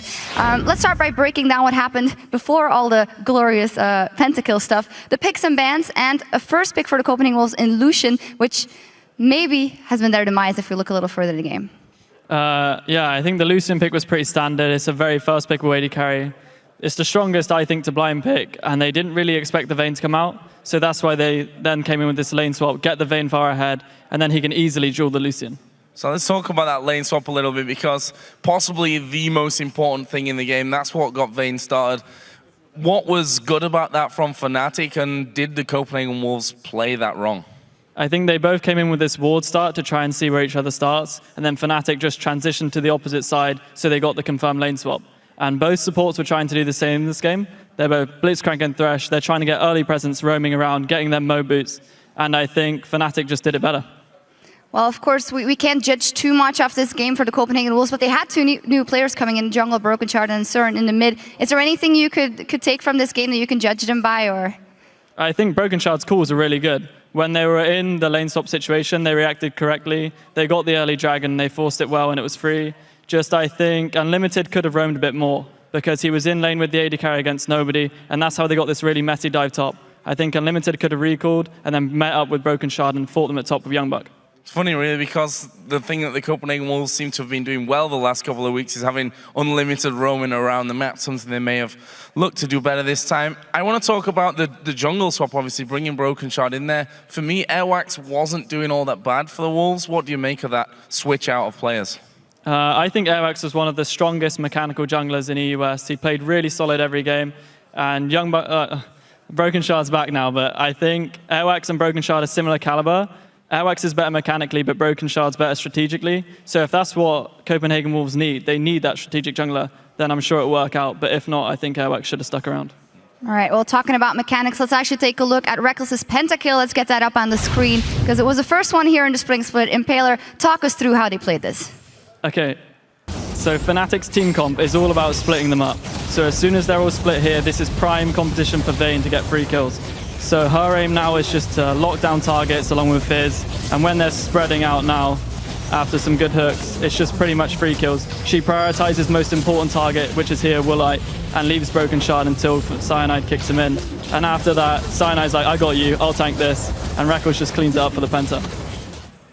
Really just impressive. I mean, then we heard it from Reckless himself, and said, you know, once that Vayne gets going, it's very, very hard to actually finish it off. Did have a few problems closing out the game, maybe because of the Vayne itself. You know, you can only get so close without risking really being in danger. Yeah, I think they couldn't siege very well because they only had the two range people, which were Thresh and Vayne. And Gragas and that were constantly at risk of getting hooked by Blitzcrank. So it took a little bit longer than expected, but who cares? Reckless got more fantasy points, so it doesn't really matter. Not for me, though, sadly. Damn. Yeah, he was saying to me before the interview, I didn't want to kill him anymore, but I just couldn't help it. Well, that's what happens when you are so fed, of course. Well, let's move on to what you guys have been talking about at home, because at the start of today's show, we asked you to tweet and tell us which European LCS pro do you think has been the most innovative this split and why. And here are a few of your answers. The first one is from @Cyclohex, saying, the most innovative player has to be Soaz. We're pretty much used to Yorick at this point, but the Ziggs top, genius. Yeah, so Soaz has been for as long as we can really remember. I mean, we go all the way back, and we were always talking about Soaz is one of the guys that surprises us a lot of time, brings out sometimes seemingly random picks into this top lane. The Ziggs in there, he was the first one to really do the Yorick, and I think we're going to continue seeing newer styles from Soaz, because that's where he seems to really excel, and that's where he seems to have the most fun in the game, when he can pick different options. Absolutely. The second one is from @NeilW tweets, Kerp, branded as an assassin mid laner, has pulled out a good number of champions over the split. Impaler, what has been your team's experience playing versus Kerp here? Kerp is considered by our team to be the most patient mid laners. He loved this like assassin pick where he can just hide somewhere. He's willing to wait as long as it takes to get that one kill that can snowball him. And yeah, when he is innovating these new picks, he was really strong on LeBlanc. It's just scary to come up against his mid laners that can burst you out in any second. It's funny that we talk about Kerp being innovative when he plays on a 1980s trackball mouse as well. The third one is from @ChuggyHouse. I think it is overpower. He can play melee assassins like Yasuo or playing long-range mages like Xerath and Lulu. A little less this split as it was in the beginning of last, but still something that you can never predict what he will do. No, and I think that's the danger of a player like that. We saw Mordekaiser back in the spring split that you've always got, even if your enemy targets 3 band swords, you've always got something new to pull out. All right, well, thank you guys very much for sharing those with us, and you can reach us anytime on Twitter @LOL Esports, and remember to use the hashtag LCS throughout these matches. We'll head back to Quickshot and the Physio for the last match of the day, but first, SK is fighting to hold on to their 3rd place spot, and their support in Rated is having trouble explaining exactly what is causing their recent slump. I'm a little worried right now. It seems that we are a lot more shaky and we've problems with some standard situations that we've handled quite easily before. I feel like that's a team thing, mostly. I don't think that individually we're playing less or we're training less than before. I don't feel that we're training less efficient as well. It's just overall a thing of the team that we're starting to struggle having the right decisions, making the right calls in the right moments. That's just an overall thing and everyone's standing a little more shaky. Strong words from Enrated. We'll have to see if we can figure out the problems. So welcome back, everyone. Things are set for our final match of the day with SK Gaming taking on Millennium. These two teams are tied at 1-1 in the head-to-heads. And last week, SK Gaming had a very rough showing. They lost both of their games, one to Ro8, one to Fnatic. And there's actually only one match that separates them in the standings from Millennium. And they don't look like the dominant team that they were at the start of the split or the end of the last split. So in my opinion, the new picks from SK Gaming, they simply don't work for them. I mean, we can take Freddy as the example. 4.10, or before 4.10, sorry, Freddy was playing champions like Renekton and Aatrox, and he was performing really well.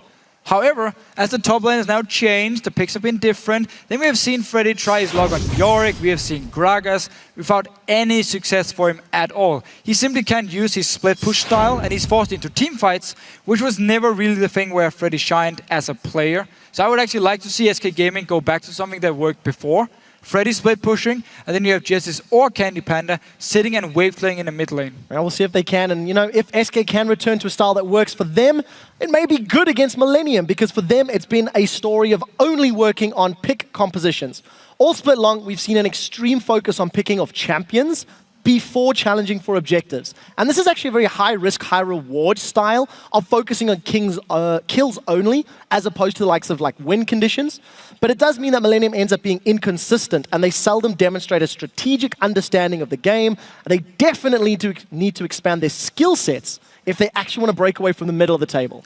They are the biggest wildcard team ever. I mean, beat Alliance last week, and then they lose to Copenhagen. It was completely random. And as you just said, there doesn't seem to be much of a strategy because they need a very good start in every single game they play. Otherwise, they do nothing. I mean, they've been ahead in gold in 8 out of the 10 wins at 20 minutes, which really shows how important it is for them to start well and just try and snowball the game because they rely on getting these kills to get the gold. So if they do fall behind in laning phase, we've seen it time and time again, they end up doing nothing because they're too weak to actually teamfight or go for kills and just end up sitting back and slowly lose the game. Well, we'll see what they can do. Let's take a look at the starting lineups for this match. On the blue side, it will be SK Gaming. We will, of course, have a steady Freddy playing up there in the top lane. Svenskeren trying to regain some of his former jungle glory. Jez is in the mid lane with Candy Panda and Enrated as the duo. On the red side, we have Millennium with Kevin in the top lane, Codnex in the jungle, Kerb as the mid laner, Creaton, of course, as the AD carry, and Jiri on support. Well, as it is the final LCS game of the day, we don't want to lose our featured matchup. Today it takes place between both of these teams' AD carries, Candy Panda and Creaton. Both of these guys have had their ups and their downs at different times, but you can't deny that they both have fantastic mechanical ability. 100% agree, but Candy Panda has been looking a little bit shaky together with the rest of SK Gaming lately. However, I do feel like he's actually been the best on the team, even though they've lost some games here. He's a very strong player, and he has actually a very big champion pool for AD carries. I mean, he's played 7 different AD carries already, which is very impressive, considering that we have some AD carries in Europe who plays like Lucian Caitlyn every single game. Creaton, on the other hand, he's actually looking better than ever now. 4.9 KDA in the last 6 games is very impressive. And he's actually one of the AD carries who sticks to 1 or 2 AD carries. 12 games on Lucian, and Millennium have only won 2 games without Creaton actually playing Lucian here. So very, very important or we might see SK Gaming, focus on taking it away from him. Well, we'll have to see how that works out, especially with Lucian changes on the next patch. Oh, yeah. They're on 4.11, where he's still strong. Before this match begins, let's tally up those votes, see which team that you guys have picked to win. According to lolesports.com, you've actually picked SK Gaming by 57%. That is not a very strong vote, but I do think strategically, SK are a stronger team. On the assumption they don't fall behind in the laning phase, they can beat Millennium. Yeah, so I think SK Gaming coming as a small favorite here. However, with Millennium, you can never predict anything. Well, we'll see if Millennium get their hands on Fizz. It is Kerp's most played champion. It's something that we're seeing banned and played fairly often. We've seen Jez's pull out Syndra last week for the first time. And he did fairly well. I think he went 4-4-1 if memory serves. Still. The rest of the team gave up a whole lot of kills. So it's one of the new champions, and Jez is looking back to last split. Whenever we saw him play LeBlanc or Zed, SK Gaming would lose games because they didn't know how to play with these assassin types. They could only play with him sitting on Zig. Nidalee is available. Nidalee is enabled, but not as an AP anymore. Would be a pretty weird pick at least. Well, we'll have to see if Comfort maybe helps counterbalance the weaker kit. We'll see. We are jumping into picks and bans. This is, of course, SK Gaming taking on Millennium. First ban out of the gate is Fizz. Nobody's surprised by that. Instant reply with Millennium taking off Cassidy. I'll quickly reel off the others. Irelia denied from Kevin. Orianna denied from Jesus. So Orianna taking away here one of the farm-heavy champions, and a champion we see very often here in Europe. Irelia, I think actually Europe is one of the only regions who really plays Irelia, and Kevin is one of their top laners who loves to pick her as often as he actually can, and will always do well. So smart ban here, SK Gaming, targeting straight towards him. I'd put an argument forward that Europe's top lane plays different champions than the rest of the world. We see a lot of Yorick, we see a lot of Aatrox. While they feature periodically elsewhere, it's a standard in our region. Anyways, last two bans. Evelyn taken off the table by Freddy, leaving Lee Sin and Elise's junglers. Lee Sin taken away from Millennium. So Millennium here trying to put SK in a situation where they need to decide, do we want to take Elise as the only jungler left as the top picks here?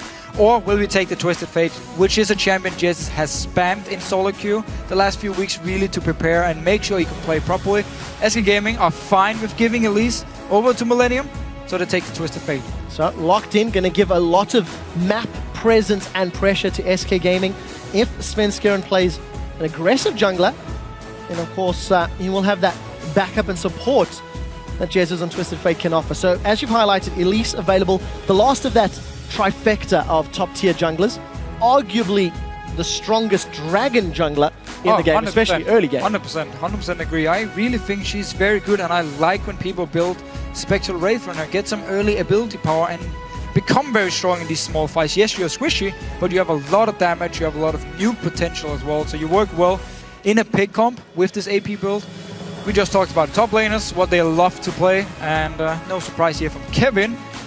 It's funny because if you actually ask the top laners, why do you play Aatrox? He's like, he's good in lane, and I like the way he dies in the teamfights late game, and I like to be annoying and just revive again and again and again, because I don't actually do anything else in the late game teamfights. Well, it definitely plays into Millennium's style. Aggressive champion, capable of helping you secure picks, and of course Elise once again backing that up. Ooh. We do see Jez's with the Nidalee hover. We talked on the fact top lane Nidalee could be Freddy.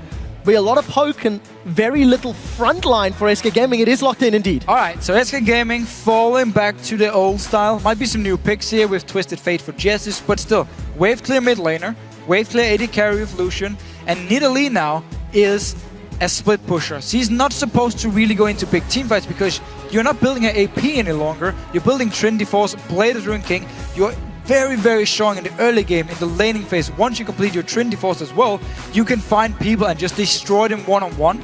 But you're not really looking for teamfights here. So Freddy, he's gonna be split pushing like Hotshot GG used to do on Nidalee many years ago. Many years ago indeed. I do want to highlight though, if there was one team that it was risky to do this against, it is Millennium. Millennium only play engage, in-your-face aggressive champions. With Jay relocking in Leona, it is one of his most played champions. 7 games this split, 4 games secured his victories, and he is very good at engaging.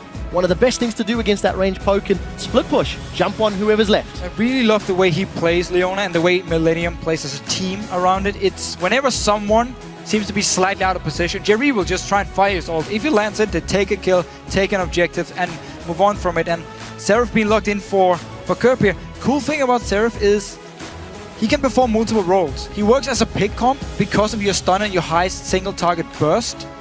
And at the same time, he's really good at sieging towers because you have such a long range poke here, so he can work for Curb here.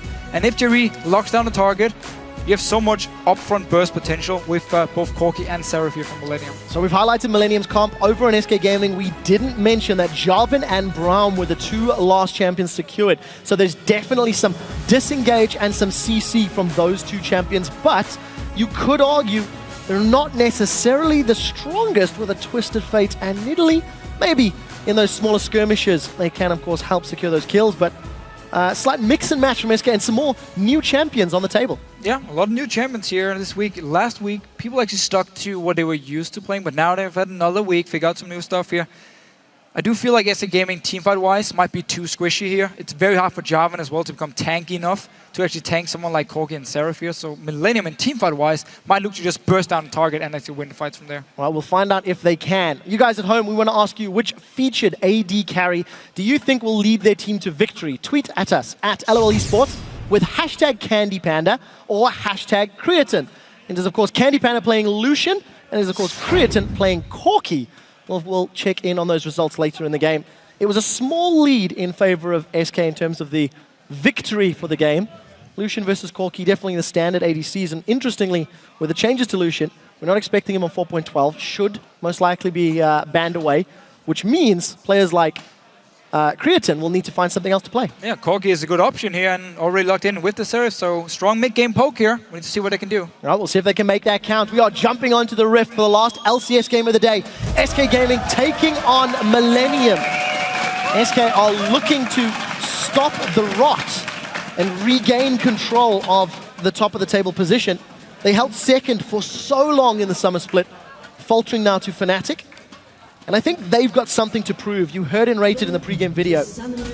It's a team problem that we need to solve, and we'll see if they've taken steps. I want to see what Freddy can do late game on Nidalee, because in my head, and also just from watching some of their LCS top laners play here in solo queue or talking a little bit with them, generally the idea is Nidalee is not very strong in the late game. She doesn't scale really well, so you have to like win your laning phase, split push like the monster you can be in these one-on-ones. A bit like the old school Renekton, we could say, in a case. And then teamfight-wise, late game, you don't offer too much.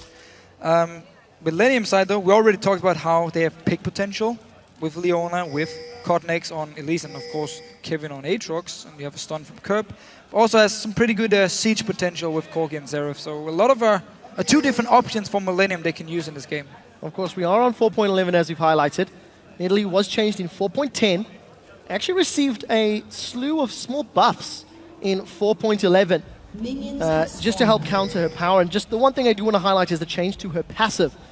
When she lands either the Javelin Toss or the Trap, it's going to add a small hunted marker to their opponents and gives her additional movement speed when running towards them. We'll need to see how Freddy makes use of that. It's all about roaming around, chasing, trying to find kills by yourself. Millennium, though, invading on his blue buff, forcing SK Gaming to back away. Yeah, SK did have vision in the river though, so they did anticipate, they did see it coming. It's Millennium who appeared to be starting the lane swap. You can see that so smart. Creatine is up in the top lane, got the support of J-Ree, and the numbers advantage for Millennium means it is an easy blue stolen away. So while Aatrox is a good laner, I really like the fact Millennium lane swap to try and shut down Freddy here, make sure he can just get his early Trinity Force and become very strong here, and just align the fact that late game Kevin can become a mega tank who just keeps dying over and over and will keep coming back, so you have to kill him again and again, where Freddy won't be able to have the same impact. So I really like the lane swap here from Millennium to try and shut Freddy down. Well, we'll see how effectively they can make that work. The Corki Leona lane actually takes me back to, I think, Season 2 days. Oh yeah, that's 5. Very, very old school, and a lot of burst, especially once they stack Corki's phosphorus bombs with the sunlight damage. Yeah, the passive again. Gatling gun keeps popping all the passive. So we do have a very brief pause. This is just explaining what the problem is. That's pretty good explaining here. Yeah, Spazzy needs to keep an eye on that, you know.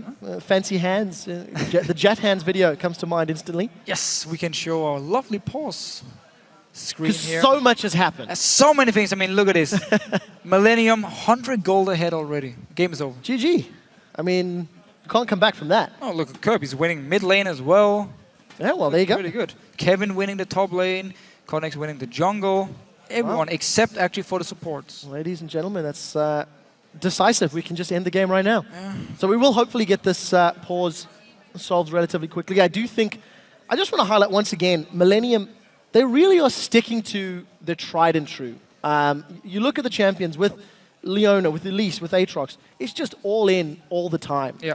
And Kerp, he has been known to play those ranged poke champions. His Gragas from Battle of the Atlantic comes to mind instantly. And he can play Assassin, so we need to see how effectively he can contain the Twisted Fate, because Xerath is notoriously immobile. It could be an easy target if SK Gaming managed to catch him out of position. However, he never really has to leave the mid lane. He can stay in there with the rest of Millennium. It's going to be all about Freddy split pushing, and then Jesus can help him in the split push if Millennium try to stop him, which is why Millennium now lane swap to make sure it doesn't get strong in his one-on-one. Because teamfight-wise, I really want to see how SK Gaming wants to play them, because they don't really have too much synergy with a Jarvan, and then you have Bruce on Italy top lane and a Twisted Fate. I mean, you don't have like Orianna or something to put the ball on Jarvan. There's no real synergy, and I feel like the teamfights are going to be very hard for them. Well, we'll see if they can actually play the map. I mean, Fnatic, they return to their double teleport. They return to this split push style of game, I would say 3 or 4 weeks ago. They've been doing it exquisitely in the last few weeks, but they've built themselves back up to that point. If SK can play the map, they theoretically may never need to teamfight, especially with a Twisted Fate ulti that can reveal everybody, buy you the time to move away. But it is a very brave strategy, because you can't always ensure you can do that. So it's definitely the idea. 2 people split, pushing the side lanes. Both solo lanes can go to the side lanes. You have the wave clear mid lane from Lucian, or if Twisted Fate if to keep him there. And once they get ahead in gold, we might see them look for teamfights if they feel they're strong enough. Otherwise, they're just looking to pick off targets with someone like Jesus or Svenskern. If you find someone without a flash and just pop gold, Jesus can join in as well and try and get a few kills. Well, we'll see if Sven can make it happen. We are back in game for SK Gaming versus Millennium. I definitely think my eyes are going to be on Svenskern this matchup, because he was such a dominant jungler in the spring split. Single-handedly put SK Gaming on his back and carried them to the mid to late game many times. And unfortunately, has simply not been as terrifying or as present in the summer splits. Yeah, and it's not going to be easier for him in this game, because remember, Evelyn and Lee Sin were banned away. Elise went over to the side of Millennium. And Elise is so strong, especially with Spectral Wave's first item. If he finds someone like Svenskern, he will be able to burst him down very, very fast and force him back. So it could be a bit hard for Svenskern to find the lane he actually wants to gank. And we do see Connex and Kevin around his mid lane. Oh, Jess, you're in trouble. He has been caught up. Does the cocoon land? Yes, it does. Gets knocked up in the air. First blood secured. Millennium make that look easy. Almost looked like he was sleeping here and looking elsewhere on the map. Had both Flash and Ghost. None of them were used. Cocoon landed, didn't even try and flash it either. So just ended up dying here in first blood.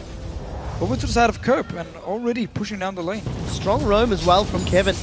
Being that buddy system, Freddy gets caught out. There's that little hunted marker we talked about. Freddy takes a massive amount of damage. You talked about Millennium trying to shut down Freddy's Nidalee. He's technically on the same amount of CS as Kevin. Kevin is, of course, has helped and secured first blood. But it's not about how much farm or, well, it's not about how far ahead Freddy is compared to Kevin at this point. It's about delaying the very strong one-on-one from Freddy and making sure he never really gets too strong to do anything against Millennium.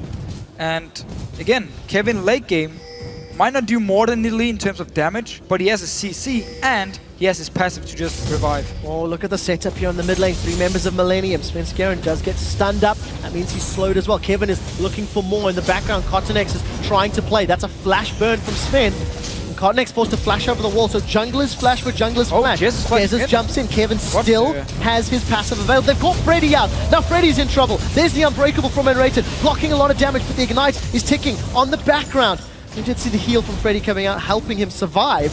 But a lot of summoner spells blown and a lot of champions involved in the mid lane party. And definitely some miscommunication here from SK. Jesse's flashed forward to land his gold card, and then nobody from SK was even close to being able to follow up. They were very far away, so he ended up basically wasting his flash here. and putting the rest of the team in danger because they tried to follow up way too late because they were out of position. And keep in mind that Jesus does not have flash, and there's already been 2 ganks. Forced to use Oh, because he stun. gets caught. There's a flash from Jerry, stuns him once again. Sunlight passive proc, gold card is up, isn't going to get selected because you've been locked down. And Millennium making it very, very clear which lane they're investing their ganks. Well, it kind of helps when he uses the flash for nothing. And yeah, you have Leona to lock down a target, Curb with a long-range stun, you have Elise joining in as well. There's so much CC on the side of Millennium, so if one of them hits, the rest will follow up. Svensson still wants this pink ward down, and both AD carries just stuck in the side lanes farming, like we often see now with the lane swaps. Well, that pink ward is what started off that whole engage in the middle lane. And you see Unrated, he's going to find Kevin to play with, and this could turn interesting. And you see a trade of skill shots, and nothing else happens. And we do see Kevin for the first time, actually, hinting towards going to a lane. He's been involved in this buddy system roam. He's a level down behind Kevin. Also gone for the double Doran start. Shield and Blade. Freddy on the other side has gone Doran's Ring and Doran's Blade. So an investment into some laning, sustain, and survival. Obviously feeling a little bit of the pressure. Freddy does have 10 AP from either runes or masteries here, from most likely his runes, or a mix of both. So we might actually see him. Just a guess here. Maybe he wants to build AP, and SK actually don't really want to split push, but want to siege towers instead with Twisted Fate, with Lucian and Nidalee.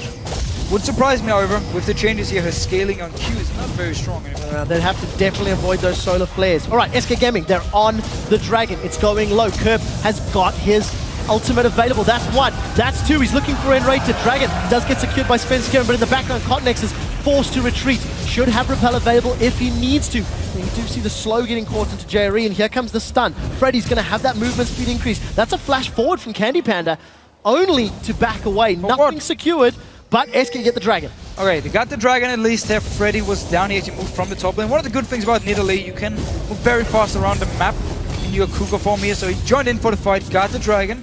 Nobody died, however, from Millennium. And another weird flash. I mean, Candy Panda flashing forward, everyone from Millennium were out of range. Yeah, you do see SK, they've secured the blue buff. Jez's, still no flash. I think you're in trouble, son. Can Kerp land it? I apologize and I take it back. Jez is able to just walk away. Kerp may have actually used his stun a moment or 2 ago. Unable to lock him down for another kill. So Millennium, with the 2 kills to the name and the CS advantage, they are even on gold, despite having lost that last Dragon. Up in this top lane, Creaton doesn't really even want to hit the tower. He's been freezing the lane for a long time and just picking up farm for himself. Now he actually pushes down. And you do see the rest of Millennium, because they have the dual lane up in this top side, they kind of take over this blue buff as their own, and SK Gaming can then try and take Millenniums away if they want to, and we'll give this one over to Kerb. Might see him try and almost dive onto Freddy here. He's only level 5 up in this top lane. Jerry is nearby. Cotnex has got a lot of hit points as well if he wants to go that route. Do you see Jerry eating a javelin toss? Nowhere near the same level of damage that we were experiencing on patches prior to 4.10. We do see a Ruby Crystal picked up for Freddy. Should be Phage, so he will go into Trinity Force. Just one of the Doran's Ring, some additional AP and mana regen in the laning phase. Making sure he can keep those heals up, of course, in the laning phase. You see how much aggression Jay Rhea has been putting down on him, really getting in his face. So the lanes look to be resetting, or look to be standardizing, I think is the word I'm looking for. Kevin going to be doing battle with Candy Panda and Enrate in the bottom lane. He's slightly behind in CS, does have that assist to his name. No additional items outside of his Doran's secured. Still has his Bloodwell available. Freddy on the other side, playing a little more aggressively actually. He shoved that wave up quite far. And now with Creatin in lane, he's decided to back away. Yeah, so because Creatin was sitting and freezing the lane for such a long time, he actually never had a chance to go back and shop, which meant once he pushed up the wave to the tower and Freddy joined in, it was the time for Freddy to shop. And therefore for Creatin to shop, so Freddy managed to get some farm and now roaming once again on this Nidalee. Yeah, look at the mid lane. Kotnex was making a move, and obviously Freddy was not there to play.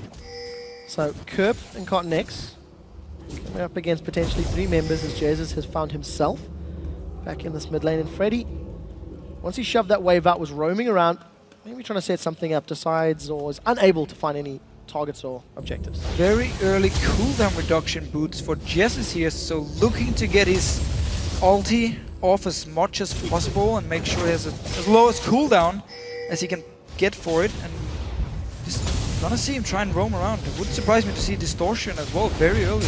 Well, you've seen how quickly SK Gaming were to respond to the aggression in the mid lane and then also invade for Dragon and for Blue. So Ro8 is now going to find Kevin. Ro8 does not have access to his ultimate, and Kevin times that Dark Flight so well. Just gets out of range of Svenskaren's flag and drag. But still, not spending much time in lane at all. Oh, once again though, Millennium sending both Cornex and Jerry up to join Creatine to push down the wave and try and force Freddy away. There's a big wave here, they're going to deny him, so it's very important. And they're going to get the tower here, so some CS lost, some experience lost as well for Freddy, just by the fact that quick descent Cornex and Jerry to assist Creatine. It's a good move here to continue to try and shut down Freddy. So it'll be interesting to see how Millennium, or Kevin in particular actually, continues this lane swap scenario. We've seen, you know, the range for experience on minions changed in 4.10 to help alleviate the level denial when you're in these 1v2 scenarios. But Kevin has opted to jungle, to gank, and to avoid the lane the vast majority of this game. I really believe he's only been in lane for maybe 1 or 2 minutes, and both teams are going to trade towers, so we'll see how effective Kevin can be with his fairly frontline Aatrox. Only building a Vamps FDS, so not exactly going to tank you. No, but he is actually going to build Blaze, so we'll try and focus on holding his own against Freddy in a split push. It's what we normally see from Aatrox here in Europe. Blade, first item every single time, gives so much sustain, and at the same time, it makes you stronger in these one-on-ones here. And you don't really need the early tankiness because of your passive, and you will then get it later on. And he's actually able to push down the wave here against Freddy, who didn't shop for a long time and is out of mana. Well, we do see now, the lanes have now normalized. Top laners appear to be battling against one another. You can see with Candy Panda and Ro8 about to rejoin the lane with Creatine and Jay. We may see these straight up head-to-head battles. And, you know, both of these teams are actually, I'm actually going to say they're quite desperate for wins. And my justification is they're both at 2 wins and 4 losses for their last 2 weeks of play. So picking up victories, especially for Millennium, who are 1 game behind SK in the standings, if they pick up a win now, they close that gap and make a good shot at a higher seed for playoffs.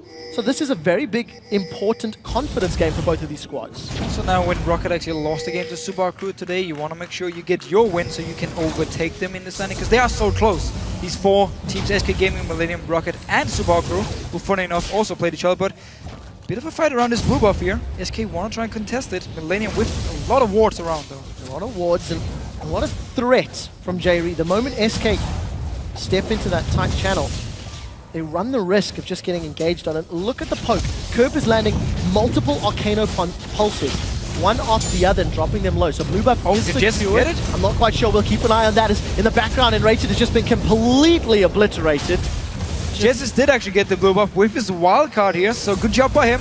Still, they have to sacrifice N-rated. As soon as Millennium saw a chance to engage, they went for it, picked up a kill. And that's what we talk about with this big burst potential they have. Catch one target, instant killing. Look how well Kerp is doing at controlling the tempo of the fight, but he's low on mana. Keep that in mind. We'll see how effectively he can regain. Of course, using that passive on the auto attack. Oh, a bit too short. Little bit too short. Nobody's seen that one.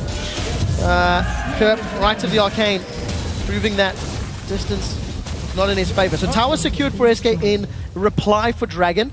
SK Gaming secure a blue buff, but they give up a kill in the process. If Jesus can take advantage of the mana regen and maybe the cooldown reduction, that'll work out. Knockup doesn't connect from Kevin.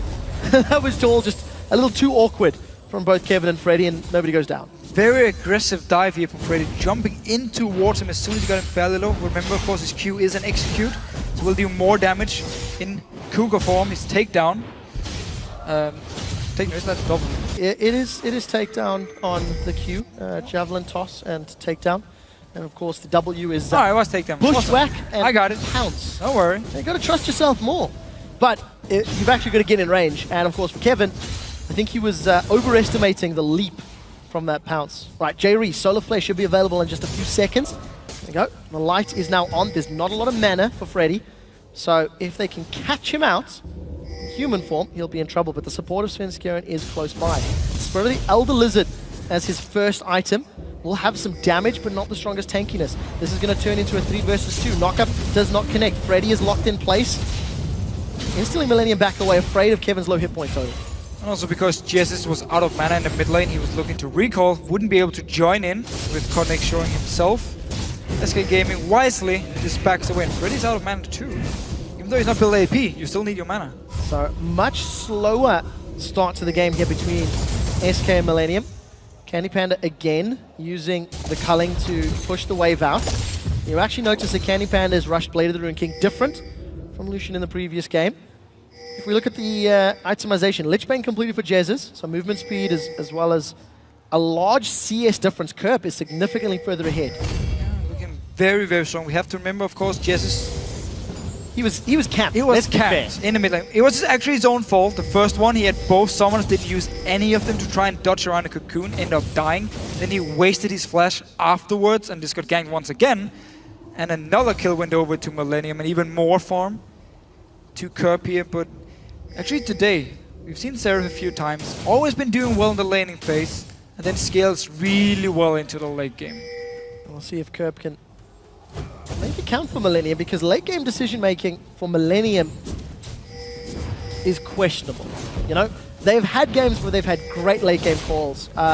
Against the Lions last week, if memory serves, it was like a 52 or 53 minute game, and you know, Kerp was playing Fizz. They had some great flanks, they had some great engages. But on the same token, they sometimes take a while to realize where their power spike is. Kevin is taking a lot of harassment from Freddy. Just look at the speed that Freddy has, dashing in and out and around. Again, it's the old school split push Bruce and Nidalee style, where you just hit the tower a few times, you go back, you clear the wave, and you're so hard to gank because you can just keep jumping away. Once you build, again, he already has the Phage actually, even get the speed up. It's just so annoying to deal with. Millennium tried to shut it down with the lane swap, didn't really work here because Freddy was actually able to pick up quite some farm, and we now see him force a lot of focus from Cotnex to try and come up and stop him from taking the tower, which means with SK Gaming now, in a different lane, will have the numbers advantage. Well, we'll see if they can make their count. You did see the vote, which featured AD Carry as the better champion and should come out ahead. And votes for Creatine. You know what, his form has been great. His Lucian last week and the week prior really were top notch. And it's the first time I've felt that Creatine is getting back to sort of last year levels of performance prior to breaking his hand and putting it inside Jerry. Well, you do often break your hand if you put it inside Jerry. So, nevertheless, tower secured for SK Gaming, 3-1. 2 minutes before Dragon is up. SK still yet to put a kill on the board. Simply playing the split push game. So they keep Jesus in the mid lane, so he can either use his ulti to top lane and help Freddy, or down this bottom lane to help Candy Panda. Also really explains the Blade of the Ruined King into Ghost Blade Candy Panda is building. So he is very strong in these 1-on-1s, 2-and-2s, and therefore can keep split pushing up. Jerry coming in for the engage though, and it missed. Very easily thwarted. The dash away from Candy Panda. It's not over yet. Blue buff is up. Last time blue buff was available, Jesus stole it away, but he's split from the side of his team. Keep your eyes on the solar flare from J. Reed. This is how Millennium will get themselves in. Svenskeren is actually starting the fight. Glacial Fissure gets thrown down. That doesn't lock off all of Millennium from engaging. Down in the back line, Kevin teleports in. He's secured one. That's Rated going down. We see the pew pew pew from Kerp. Not landing too many shots. Kevin forced out of the fight before he gets blown up. Eye of Destruction comes down, and Freddy is going to use the heal and get Summoner heal as well. End up trading 1-for-1, but they got the teleport, the flash, and the blood well from Kevin. So many low members though from SK Gaming. It took a lot of damage while they were taking down Kevin here. A bit of a messy fight where Millennium were trying to disengage, and then Kevin teleported in and didn't really know if they wanted to go in or back away. End up trading 1-for-1, and blue buff went to Millennium though. Secured by Kerp. That Glacial Fissure from Rated was perfect. Did so much for preventing Millennium to engage and move around. That is a very big slow in that very tight corridor. So wave clear comes up from Kerp. He's going to defend the tower for the time being. The rest of SK Gaming are going to back away. Millennium still hold, I'm going to say even in gold with SK, despite being a few hundred down. Dragon is up.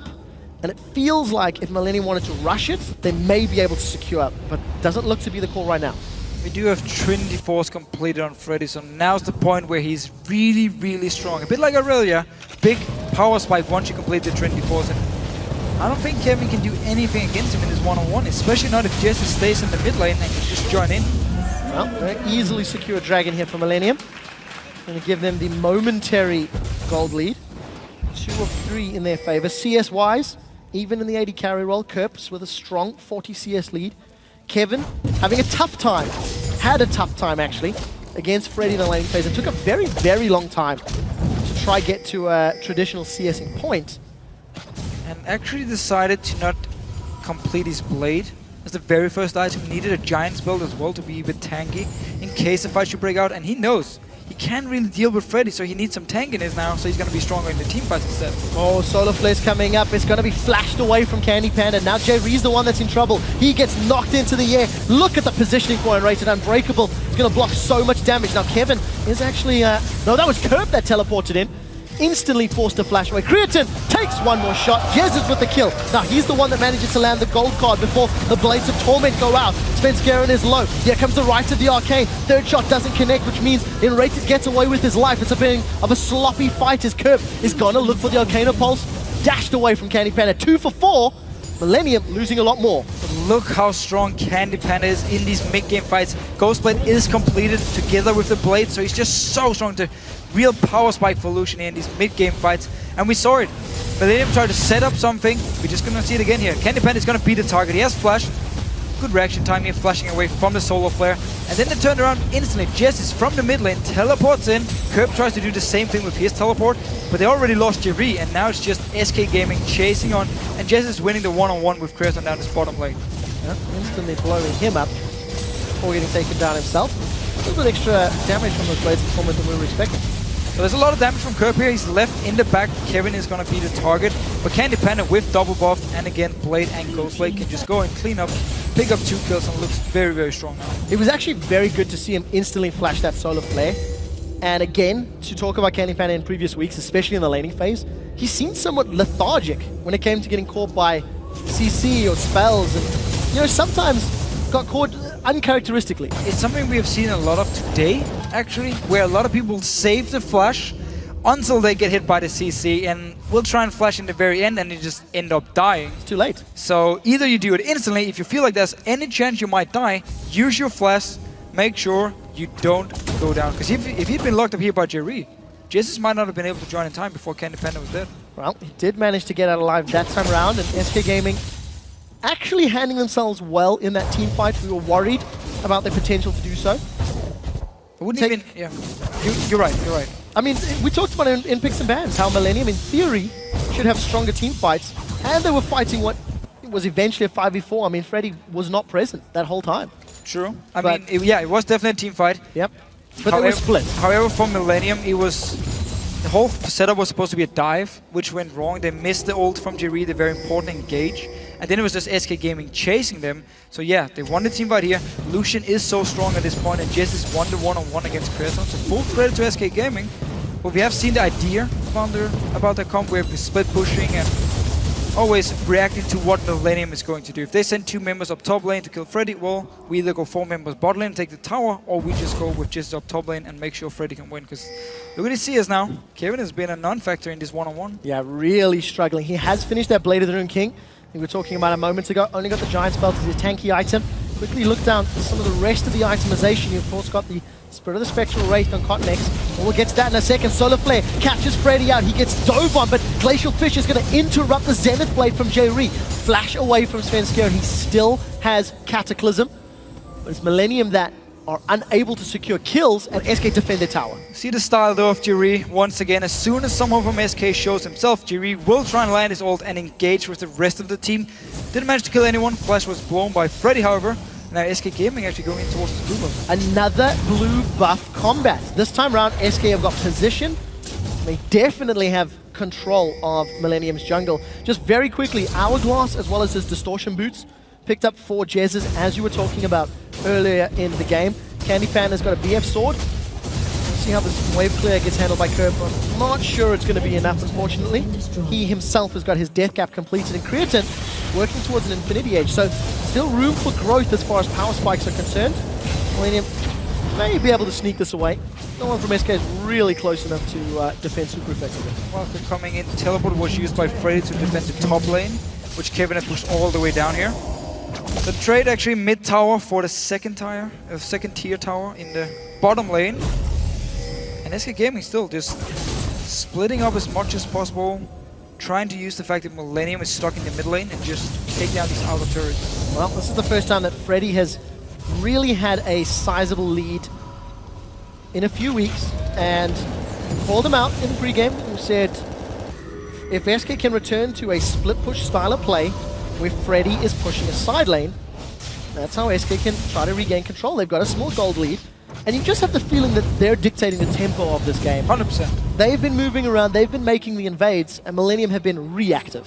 Millennium tried to set things up just before here. They tried to set up the dive on Candy Panda in the bottom lane. It backfired for them. So now SK Gaming, once they picked up, won the team fight, picked up some extra gold, has then been controlling the map and now making sure they're the ones moving around here and waiting to see what Millennium is actually doing before they're trying to counter it. And now Dragon is alive. All 5 members from both teams looking to fight here. Very importantly, Creatin does have his Infinity Edge completed.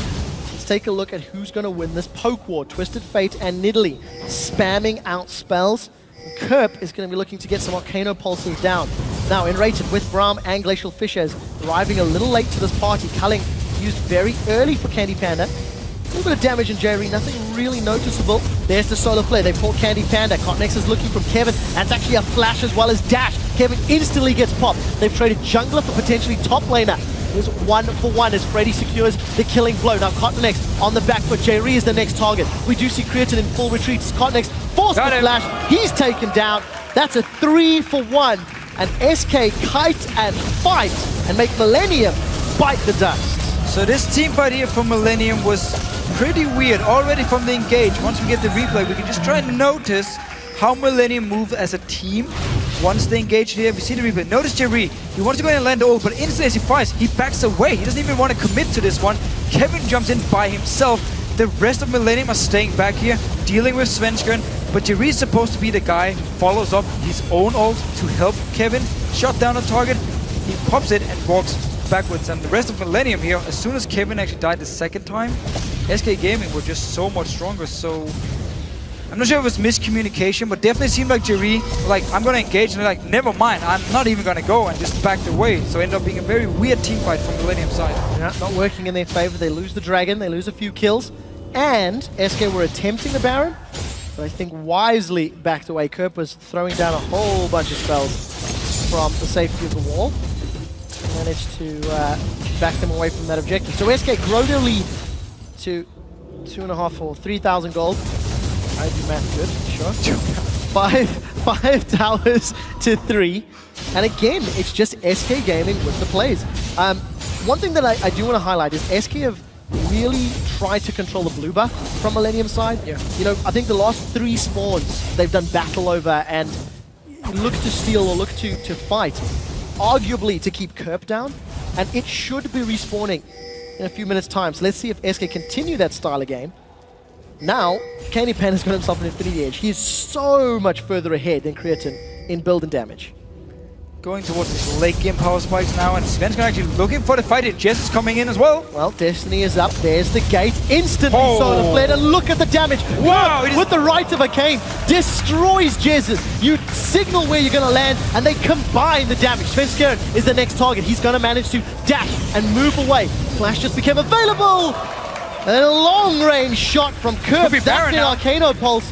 This means there's no smite available for SK Gaming. Freddy does not have a massive amount of AP, and those Javelin tosses are not going to be too threatening. We do see, once again, Eye of Destruction from Kerp, connecting, slowing Millennium down. Culling is used just to dissuade Millennium. JRE forced out of the fight, has no flash available. They need to deal with Candy Panda. They have to go for Candy Panda here. He's going to destroy them otherwise. We'll see if they can. None of Rites of Arcane hits yet. Finally, third shot connects, but it's not the greatest. Kerp on the back line. Baron is still going low. It is secured by Millennium. Jerry is going to get away with his life, and Millennium counter the gank phenomenally. It was just beautiful setup, first of all by Kerp, landing the stun as soon as Jess arrived. He couldn't even outlast, and then him and Creatin together with the long-range poke just destroyed him. chased on. Jeree managed to get the engage here. And then around the Baron, switching the focus over to Candy Pan. As soon as he moved a bit too close here, Curb got a lot of damage onto him and made sure SK couldn't actually try and engage in the Baron pit. It's a very good move here, even though it was more... I wouldn't even call it a mistake by SK Gaming, because it's very hard to predict such a well-timed stun from Curb. Yeah, it's actually something that you and I were discussing earlier this week when you're playing against a Twisted Fate, just how easy it is to deal with his ultimate if you have hard CC, because he telegraphs where he's going to land, and it's fairly easy to time with the animation of the circle of the cards, and Millennium just really turned that around.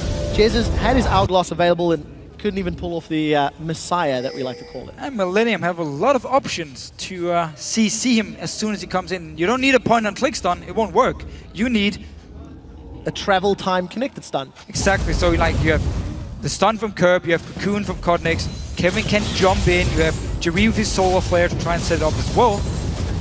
A lot of different options here for Millennium to try and kill, just unless he just outlasts instantly as he arrives. So for the first time in 30 minutes, Millennium have the theoretical advantage in the game.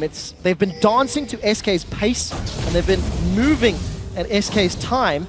How do they make use of Baron buff? It is ticking away. They've used a minute, 2 minutes of the buff already, and they look to be setting up a siege. They've got no minions to work with. There's a lot of wave clear on the side of SK with Jez's and the culling from Candy Pan in a moment or two. And there's the culling down. Solar Flare catches and rated. Nobody else dives.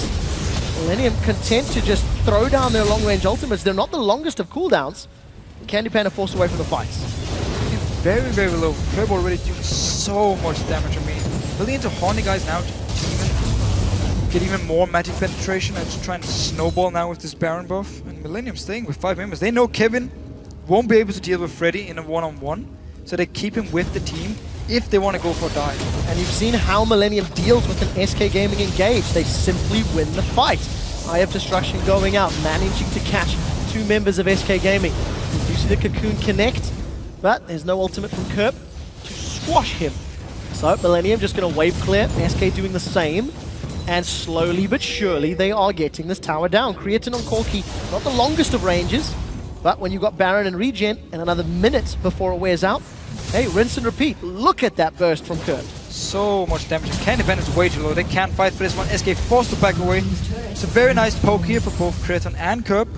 And Jeree always sitting ready. In case someone is out of position, he will try and go for you and get the kill. Well, patient play from Millennium. They've got a few minions to work with. They're going to get some damage on the inhibitor turret, which you see once again. Candy Pan are forced to use the culling. That's back-to-back cooldowns basically on availability, just to defend the wave. Freddy also being quite cheeky with that bushwhack, managing to, or trying to help kill the conga line of minions, as well as getting some additional damage elsewhere on the side. So, again, just keep defending. Baron buff being very close to wearing off. Freddy's got caught. Can they burst him down? That's 1, that's 2. Third shot connects! Holy Curb, that damage. Svenskeren locked in the Cataclysm, forced to flash away. Kevin now gonna lose his Bloodwell as he's popped underneath the turret. We do see N-Rated dashing over to Jez's.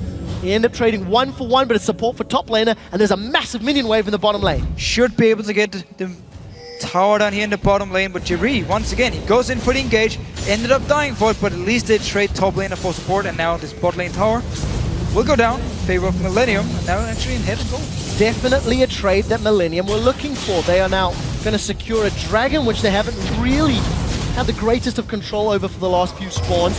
Earned themselves a whole bunch of gold to spend, and looking to take control of the game.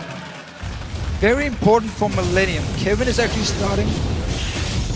Very sorry, I've been casting 4 games. My voice is pretty destroyed. But Kevin like a now, personal problem. Kevin now finally gets actually some tanky items, because he went Blade first item, which meant for the first team fight he was just very easy for SK Gaming to take down. I'm not even sure if Blade was the best option for him, because he knew he couldn't really deal with Freddy anyway in the one-on-one, so there's no real reason to build a Blade. Could have gone straight tank if he wanted to. Now he got some tankiness and can actually start to jump into these fights here and be as annoying as possible. Freddy trying to do the same thing. All right, we'll see if Kevin can make that work. Jumping into a Cataclysm, not the smartest of options. Probably not. He pulled in the inhibitor dive a few minutes ago. But of course, going to be a little while before he's got that Bloodwell available again. And SK, now they're on the defensive. Now they're looking to change the momentum of the game. Look at Freddy split pushing in the bottom lane. He shoved the minion wave out. There's no inner turret to take. The last inner turret standing for Millennium is in the middle lane. And SK Gaming have congregated around this area of the map. Once again, getting some vision in the blue buff area of Millennium. Maybe we're looking to create another pick or another fight.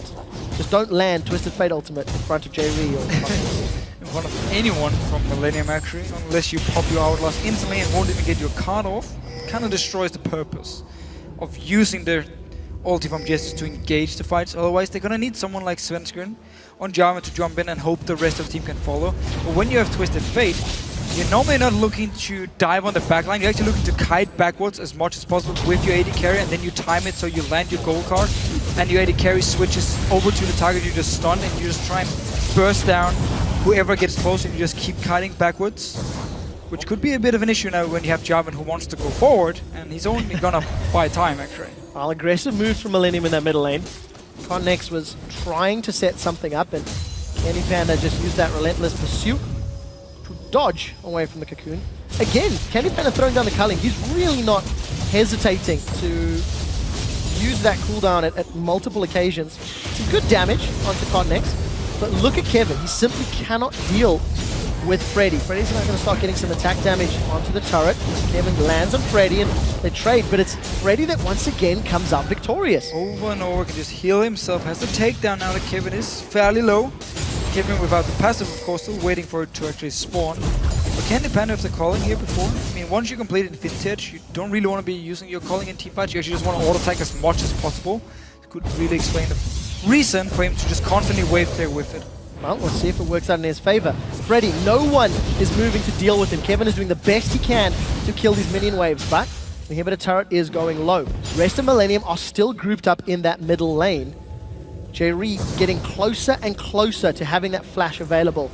And just from knowing J.Re and how he plays Leona, once it's up, you can bet your bottom dollar that he will jump into a team fight the moment a target presents itself, especially because everyone's fairly squishy. I mean, Svenskeren, yeah, he's got a fair amount of tanky stats, but not really enough now to deal with someone like Curb and Kraton to just instant focus him down.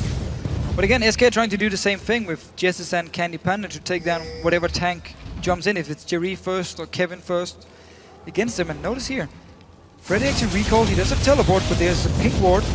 Nice ult here from Jessis to actually spot the Baron, but it's still going down very, very fast. Oh, they're going to have to commit to a full dive if they want to try to steal this away. He can steal it. He's dropped the flag. In comes the Destiny. Jessis is steal. We did it again. Svenskeren's on the background now. He's going to land the Cataclysm before being knocked all the way up into the air. Kevin is going to be reviving from that Bloodwell is in. Ro8 is going to stand behind me. Dashes over to a teammate. Cotnex is low. Creatine is low. Freddy and Candy Panda looking to do the damage. Freddy's got caught out. He's slowed on the back line, but the movement speed admittedly is so difficult to lock down. They are kiting so well. That's one. Freddy's got the second. Now he's knocked in the air. Creatine with the help of Context is going to secure another kill. Candy Panda's on the retreat. He sidesteps the Arcana Pulse before getting one, before getting two. Curb is going to shut him down. Now it's all on Enraged versus Curb. The stun's going to come out in a second. Enraged is going to hold him in place. This is HP 5 versus 4.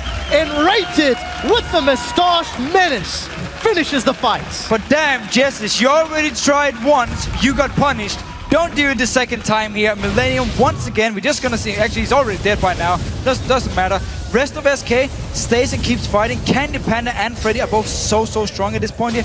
In these small scrimmages, we actually see Freddy jumping in, gets the takedown. Rest of Millennium is too low to really commit because Candy Panda was left untouched in the back line with his Infinity Edge, with his blade, and just destroying people. Notice here, Kraton is the first target. Well, Connex, you want to join in? Easy peasy, I'm gonna kill you too. And Curb might take down Candy Panda, but what does it matter when you have N-rated, the manliest man of SK Gaming? Well, manages to finish out that fight. Messy, chaotic, and somewhat scary for Millennium when you consider they were 5v3, albeit with low HP. And they did, of course, get pushed around. So this game is not over. 14-14 on kills, 5-5 on towers, even on gold. And it just comes down to skill shots.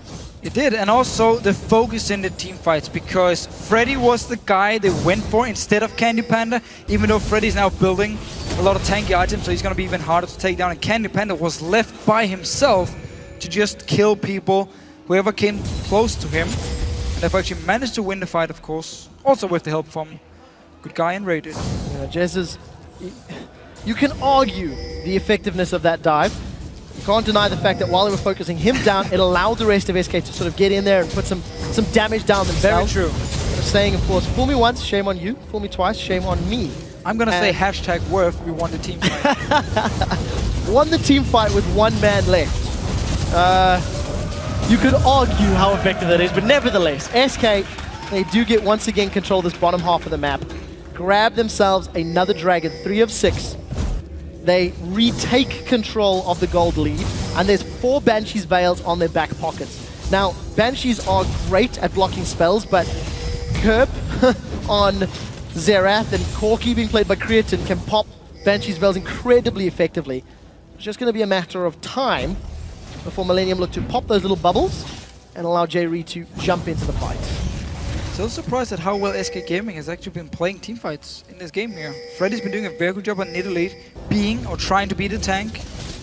Justice has been the guy starting the fights, not the best way, but still he managed to start them. And then it's just been all about Candy Panda, to be honest. Full credit to him on Lucian. Every single teamfight, it was all about Candy Panda destroying people. And he was our featured matchup. He was, and it was Creatine that ended up won the public opinion. It was 59% in favor of Creatine winning this matchup, but it's Candy Panda that's 7-1-7 on 4.11 Lucian. Cocoon did connect with Freddy. Well, that's a whole lot of hit points to burn through. And the only percentage HP damage consistent for the time being is Kevin with that blade. So Culling once again being thrown down. Cotnex takes a couple of shots, shrugs it off, walks away. Baron is up, and appears the European Baron dance will occur today. Millennium really need to fix their focus in these teamfights. It's the reason they've been losing them, because they keep going for the wrong targets. Often it's either in Ro8 or Svenskeren they take down first. Fair enough, jumps in your face, you have to kill the first guy. But then you need to get to Candy Panda, otherwise he's gonna destroy you, and it's happened twice now. SK in full retreat mode because Freddy was in the bottom lane without his teleport available. They were not looking to be engaged upon. J-Re is getting very close to having his flash available once more, and has been the primary initiator for his team.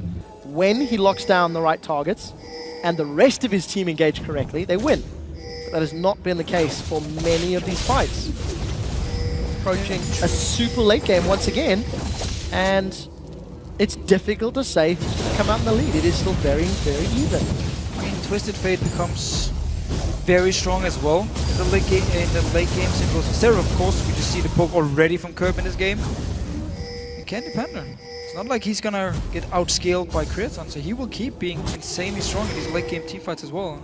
Both top laners, not now, basically tanks. Well, look at this. Svenskeren is looking to engage. That's a 3-man knockup. He locks up 4 inside the Cataclysm. Glacial Fissure knocks up more from Millennium. Now Kevin's on the retreat. Dark Flight's out of the Cataclysm. Millennium are trying to run away. Creatine eats a gold card as Freddy is trying to execute on the sidelines. Svenskeren is the first victim of the fight as Jesus throws down the Zhonya's Hourglass. They've now traded. Kevin is down. J-Re is down. Rites of Arcane does connect. Survives. It doesn't kill Freddy. 1 for 2, and SK Gaming are looking at getting the tower. They take it, they back away. Such a good engage by Svenskeren here. Knocked up 4 members, used the Catalyst afterwards and forced them to flash away. And SK Gaming are outplaying Millennium in these teamfights here. Oh, this is a teleport from Kerb. He's maybe in a little bit of trouble. Kerb lands. Eye of Destruction goes down. Candy Panda is looking to be the focus. He manages to lifesteal before losing Cotnex in the trade. Now Freddy with GA and a bajillion hit points is making Millennium's life difficult. We did see a retreat from Jez's, and Baron appears to be off the cards with both junglers being down for the moment. And with Candy Panda dying, so very nice teleport by Kerb, but still, SK Gaming, they're winning the team fights.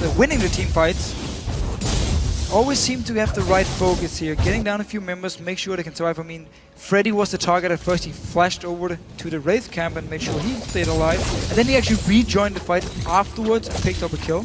So very well played on this Nidalee. Well, 45 minutes. We haven't taken a look at the items yet. As you've highlighted, so many tanky items on Freddy. GA, Spirit Visage, Randians getting fairly mirrored on the other side. Randians completed as well as Chain Vest and that's Negatron Cloak. And I completely forgot the name of it, as you do. Spectre's Cowl. Thank you, Martin. No worries. Sven Skaren has just built full tank, with the exception of that Spirit of the Elder Lizard, and we do have that Void Staff completed for Cotton-X, so if anyone gets low, he'll be looking to execute them. But Cotton-X hasn't really had the biggest of presence in the team fights. If you play them back, Kevin has been diving in. I don't think he's really had the support of Cotton-X with any sort of repel engages once Kevin's gone in. So it is a bit of a change, at least the way you play here normally, or before you used to play build Spirit of the Ancient Golem as the first item. You would focus on being very tanky and just get cooldown reduction, so you could actually dive into the enemy teams with Spectral Wraith and now also a Void Staff. He's not tanky enough to actually dive the back line. Candy Panda can take him down very, very fast. So they only have Kevin to try and go in and kill the backline of SK Gaming, which has been another issue for them. Because if they don't get to a squishy target first, and Millennium is not the team to start the fights, they have not been winning them because they can never really get to the right target. Well, Ghostblade thrown down from Candy Panda melts a lot of Cotton-X's HP. And that's a great graph to show you the goal difference over time. Obviously being in favor of Millennium early on, SK regain control, Millennium regain control. It's just, it really, really has swung back and forth. Arguably, on good team fights and bad team fights. It hasn't really been about the dragons or the towers, it's been about misplaying fights around the objectives. Anyways, Baron has been started by SK Gaming. Cotton-X has Smite available. He is going to get caught out. He flashed. Can he get it? Can he get it? He steals it! One for Baron!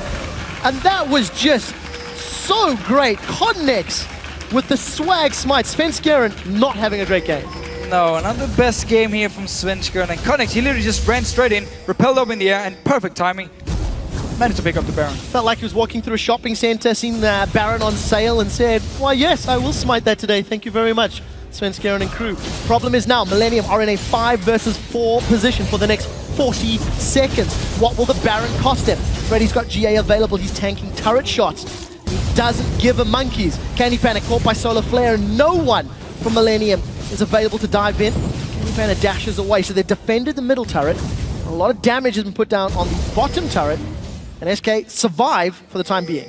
It is so hard for SK Gaming to actually siege onto a tower when you're against Leona, Zeref again. There's so much poke potential, so much CC. If you do move close enough to hit the tower, Candy Panda was just the victim of it here. He moved in, hit the tower a little bit, and instantly Jerry used all onto him, and it got him very, very low.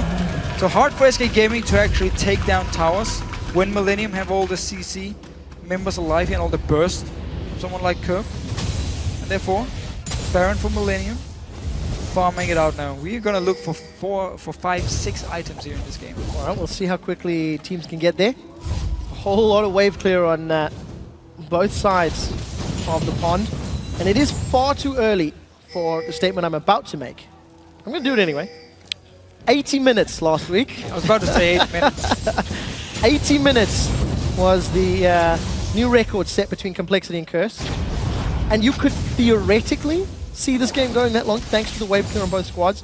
But unlike the Complexity Curse game, this game has seen a significant amount of action more, as both SK and Millennium are willing to take and create fights for better or for worse. So remember last time Millennium had Baron, they actually did the same thing they're doing now. Grouped up in the mid lane, took down the mid tower, you see Jet just right next to Jerry. He can just focus on trying to poke as much as possible. Somewhere it's getting even harder because the tanky items on SK Gaming, because the damage they can do back to Millennium. And therefore not a lot of success yet. Well, Candy Panda used the culling to poke down J. Reed. That's going to reduce the risk of an engage, but it wasn't the greatest, and the Baron buff regen is doing its work. J. Reed is now back up to 3/4 hit points. Cotton-X is in trouble. He's going to need to repel. The flag, the drag, the slam dunk from Sven Skaren. Cotton-X manages to flash away. Look at the solar flare! Jesus does it again! 3 times in a row, and 3 times he dies. They trade 1 for 1, but it's a mid laner for a support. Millennium are still looking to retreat. Candy Panda is untouched. And of course, they do need to burn through the GA of Freddy. Millennium actually turning the aggression back on. Cotton-X is not in the fight. They just end up trading 1 for 1. Kerb forced to back away. Now Candy Panda dashes back in. Bloodwell is available for Kevin. Can they land a stun? We do see the Dark Flight coming up, and Freddy goes all the way in. We do see him. Kerp is now on the back line. Ignite is being burned. Kerp is now taken down. He didn't have his Hourglass. That's one secured for SK. We do see Candy being taken down in the back line as Svenskeren, Freddy, and then Ro8 are trying to do the work they can. Cotnex is still alive. Cotnex is going to get himself a double kill, and Kevin secures the ace onto Svenskeren. There's 25 seconds before Jesus is alive, and 60 seconds for the rest. Millennium are going to look to finish. And this time, it was the other way around. Kreaton was completely left untouched. Candy Panda, he dived in to kill Kerp, and Kreaton just stood right next to him and said, okay, I'm just going to smack you in the face and kill you, and Millennium might look to finish here. 3 versus 1. Jesus is going to be up in 4 seconds time as the minions get to the base. Smite onto the siege. There is a cannon minion here for Millennium. Banshee's Veil is up for Kreaton. What can Jesus do? He's got both summoner spells. Ghost has been thrown down. He's stunned up Kevin. It feels like it's too little. He's picked up one onto Cotnex. Kreaton is focusing the Nexus Toad. The second one will fall shortly. Kevin is getting dropped low. Knockup doesn't manage to connect as Banshee's Veil was up. Hourglass, you finally found the button, Jesus. He survives for a few seconds. Blown up by Kreaton. Kreaton can finish the game. And after 52 minutes, a swag flash. Kreaton closes the game out. The Millennium take down SK Gaming. The very, very last team fight. First, Cotnex took so much poke damage. They ended up trading 1-1. Jesus, he did it again. Ports in, instantly gets blown up. If he just stayed back and just kept chasing with the rest of the team instead of porting forward, SK Gaming had won the team fight. No, he jumps in, dies, and then in the very end, Candy Panda dashing forward to kill Kerp. Kreaton completely untouched. Finally, it was the other way around. We've seen so many team fights this game where Candy Panda was left untouched. Now it was Kreaton's turn. He wins the game for the team. You know what? As much as you can question and call Jesus up for doing that 3 times in the game, you really, really have to give props to Millennium because they punished it every time. Of course, yeah, you have to land a skill shot. You have to time the skill shot 100% correct. Otherwise, he's just going to fly wide or he's going to hourglass the time. And not once did that solar flare miss. They locked Jesus up every single time he jumped in. And Millennium once again demonstrating with a team that is built around picking people off, they can do well. But that was a very hard-fought game. They were behind for the first 25 minutes. They were struggling to control their blue buff. And if it wasn't for... Actually, if it wasn't for Jesus jumping in and messing up some team fights, you could argue they may not have won that game. I 100% agree. SK Gaming looked a lot stronger in the team fights than I actually expected. Yeah. Also because Candy Panda had such a good game and they could never get to him because the early team fights from Millennium was like Kevin jump in by himself, the rest of the team kite away and just try and kill Svenskeren. So Kevin sacrificed himself for the jungler, which then meant SK Gaming could just start chasing. I mean, Nidalee, king of chasing. Normally Twisted Fate is a king of chasing too. Funny thing is, Jesus actually had Banshees. However, it was down once he ported. If he had waited for the Banshee, he might have been able to pull it off because he would block their solar flare from Jerry. I believe Cocoon hit him as well, however, so he probably would have died anyway. One thing I want to ask is, what's your opinion on Italy? First time we're seeing here in Europe on 4.11. Freddy, I feel, had a good job at pushing the lanes, but is it something we'll be seeing more of? I think we're going to see it more, especially from someone like Freddy. I think Soaz could maybe play too if he wants to have the same style. And I was actually impressed. The Millennium lane swap to try and shut him down early. Still picked up a lot of farm. Was very, very strong in the one-on-one in the top lane. Kevin could never touch him. So it was a good pick in that case for split pushing. And then when it came to team fights, Freddy played it really well. Trinity Force and then full tank. And he would go and take some damage back away. And then once a member was low from Millennium, he would jump back in with his Q to execute the takedown and just try and finish people off. So I feel like he played them well. But I still feel like Millennium's focus in teamfights was the biggest issue and made the Nidalee pick work even in teamfights. Despite what you hear from top laners is she's not a teamfighting champ anymore. You're just split pushing and roaming around. Some misplays from Millennium allowing Freddy to have that headroom in terms of those team fights. You do feel that both of these teams were making some mistakes, and I think this is a very serious game to look at when we look at the playoff picture, because they're both sitting very solidly in the middle of the table, and they're both looking to get as good a seed as possible for the playoffs. Anyways, we are going to send it over to Sharks, who's standing by with both Kevin and Cotnex to talk about that victory. Thank you very much, Quickshot, indeed joined by both Cotnex and Kevin here of the victorious Millennium. Congratulations, Guy. What a back and forth game. I had so much written down, I didn't even know what to ask. So let's start at the beginning. What was the strategy and pick some bans? Maybe Kevin, what did you want to get your hands on? And how surprised were you by the Nidalee pick? So yeah, we wanted to deny the Aatrox pick from Freddy because he's just a strong player on that champion. And overall, we feel good with Aatrox as well. Of course, right now, not my favorite champion. I play different kind of champions right now, maybe tomorrow. But I wanted to pick it to deny him, basically. That was for top lane. Overall, we just wanted to go for a bit of a safe comp pick with the Xerath and the Leona. All right, then Cotnex, talk me through the beginning of that game, because you guys managed to build up a lead, and then all of a sudden, Candy Panda started racking up those kills, and they were getting back in the game. So we tried to shut down the TF in mid lane, getting curb fed, and we kind of managed to do it, but we slipped out our dragon, and he got a bit fed. Yeah, Kevin, talk me through as you went through that matchup with Nidalee, because she did get really strong at the end and was split pushing, was putting a lot of pressure on you guys. So how did you deal with it as the game went on? Actually, it was a bit hysteric, or how you would call it. I don't know, it was really tense in TeamSpeak. But the laning phase, yeah, there was no laning phase, was lane swap. We thought we could get her behind. Sadly, it didn't work out quite that good. I got more behind than she did. But at the end, I felt pretty useless, to be honest. I felt really useless, and thanks to my passive and my JA later on, I was somehow useful at least. But overall, I wouldn't like to go in such a matchup again.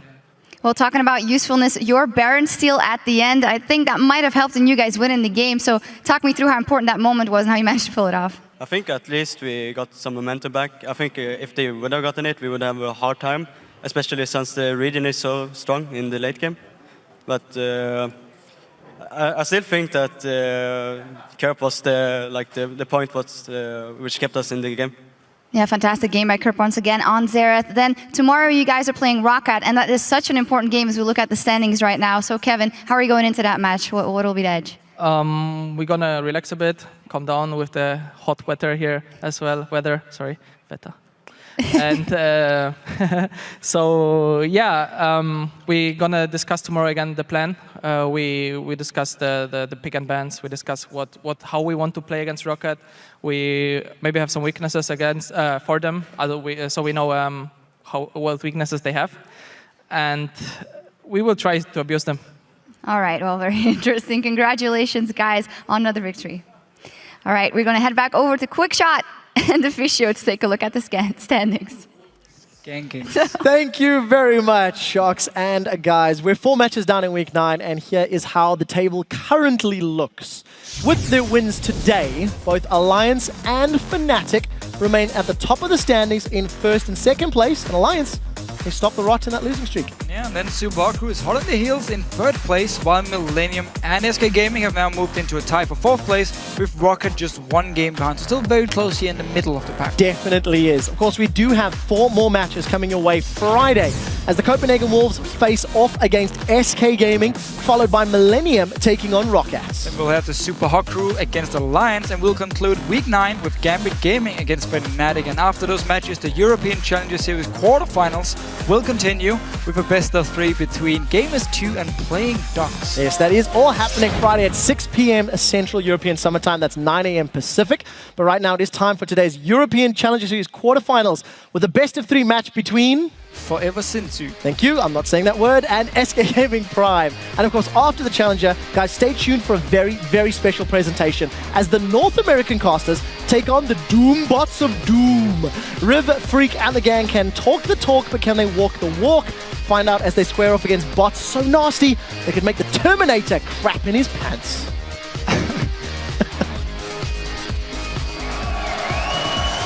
Welcome, ladies and gentlemen, to week 9 of the European League of Legends Championship Series. My heart's beating, my hands are shaking. Stunning, he's going to land here on towards him. Payload Shockwave does get him this time. Comes through and hooked as well. Overpowered still alive, but Selfie gets the finisher. And I'm still getting the headshots, like boom, headshot, headshot. We will kill your enemies. Nice, nice. Getting bubbled up, Diamond going to come in from the side. Shook is there, however. That tidal wave going down. Diamond actually going to be caught out from this one.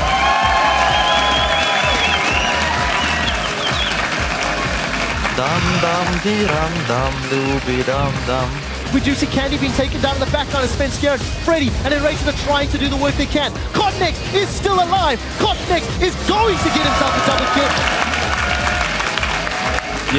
What kind of Exactly.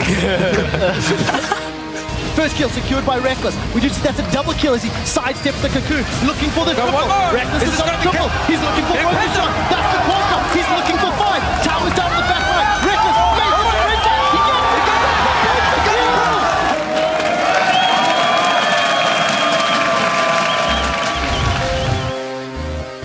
Hey everyone, welcome to the 2014 Summer European Challenger Series, brought to you thanks in part to our friends at Coca-Cola. I'm David Victorli, alongside me is Aiden Zyrene Moon, and this time I don't care how you're doing. Let's move on to today's schedule. This week we are wrapping up the quarterfinal round, starting with today's matchup between 4th-seeded Forever Zenzig and 5th-seeded SK Gaming Prime. I'm doing great, Freak, and there isn't a clear favorite in today's matchup. Forever Zenzig has a slightly higher seed, and they dominated their opponents in both its Summer 2 matches so far. But there's a question mark next to this team right now. Forever Zenzig didn't qualify for the Summer 1 series, so we don't really know how they'll perform with the competition when it gets tough in these later rounds. Yeah, see if they can keep pulling those wins out for themselves. Of course, on the other side of the rift is SK Gaming Prime, who did qualify for the Summer 1 quarterfinals. However, they lost to H2K Gaming, who eventually took first, so that's not really a bad performance by any means. But now they've got a big challenge ahead of them starting today. Their jungler Broken Shard left for the Copenhagen Wolves. We saw him play today in the LCS, and they've got a replacement now. Yeah, and their replacement is the jungler Kikis, who competed against the Wolves in the spring promotion tournament as a member of Denial Esports. And since then, we've also seen him play with Lublin Shore, who took 4th in Summer 1, actually. And chances are you remember him from another team as well. And that's because SKP is his 21st team in 21 months. He's a real journeyman, to be sure. And to keep in mind, though, this is a guy who's top 11 in solo queue in the challenger ladder. So it's not that he's like getting kicked all the time. It's like he's trying to find the team that suits his skills because he's a great player overall. I think he can fill those shoes. So we're going to see if he can fill in for Broken Shard properly here. Now, after last week's quarterfinal matches, here's how the bracket shapes up for everyone else. H2K Gaming advanced to the semifinals 2-0 over GG Call Nash and is awaiting the champion of today's match. And on the other end of the bracket, it's Ninjas in Pajamas, who also advanced to semifinals in a 2-game sweep. And that one was over Unicorns of Love. And NIP will face the winner of tomorrow's match between Gamers 2 and Playing Ducks. And within the Challenger Series, every time you win, you get awarded points. At the end of Summer 2, the teams with the 6 highest scores will qualify for the playoffs. And right now, there are already 4 teams who have done so. H2K Gaming, Ninjas in Pajamas, Gamers 2, and Lublin Shore. Those are all into the playoffs. Yeah, and that means there are 4 teams vying for the 2 remaining spots at the moment. Playing Ducks, SK Gaming Prime, and Forever Zenzig control their own destiny and can reach the playoffs with wins. In fact, whoever wins today will be guaranteed the 5th playoff spot. And the 4th team with a chance at a spot is going to be Unicorns of Love. Now, they lost last week, so they can't earn any more points, but they could still make the playoffs with a little bit of help. And if you need help yourselves keeping up with all those playoff scenarios, just log on to the overly supportive lolesports.com. Under the Leagues and Tournaments tab, you'll find scores, schedules, links to VODs, and everything else you need to follow the Challenger Series and the LCS for all of the 2014 season. So supportive, it's like Sona and One for All. Today's best of 3 matchup is about ready to begin. It's Forever Zenzig going up against SK Gaming Prime. Forever Zenzig do have a couple of good players in that team. Yeah, they do. Especially Kobe, who was formerly on Denial, and Senkux. This guy has a 13.0 KDA in Summer 2, and that's actually a really big shout out to both those players. It's the AD carry in the mid laner, if you guys didn't know, for that team. Senkux was on the 4th place team Reason Gaming from the previous split. Right. Previous season, actually, back in spring. Right. So he's a veteran to the Challenger scene, and he's been a phenomenal mid laner through and through. Yeah, and overall, it's a pretty strong roster of players on all that. But they're all very young. Yeah, they are, and they've got enough. You know, they've got a lot of good players though on there, and yeah, we're going to see them kind of keep leveling up throughout time as well. Want to talk about SKP a little bit though. They had Broken Shard in there, of course, who did move over to Copenhagen Wolves. He had a pretty reasonable performance overall as a player, but of course, he got pulled up to the big leagues, so he's got to get replaced. Yeah, and his replacement is Kikis, who had a 4.21 KDA in 2014. He's been through multiple Challenger Series splits on different teams. We talked about him earlier, 21 teams in 21 months, because he's just such a hot commodity. He's one of the top junglers in solo queue, and everybody's trying to get their hands on him, but they slip through every time when they don't perform up to his standards. Yeah, and it's interesting, though, because like his old team was Lublin Shore, and they actually will make the playoffs. They've got to find a replacement for for him. But that's kind of the thing is we've watched throughout Challenger Series, like individual people who rise up, like this guy is an all-star, this is a guy to watch for. And you've got guys like Ko as well as Trashy, 2 big junglers on, I guess, NIP and H2K respectively, where like these are guys to watch for. They're big playmakers for the team and they stand out above the rest. Kikis is one of those guys who's like almost there. Like he's, I think, slightly below those 2 players, but you get that one good team where it works for you. I think jungling more than any other role is very team reliant in terms of looking good. And then maybe Kikis is actually like the new big thing. You know, we saw, you know, for example, Shook sort of overtook Diamond as like the big jungler this year, for example, or, you know, Diamond was forever like the big jungler to look for. And, you know, you're always going to see that one player kind of say, look, this is my year. I'm going to rise up and be the guy. Yeah, Diamond the innovator, and Shook just innovated on him today. Yeah, Riven. Yeah, it was actually a fantastic performance from him. Remember we were talking about the Brutalizer, Hexdrinker, what's he going to go? He's just full offense. Let's do it. Bunch of offense early on. He got a whole bunch of kills early on. So Shook, if he was on your fantasy roster, bunch of points for you. Congratulations on this one. We are going to start out with champ select here, though. Game 1, best of 3 quarterfinal. Winner goes to the playoffs. A rather important match for these 2 teams. Xerath removed away from Watt to Fox, Cassidy away from Zencooks. No big surprise there. Yeah, Xerath picked 3 games today in the EU LCS. A little surprising to me, but also the fact that he's in the meta again means that more assassins are going to come back into the meta, more gap closer type champions. So if he keeps rising and keeps being so popular, people might let him through and start countering it. I got to see what these guys end up doing, and that is kind of the big thing, is there's a lot of these popular picks where if you can rely on them being picked, you can build counter strategies, and that's one of the big things I think with teams that prepare for specific opponents. I think in Challenger Series you have the time to do so. Your matches are 1 to 2 weeks apart, and you can be like, okay, we know what they're going to go for. Get your strats together. Gragas removed away from Smitty here. Caitlyn away from Kobe. These are all, again, bans where you know your opponents play certain champs, and so you remove their specific champion pools. Yeah, and right now, Kobe has a 13 KDA, but those are both on Caitlyn. And also, Kikis, his most played is Lee Sin. His name might actually even be after Lee Sin. Just kicking people into everybody. But he has a ton of games on that. And then his second most played is like a third of that. So he's really known for his Lee Sin play. Well, we'll see if he can kind of keep up with something else in the roster, though. Lulu going to be grabbed right away for Forever Zenzig. And now SKB Prime going to look at just the old standby lanes. Why the heck not? Lucian, Thresh, a great duo lane overall. No bans aside from the Kate. Dropped the bottom lane champs, and they're just going to go for this one. Yeah, I was really surprised when they banned away the Gragas on blue side right now for Forever Zenzig. But Lulu, Gragas are really the S tier of top lane. Gragas actually beats Lulu in a head-to-head, but Lulu will scale later into the game, even if she's shut down. Like Gragas, if you shut him down, he's kind of limp in the late game. He's not very effective. Yeah. So they ban that away, first pick the Lulu for themselves, and secure that matchup, because that's going to be a safe lane now. There's nothing currently in the game that holds toe-to-toe with that. There's something that people have shown so far. I mean, that's the thing, is like champs come out of nowhere all the time. People hadn't played top Lulu despite not being changed in forever, and then realized that she was good. So it's always fun to see, like, oh man, this jungle Riven's the new thing. I want to see how the adaptations keep going on. Morgana support against Thresh, skill matchup there. The Evelynn jungle with Lee Sin dropped away. Great pick as well. Yeah, I like that. And this is looking like a more and more supporty team. They're going to need some hyper carries in here. Kog'Maw still up. Lucian picked away.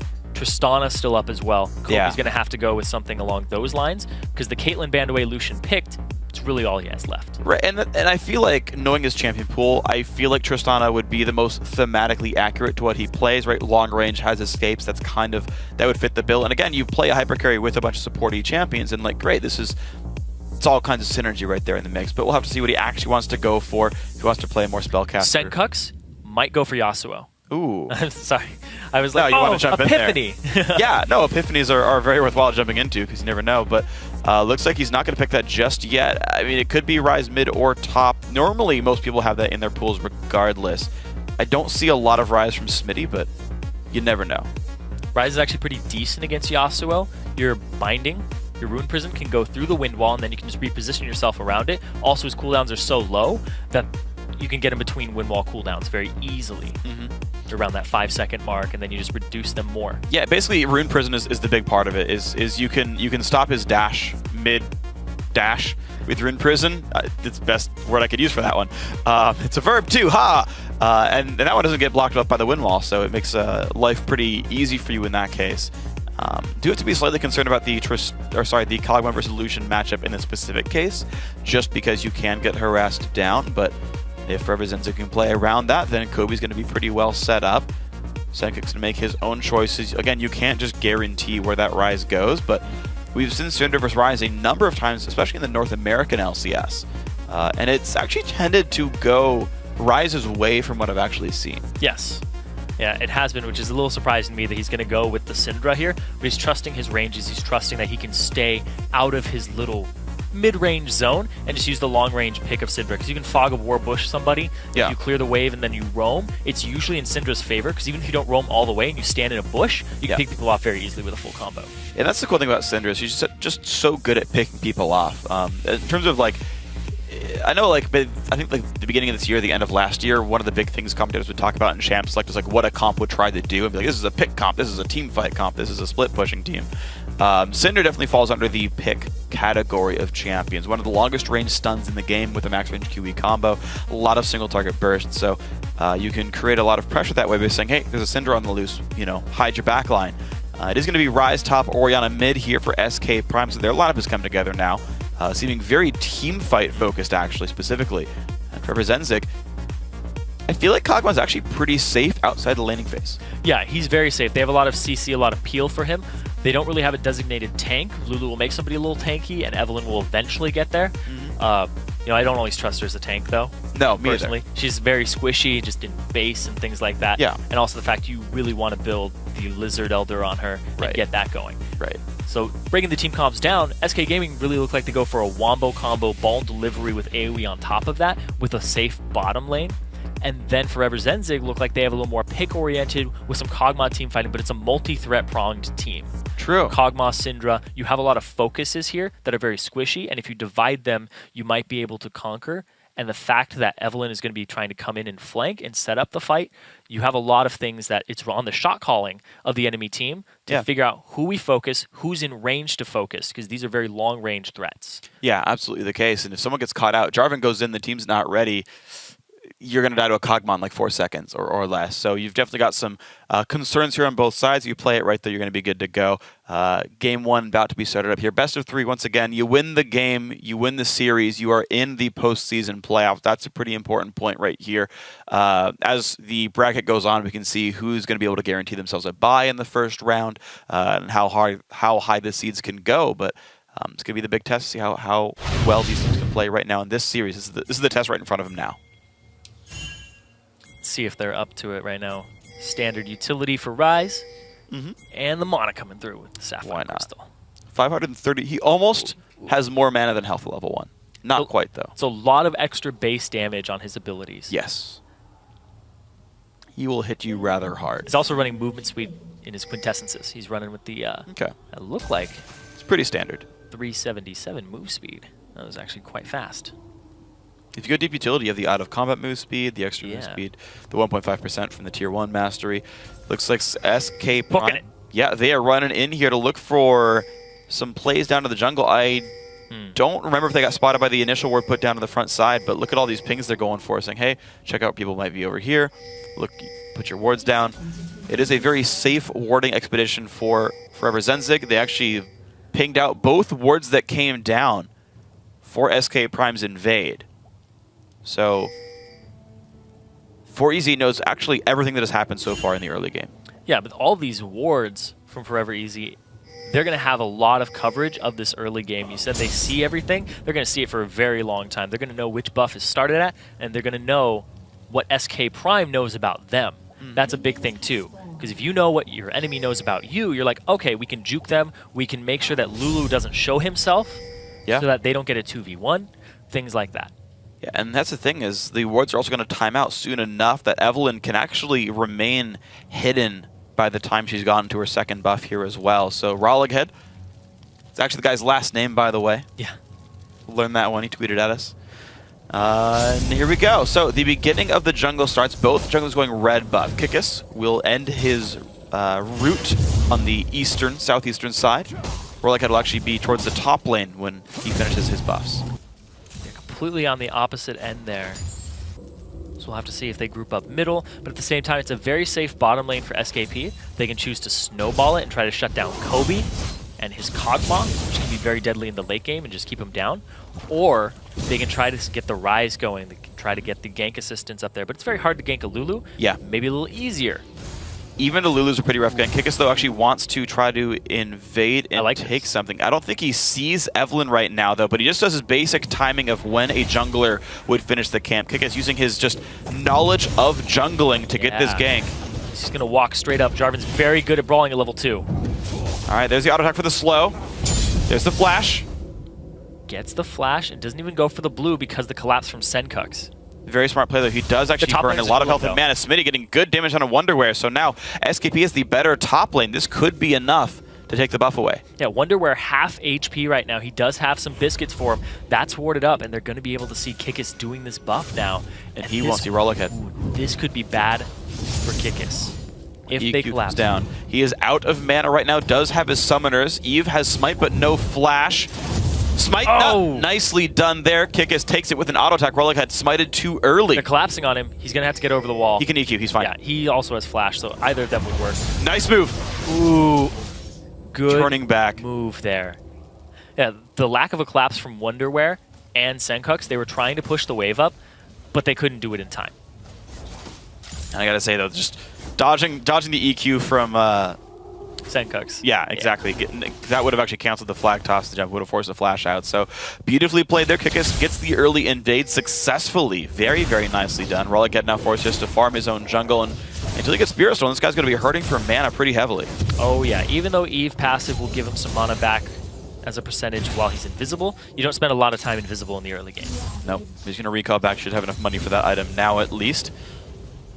Yeah, he's going to have to back and rush that. Whereas if you look over at Kikis, he already got himself a longsword. And man, that's such a solo queue thing to do too. Just bully the jungler by yourself. But then he got complete vision of it. He knew the situation, and he's communicating with his laners, which is a 5v5 rank thing to do. Yep. And it's fantastic to see that type of play at this level. Yeah, I was going to say, you know what's not solo queue thing to do is buy a pink ward on your first back. Yes. That is one of the most unselfish things you can do, is drop 100 gold on not combat stats, but it will allow him to spot the Evelyn moves a little bit more. There's his easily secured blue buff, had that under control the whole time, so Kikis completes the 3-buff start for the team. Ro8 had already out of buffs himself.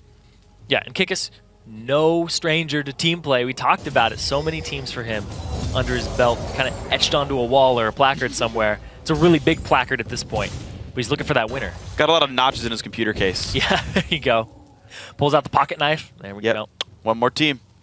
Ro8 at level 3, actually not too far behind Kikis. One level down, but that's not the end of the world necessarily. Bottom lane is holding pretty close to equal. I got to point out what happened early on. Ooh, okay. He swept a ward with that, so they know the pink ward's down there. But we saw the pink ward come down. Yeah, another big thing, though, is that Kikis is level 4. He's also on that side of the jungle. He might run into Evelyn here, and Evelyn cannot duel Jarvan in the early game. We saw it just a moment ago. Even with the blue buff on her, wouldn't have made a difference. Jarvan's early game is fantastic when he's fighting, especially somebody like an Evelyn. Yeah. Lee Sin, it's pretty much a little even in Lee Sin's favor, but he's going for this gank down bottom, and Evelyn is not there. EQ goes in, gets the knock-up onto Morgana, who puts Black Shield down, but is so low on HP right here. Here comes the Orianna for the roam down. First blood goes through, the Ignite tick comes through. Nice going for it. He does get the Ignite down in time. Orianna claims a kill for the Ignite herself. Summoner Heal getting her safe, and look at that, SK Prime already start the game 2-0. They've got Summoner Heal just flat out saved him there. Z's coming up big with that one. And that's 2 kills of First Blood going over to SKP, giving them almost 1,000 gold lead at the 6-minute mark. Just a huge play and collapse by this entire team. Absolutely beautiful stuff by them. So a great set of teamwork there. Senkux could sweep the pink ward out. Yeah, there he goes. I gotta say, though, small misplay by Sweaty B to have not Black Shielded himself when the Jarvan knockup came through, or to have flashed it. And it's something actually that Fisher talked about really briefly in the last game we just watched in the LCS. Sometimes players, they'll flash after the CC and take a bunch of damage beforehand, and you still die when that happens a lot of the time. Yeah, using your flash preemptively, or even when you know they'd be in range for the ability, is actually better than waiting for the ability to land and then flashing after. Absolutely it is. Especially in the early game. Oh, yeah.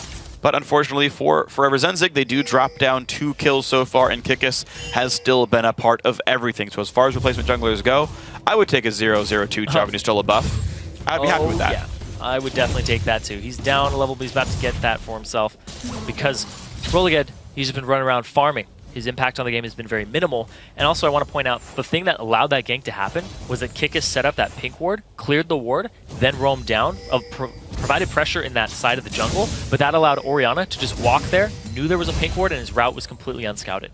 It was beautiful stuff by these guys. So I got to give a lot of props to SKP so far. They're playing this game pretty close to correct. The only downside, and it's really not a very big one, is the fact that they're not really hurting Kog'Maw's minion kills. He's only down 4 against Lucian.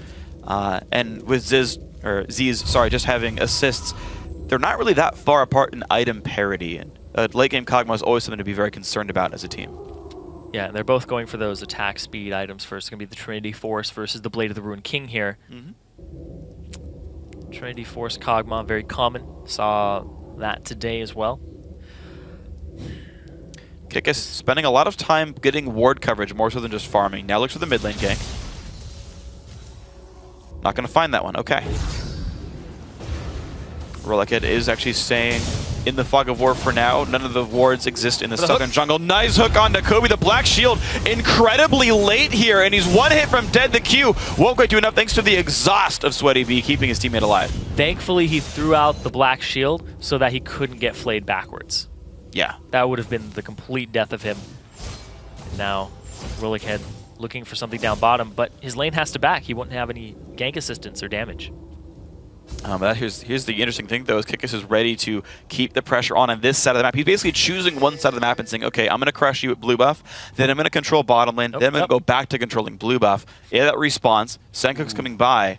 Do they have Orianna in time to do anything? Down the pink ward. He has it warded himself, so he's able to see it. EQ. Oh, it got smited. EQ smite comes through, actually gets picked up by somebody, and that's going to be Kickus dropping for his greed, basically, on that one. Had no way out. Gets exploded now. The Glitters comes out for a Wonderwear. This could be a stun as well. Onto Smitty, the slow. One more time from Senkuk's as well. Has the red buff. Shockwave onto 2. Will let the team get away, but that was all kinds of greedy by Kickus. Yeah, Kickus went straight in. Didn't have his flash to get out. And he got blown up by Senkuk's in just a tiny combo. You gotta be careful, man. You are basically full squishy as Jarvan.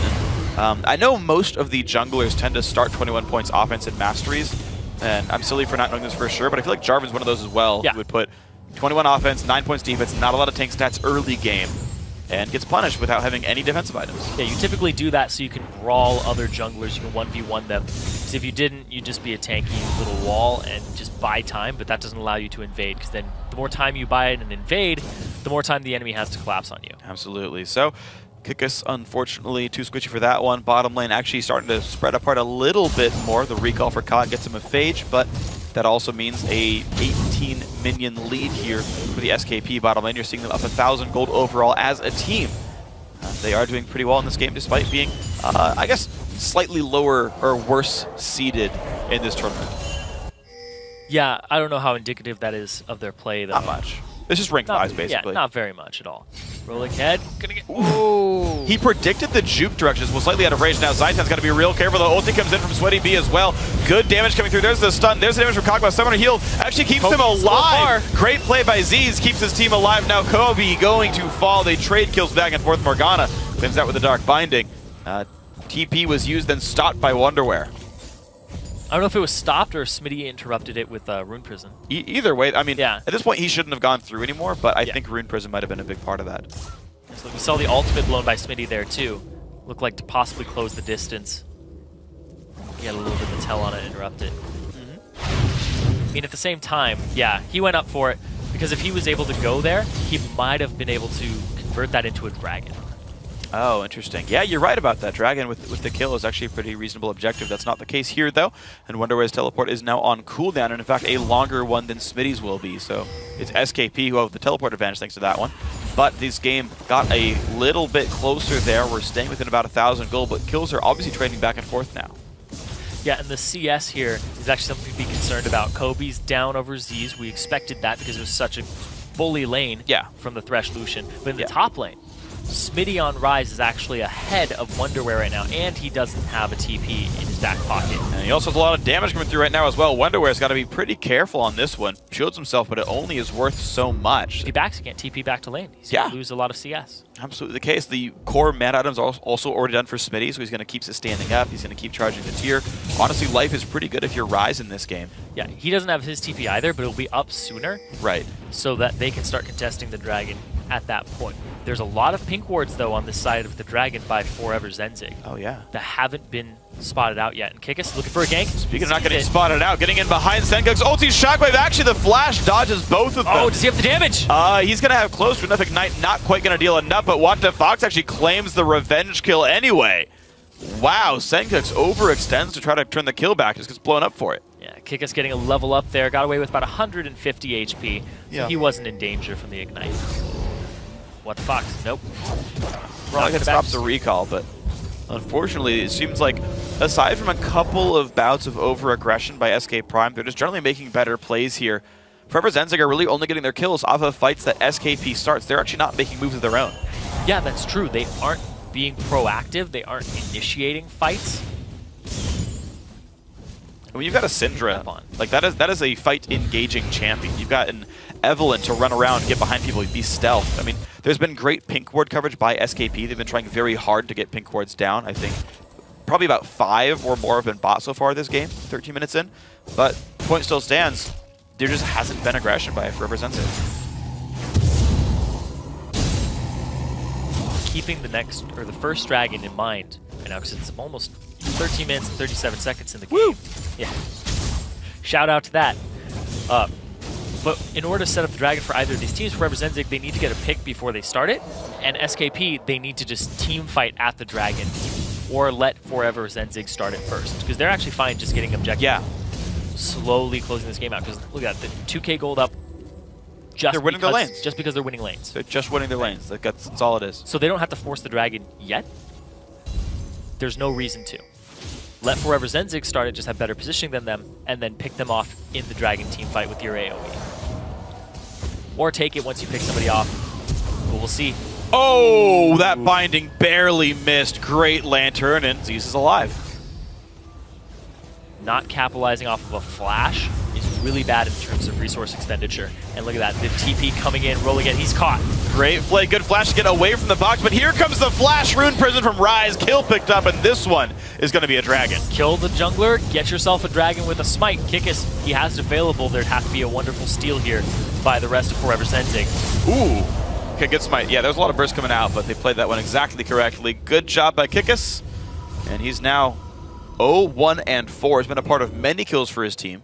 And this is a team that just is playing quite well. The new jungler has worked out for SKP quite nicely. Yeah, it definitely has, replacing Broken Shard in here, who got them where they are right now. But Kikis came in, a little bit of better KDA, but his playstyle isn't actually too far off. I would just say he's a little less aggressive and less of a forcer. But look at this. Look at, speaking of forcing things, there goes another 2 ultimates. These two have been ulting together a couple of times now. Each time a kill does come out in the end, so now 4,000 gold lead. SKP very much in control. Yeah, and on that point I was just saying, Broken Shard's more of a forcer, Kikis is more of a capitalizer. He sees little opportunities, he's like, oh, I can take advantage of that, flashes down, I will take that with a Cataclysm. I will force them to do this, or capitalize off of that.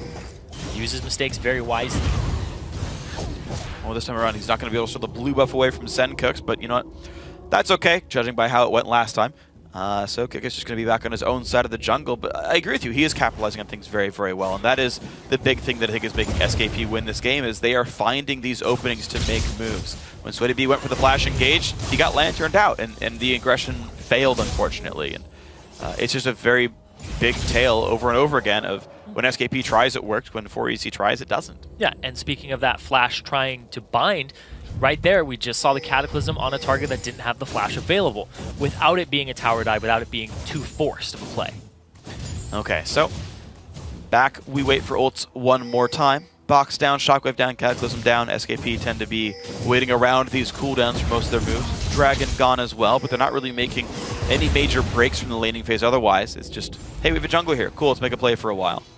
Keeping wards in control, and as the turrets do start to go down, I want to see just how SKP continues to control the map. Still mostly defensive pink wards, not very aggressive ones just yet, but they're starting to play into the enemy jungle. Another lantern. That almost put him into the binding on the way out.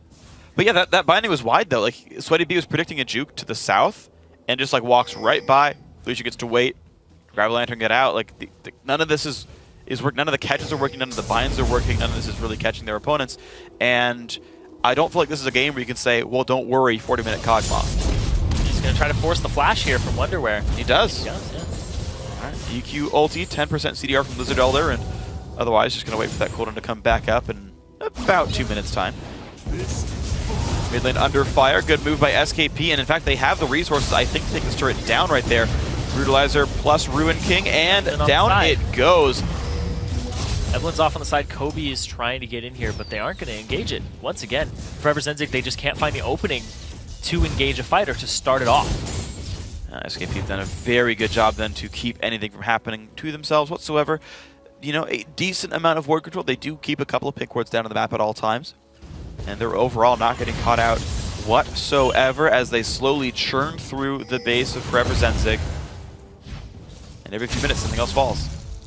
Yeah, just getting little capitalizations, just making that lead a little bigger and a little bigger until it's going to be this gigantic ball. Because Forever Zenzig right now, they aren't making plays. They aren't making moves that would get them into the game.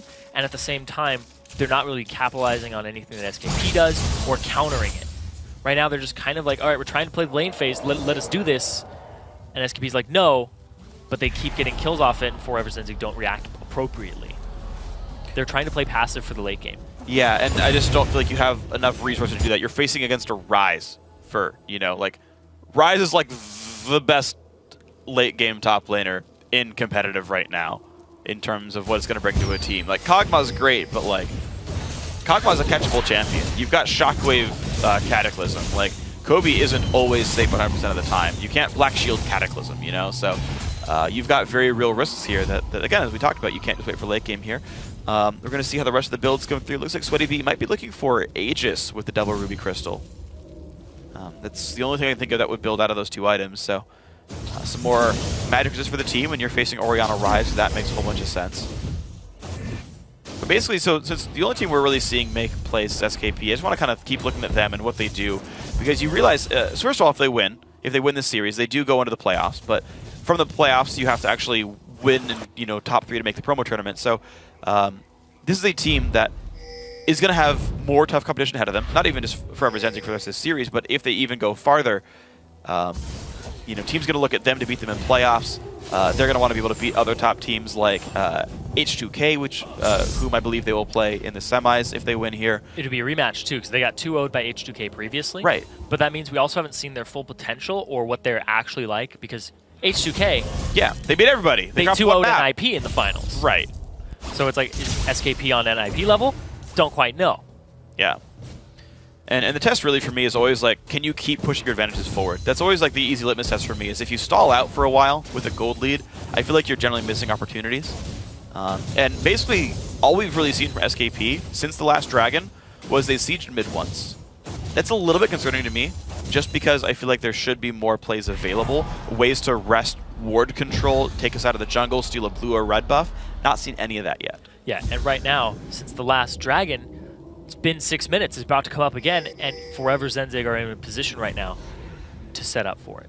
Okay, 4EZ have grouped up. They got the Sun and a Zaitan. There comes a bit of burst, but no Syndra ulti comes through. They didn't commit to actually killing off the Thresh. He loses a bit of health, but he's back in this game, and SKP are going to start Dragon for themselves. Both top laners have TP. Well, the vision of it is there. Rollican, not vision quite yet. Smite distance. They're going to try to smite fight this. Smite fight comes out, and it goes to kick us right there, and now the engage comes through. Shockwave hits only Wonderwear, but he goes down thanks to Ryze, even despite the wild growth. Into the back line goes Kickus. He finds Sencooks as well. Ulti hits Kickus, but he's going to stay alive through the shields, and more kills keep coming through. 3 so far. The rest of the team forced to run away on this one. SKP winning again. Huge team fight there coming out on top. WattFox still has Flash. Don't know if he's going to try to keep going for this one. Instead, they're just going to get some objectives off of it. No, he actually does want this. He flashes the binding. Flash the binding, finds Kobe. In comes Kickus as well. Mid-tier 2 is going to be theirs for sure. We'll see if they can grab much more. Only 22 minutes into the game, and these guys are in a commanding 9,000 gold lead already. Off of that Dragon and that team fight, the 4-for-0, and now they're going to get an inhibitor turret for it, or at least attempt to get one. That's going to be their turret for sure. It's a 5v4, so out they go. Jumps to his own flag, and this is going to be a safe situation. Now 10,000 gold the lead. Very significant margin there. SKP, well, they waited for the next Dragon, but when they took it, man, did they explode. Yeah, that was the type of situation I was talking about where Forever Zenzig at the Dragon need to get a pick before it starts. They almost had the opportunity onto Zaitan. They couldn't blow him up though. Then the team fight starts after SKP has started up the Dragon. And like I said, you want to bait Forever Zenzig into this fight if you're SKP. We see the smite from Kikis, he picks it up. The shockwave hits one and gets another flash, and then Sweaty B comes back into the fight, and Wonderwear gets taken out despite using his ultimate, and they go straight for Senkux. Kikis locks up the back line, and they just shred through everybody else. And this was exactly what SKP wanted coming into that Dragon. They wanted to have it started up, and the positioning with an Orianna, Jarvan, and the rest of their team, the Rise on top of it with the TP on the ward, was impeccable. And then he swaps over to Kobe here, and you see the final pickup. I really like the little things he did, right? Walking over to pick up the ball as well as like switching targets halfway through. He was like, I see a Morgana. Wait a second. I see a Kog'Maw. Good stuff. So SKP down the line. I think all the players are playing awesome. Every single lane they were winning. And Kikis had one over-aggressive move. That was it, and otherwise has been playing really on point. Hasn't missed a single smite all game either. That's actually an important skill. It's hard to track, but so far, he's been perfect. Yeah, he has been. And the over-aggressive move that he made was the one for the buff steal, but then he ended up giving buffs over to the mid laner on Senkux. Ooh. Senkux didn't do too much with it. For all like I just won a smite fight, took the big wraith. Oh. Kikis isn't perfect anymore. Yep, never mind. It's trash. Replace him. Needs another new team next month. Just get dropped. He missed a big wraith. Look at that. Look at that gold difference between the two junglers, though. Oh, 1,600 just between the two. Yeah, that is very, very rough. They just, and you talk about Evelynn not being a real tank, oftentimes. This is a situation. Eve needs a gigantic gold lead to be a real tank in a game, and that is not going to be the case. Giant's Belt as the only tank item, 24 minutes in.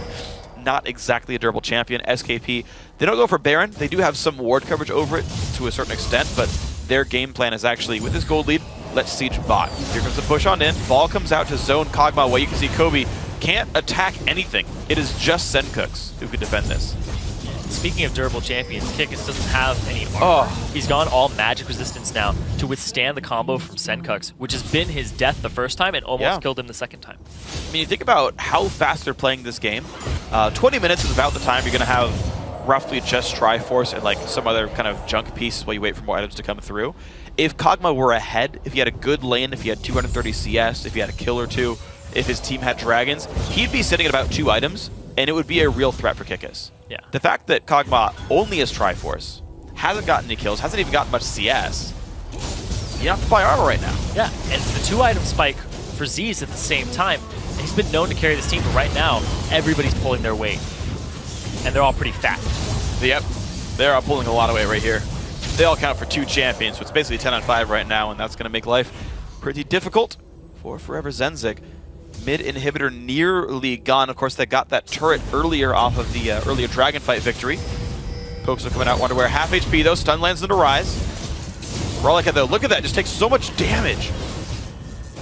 And there we go. Inhibitor's gone. 25 minutes in. It's a very fast inhibitor there for SK Prime. Z's picking that one up and backing out of the fight.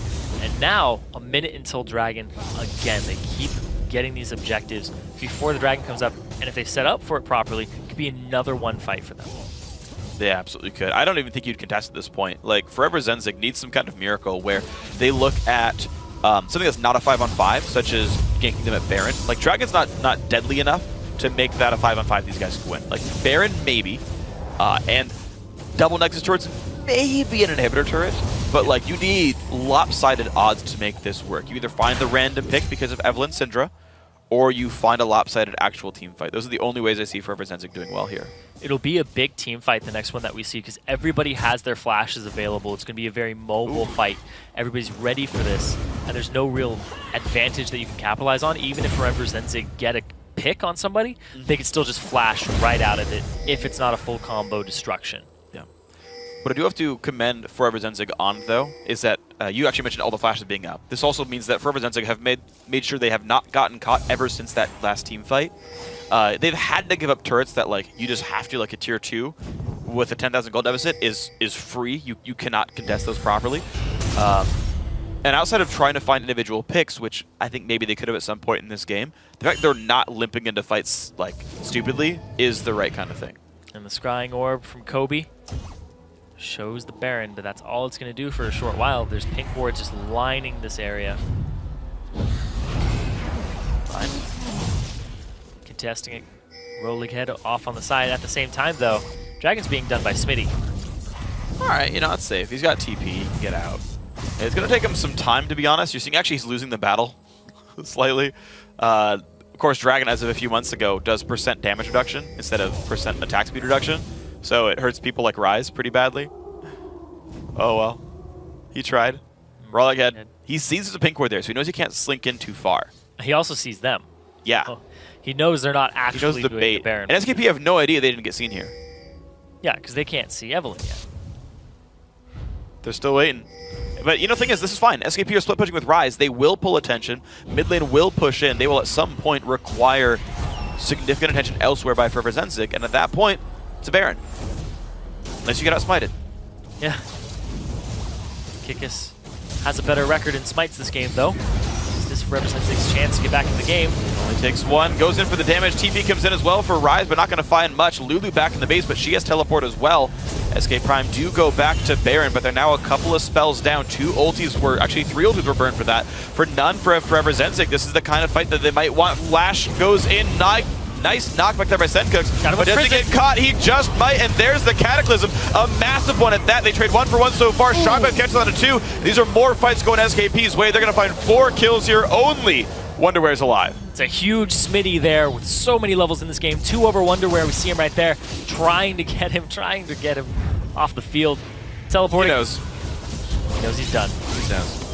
That's going to be the game. Zonya's pop. There's a surrender vote as well. SKP finally bait out the Baron fight, and they play it properly. 29-minute victory. A fast one. A very well-played one.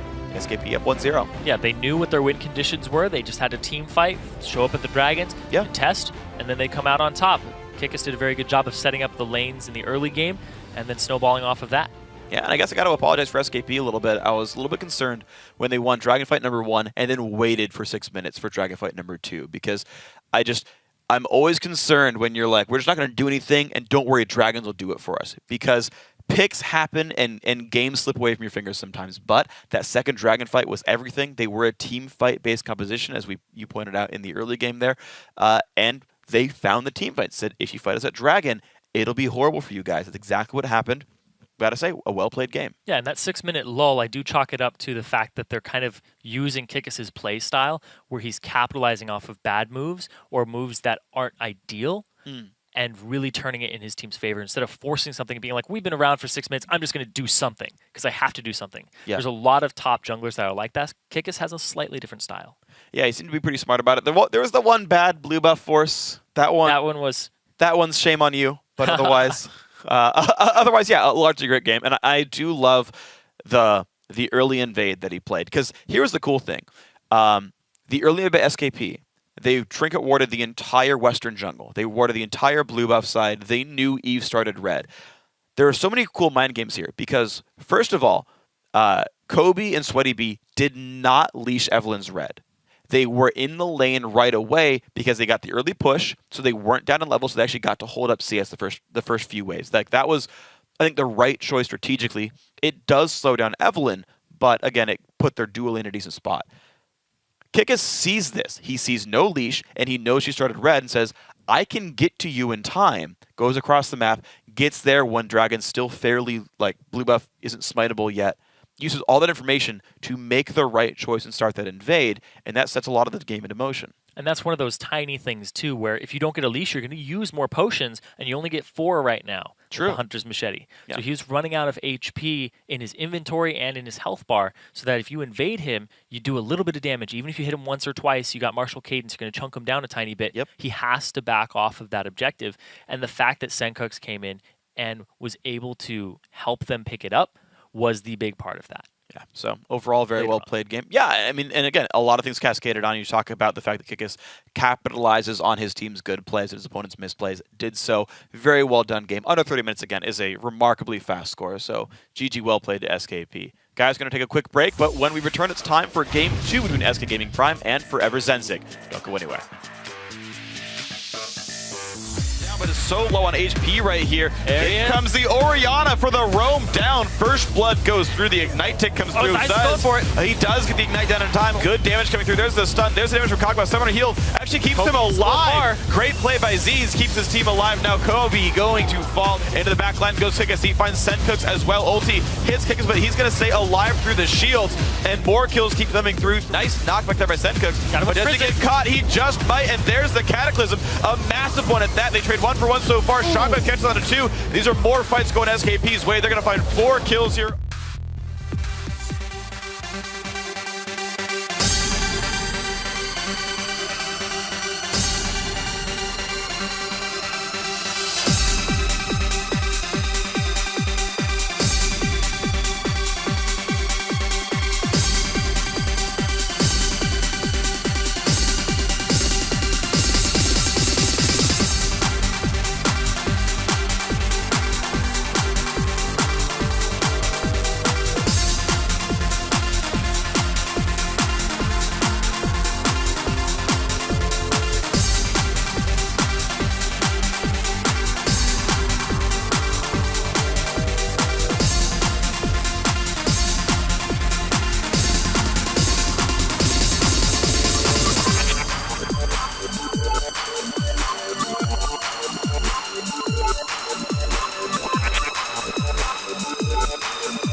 To the mobile phone, to no signal, to unlimited roam. Flip to iPhone, earpiece to Bluetooth. Everything advanced is the new truth. Look, I went from the Air Force Ones to, well, I still rock the Air Force Ones. Cross colors to Jabot to the Rocker. We're right there, now the Sean John gotcha. Went from Coleco up to Nintendo, to the Xbox, to the PS3 show. Floor model televisions to the flat screens. Went from pro sports to the rap dreams. Big bodies to the drops, to the coops, to the low cuts, the fades, to the braids like Snoop. It all moving too fast. Bringing the future to life through the past. Come on. Yeah, y'all feeling this. Oh, to the new. Yeah, you see how real it is. Oh, to the new. And you know we killing this. Oh, to the new. And my life really is. Oh, to the new. Took this back to gear. Oh, to the new. Flipped up raps for this. Oh, to the new. Now we on track for this. Hey everyone, welcome back to the show. It's time for our second game of the best of 3 between SK Gaming Prime and Forever Zenzig. And if these guys want to beat Zenzig for more than 1 hour, they're going to have to win this next game. Yeah, because it's 1-0 right now in favor of SKP, and a lot of that was off the jungler Kickus. He went 1-1-7, and he capitalized off of a lot of the mistakes and the found opportunities and fueled SKP's victory. Yeah, he played phenomenally on his own, and I gotta say, the team fight comp worked out very well, and we didn't talk about him almost at all during the game because it was only in the team fights, but What the Fox, that Orianna, 7-0-7, actually had a phenomenal game. Yeah, he had the highest kill participation in the game, involved in 14 of the kills out of the 15 that SKP racked up for themselves. Yeah. A lot of his movement was because of the warding. We saw the early pink ward in the brush in the river by Kikis. Yeah. And then WTFox roamed down bottom, completely unseen, set himself up for success off the back of Kikis' team play. Yeah.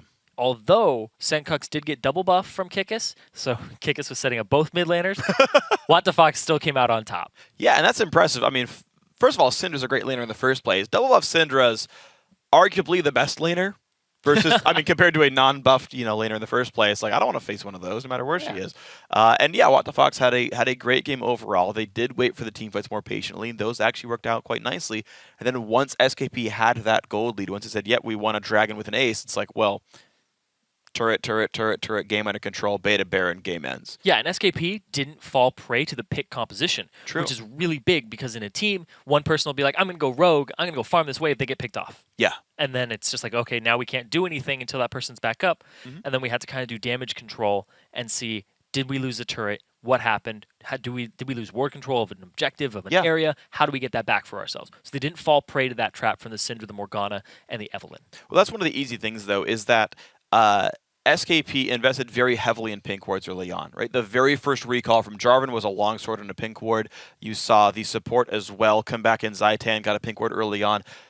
Even the top laner Smitty as well. We didn't see much from him because the laning phase was all just kind of trading farm back and forth. He had pink ward control over his gank routes as well. So these guys played with a gold lead the entire game, which is much easier to play around. When you have the lead, you don't have as many things to worry about.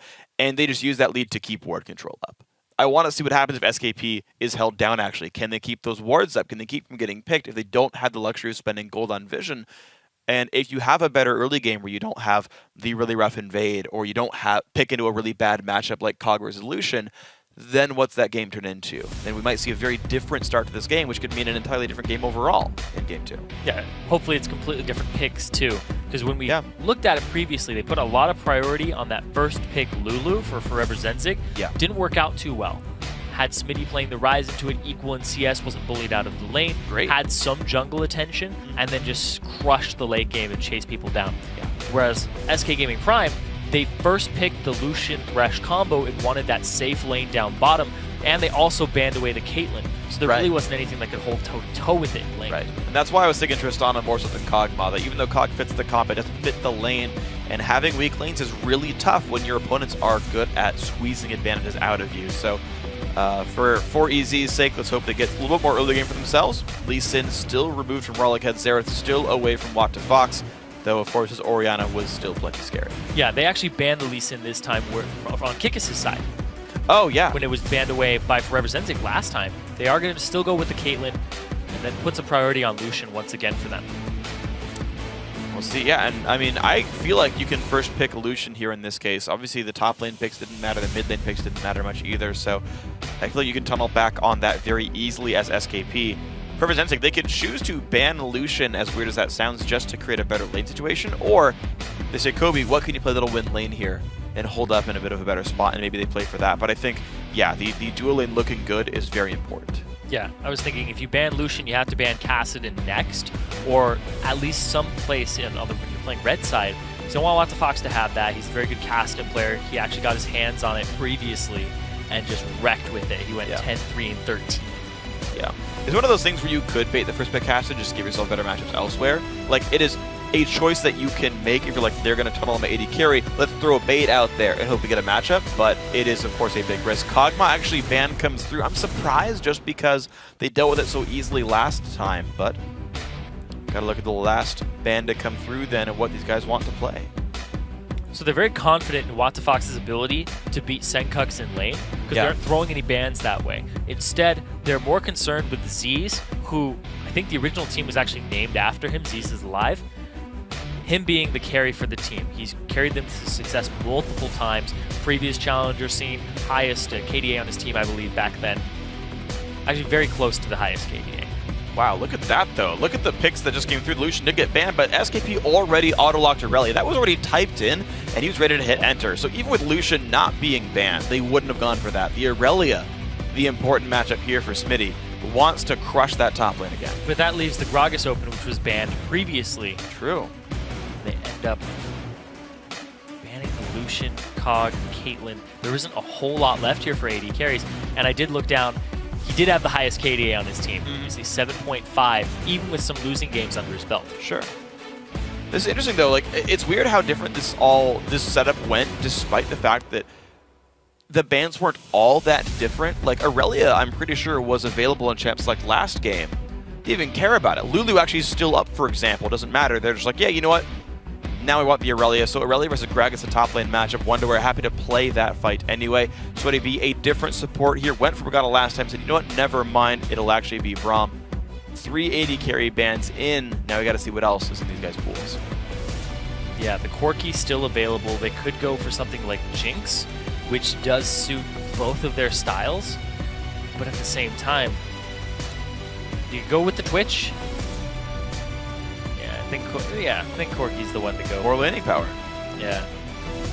He's kind of like right below those top 2, 3 right now. Trist is still on the field. Trist, Braum is okay, but it's still like we want that late game power. That's what that lane is saying. We're going to protect Tristana later and then just snowball it afterwards. Hovers over Vayne every time, never picks it. Orianna comes through though. Forever Zenzig looking a little bit more team fighty themselves. I think it actually matters a whole lot how well Gragas does against Aurelia, because team fight teams only work if you don't get split pushed to death. So I think there's a lot of pressure on Wonderwear, who did not have a great lane last time. Needs to make up for it.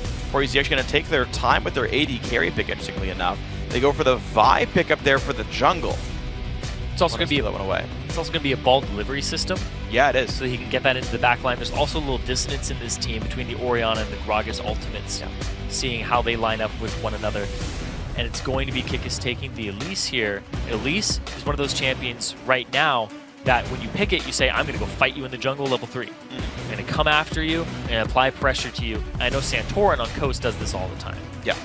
I mean, honestly, this is the playstyle of Kikis in the first place. He does play heavily aggressive, looks for fights all the time, and it's so far largely worked out. So I'm going to trust his judgment for the most part in this game, and if his Elise is going to invade and do well, then more power to him.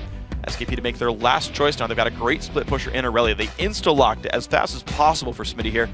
The rest of their lineup is kind of well-rounded, like good early, but doesn't do anything all that special.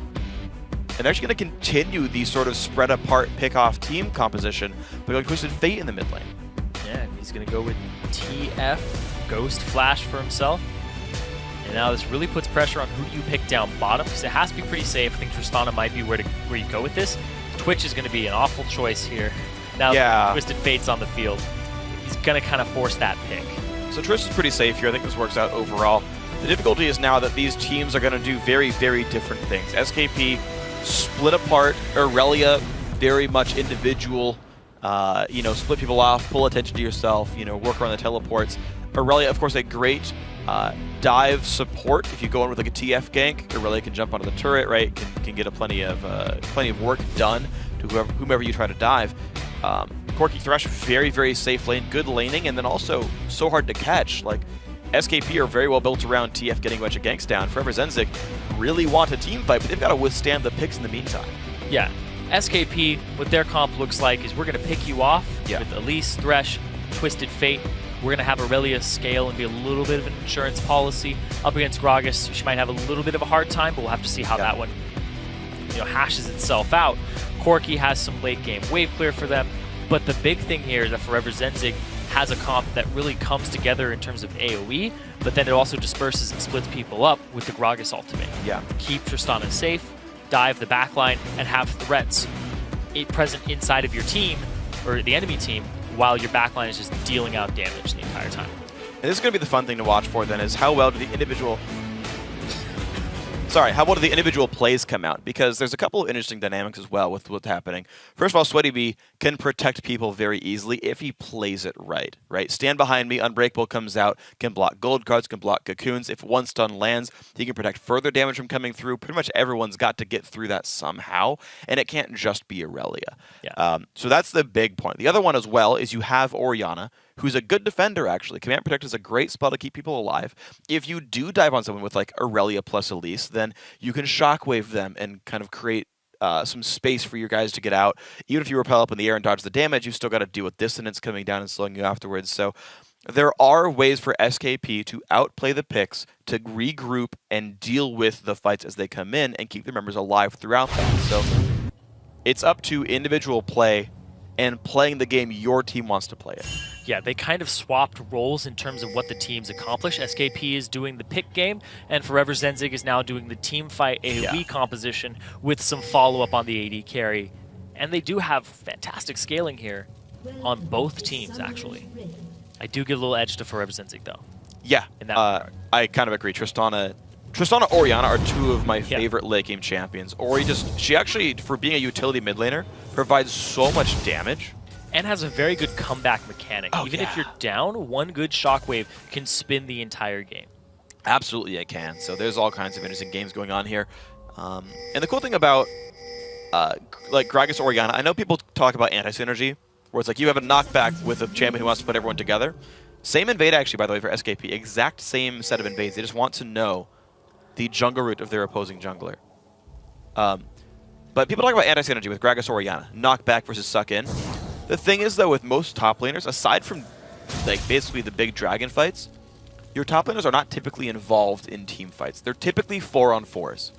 And in fact, if you have the better top lane, the one who's winning the matchup, you can force 4-on-4s by saying if you try to group up as 5, you'll lose turrets here.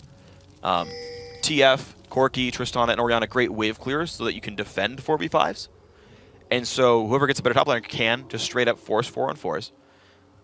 And that allows you to say, well, Gragas is not part of this fight. Actually, it's just the engaged team. That's true.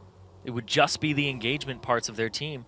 And another thing, too, you were talking about the wave clear from Tristana. It's actually a little disregarded or undervalued. Undervalued, yeah.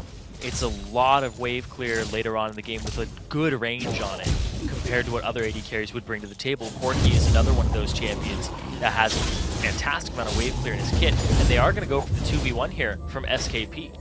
Okay, interesting. So a very different game coming up for this one. Corki Thresh is a fine lane, but they don't want to take the one of the 2-on-2 matchups. Instead, it's just Ro8 so far solo farming, whereas Kikis and Smitty are playing this together right here. I unfortunately don't know the top lane matches well enough to know if Aurelia does lose to Gragas, and that's why they're dodging the matchup here, but they certainly opted into the 2-on-1. She does a little bit. He's a big lane bully. He can do a lot of your HP in just a combo, and now it's going to allow them to get this buff for themselves, but they already traded. Got him. Wildcard hit. I'm actually a little surprised at the lane swap because they are giving Tristana free farm, but she's going to fast shove anyway. Tristana's early lane isn't even that bad. Yeah. Like, realistically, the old quote from Doublelift that if you're down 30 CS in lane, you're winning is false at this point. I'm just saying the fact that they're giving her free farm is really surprising to me because her late game scaling is just so big. Her middle game... I just feel like her lane, like, you can't punish it anyway. It's hard to, because she's just going to continue to push. You can punish it by having a well-timed gank, because she's always pushed up. Like right there, Smitty TP to the turret because he knew he was going to get the experience, and you can't freeze it as Tristana if you put a point into explosive shot. Right. Yeah. Depending on how you skill up, you can maybe choose to Kikis, though, wants to play something in the mid lane. Actually gets pinged out, and yet he's not really reacting. There he goes, the flash. Gold card comes in. Cocoon not quite in range. Sencooks just walks away from that. Not enough power behind that Cocoon. Need a little more range. Yep. Got the flash from WTF, though, and Sencooks didn't blow his own. You know, after missing that Cocoon, now Kikis is Cocoon. Okay. Out of mana. Huh? Well, he's gonna get a blue buff. So all right. No longer Cocoon. No longer Cocoon. Kikis there. Gets away with a bunch of these guys. Smitty is gonna sit in his 1v2, and he's not really heavily punished. In fact, Kobe has got to be careful with explosive shot down. He doesn't take turret aggro there. Smitty 11 CS. Doing pretty reasonably. Of course, Gragas, another great 1v2. So they're both gonna scrape together whatever farm they can. Sencooks now has a little bit of summoner advantage right now in the mid lane. WTF, though, when you're playing Twisted Fate, you are very liberal with your summoner spells. You're going to get the gold cards, but here's Ro8. And he's going to get some decent damage down. Sencooks got to be pretty careful. The 200 HP left in this Orianna. It does save summoners, so it's now 2 summoners down for the mid lane, but damage is worth it. Sweaty B is going to see Kikis go by. Q hits, no backup, though. Sending a message. It's my part of the river. Exactly. And you can see that Kikis faithfully retreats and says, "You're right, I'm sorry your mustache is too good for me." Mustaches beat cocoons every day. They do seem to. Bam! Beats cannons too. Well, if that Q were up right now, Smitty would have to be real careful. But Zaitan is here. The Thresh play is going to come in for this one. Flay does not land onto anything. Sweaty B going to go ahead and make the stun happen onto Zaitan. But here comes the hook anyway. He's got to be pretty careful. Kickus is coming. He's going to make this a 3v2. But here comes Rollickhead as well. Cocoon goes on towards Trish. But now Sweaty B does jump away. Gets a summoner heal as well. Exhaust comes down just in case. It's not a stand behind me. That's jump to safety. Yep, but that's 3 summoners down for Forever Zenzig right now. Z's rather. Pushed back by Wonderwear. And this is actually a one-on-one that I think goes well for Gragas. It goes decently well. He has a lot of sustain in his kit. He doesn't use too much mana when he wants to clear, and he has good gap closer and poke. And Valkyrie has a much longer cooldown than Body Slam. So a big concern then maybe for Z's if you can get not enough damage down with just basic attacks. Smitty's being held afloat by the Thresh, 28 CS. Keep in mind there's actually very large kill pressure from Irelia Thresh, so something to keep in mind for Forever Zenzig is at least getting some triple kills. Yeah, that's true. There's a lot of lone summoner spells here from SKP. And Forever Zenzig, are they going to take advantage of it? Rollickhead attempting to. Here's the thing actually, is TF's spells, if Vi just chain farmed, Flash and Ghost would be down by the time Vi hits 6. Yes. You could get level 6 in about a minute from now, which is before Flash would come back. We're looking at this only... That's true. If they can get it with like a Flash Vault Breaker into Shockwave, nowhere for WhatsFox to go. He's going to die. There's no way. They hand over to Senkook, but here's Kickus. He wants to get the counter again. Good flash by Senkook, stays alive. Now Kickus has got to be careful, does have Flash.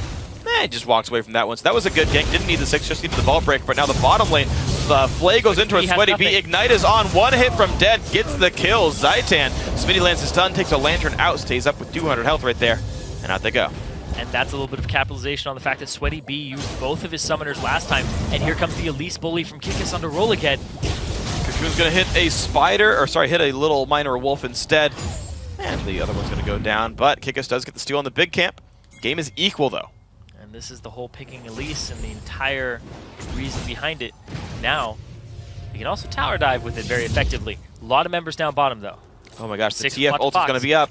Locks a gold card. There's the engage on in, and no, my gosh, Kubi's got nowhere to go. Stun comes out. There's the repel. WaterFox pulls aggro, but he's going to stay safe. Nicely done, SK Prime. Well done dive there, well coordinated. And now they're about 500 gold up off that kill. Not a huge lead, but they're going to get anything else from it. They've blown a couple ultimates. And they're just going to go ahead and use that gold for some items. Yeah, so back they go. Items come on through. TF just got back to base. Goes back to base one more time. And now he'll make his way to the mid lane. It's going to give Senkooks a bit of time in the mid lane. You see some CS leads because of it. But that's kind of it right there. Kickus just goes back to farming. And at this point, SKP, as long as you just gank every TF ulti, like, it's a great way to create pressure. Oh yeah, and that would feed right into their style. Where as soon as somebody's up, we're going to take advantage of it. And then if you keep ganking bottom like this, you're going to be able to get yourself a dragon eventually. Whereas Forever Zenzig, they want to team fight you before somebody gets picked off. But they want to get that phase where they're able to team fight. It's going to be around that mid-game point. Not quite there yet. Not just yet, but a roam down from Gragas. Looks like they want to get some kind of fights going on. Does get pinged out by the ward. And WaterFox hides toward the south side of his lane. Just some Wraith farming. Wait around for the ulti, no big deal. SKP can play a bit patiently here. Red buff for Rollickhead here. That's also going to mean that a lot of time by Wonderwear used in that mid lane. Just walks straight back up top. There's kind of a half freeze from Smitty as well right there. The wave not getting cleared very fast. Kickus actually stopping to the moves from Vi. Wow, that hook on a Kobe. I can't believe that one actually landed. Burns the exhaust from Braum to prevent the counterattack. Cocoon's going to whiff. Kickus does get slowed out. Jumps to his blue buff, though. He's going to stay safe. Both junglers 6. Also shows that the blue buff is up. Forever Zenzig might get a little greedy on this and go after it. Smitty is not collapsing, only Senkooks is already here. They've got a pink ward down to the entire team as well. Kickus got to be pretty careful, and he's not in range for anything there. Easy pickup. Smite comes through. Rollickhead's going to claim that one for himself, but here comes the cavalry. Flash, body slam is well used, and they get out safely. Forever Zenzig, nicely done. And they get themselves a blue in exchange for a flash. Look at Sweaty B is caught. A lot of damage coming into this duo lane. Blocking some of the rockets, but is it going to be enough? The summoner heal comes out. There's the Valkyrie. 1 hit from dead. The knockback from Kobe. Flash rocket. The auto attack gets that one. Now Kobe in the 1v1. Q comes out. He's got to run. The rocket's going to land there as well. And Z's goes 2-0 there. The chase from the Phage is just too much, and Z's comes out on top. Are they going to turn this into a dragon? They are. Yeah. The early potential from Elise to do this dragon. It's going to be really big for SKP and the capitalization off that play. Really well done. See the hook here coming through. He stepped a little too far forward. Pulled right out of turret range. It's still hitting minions at this point. Zaitan eventually gets it, and then he takes it as long as he can and backs off while Z's just goes straight through and picks up kill for himself. He's showing why he's the carry of this team, and they put so much emphasis on him. Even though the flash came out, he still ate the phosphorus bomb damage. Exactly. That late flash was really rough for him. Kobe could have survived that just with slightly faster fingers. Pretty unfortunate for him. Sencook's just doing what he can in this mid lane. His lane opponent keeps leaving and doing other things that are really useful, and Sencook's just gets a little bit of turret damage down, but base keeps falling apart in the meantime. So 3,000 gold almost puts SK Prime ahead once more, 11 minutes in. Ro8 head, I don't believe I've seen a Vi ult yet this game. He's unfortunately not found any ways in. Gonna look for the flank attempt on TF right now, but Elise is already there for a counter gank. There. Shockwave hits, there's the Q as well. Ulti comes by, this is gonna be bad, and down goes What2Fox. Yeah, 2 ultimates used there. And this is kind of the game plan from Forever Zenzig, is they want to pick off Twisted Fate, What2Fox in the laning phase while he's just sitting around and doesn't have too much help. Later on, he's not going to be around in the lane. He's going to be teleporting every which way, trying to get kills. And we saw that from What2Fox's playstyle. He doesn't like to stay in the lane. He likes to move around. Even when he was playing Orianna, he just moved from the lane. Now he's back. Doesn't have Destiny. Wow, the hook on a Sweaty B, the playmaking of Zaitan. Ulti forced out of Tristana to disengage that. Ulti as well from Braum. Zaitan's carrying this lane. Oh yeah, there's a lot of synergy in this bottom lane between Zaitan and Z's. They've been playing together since before the Summer Series even started. They'd been around as a bottom lane. And now Kobe, kind of new to Sweaty B as a support.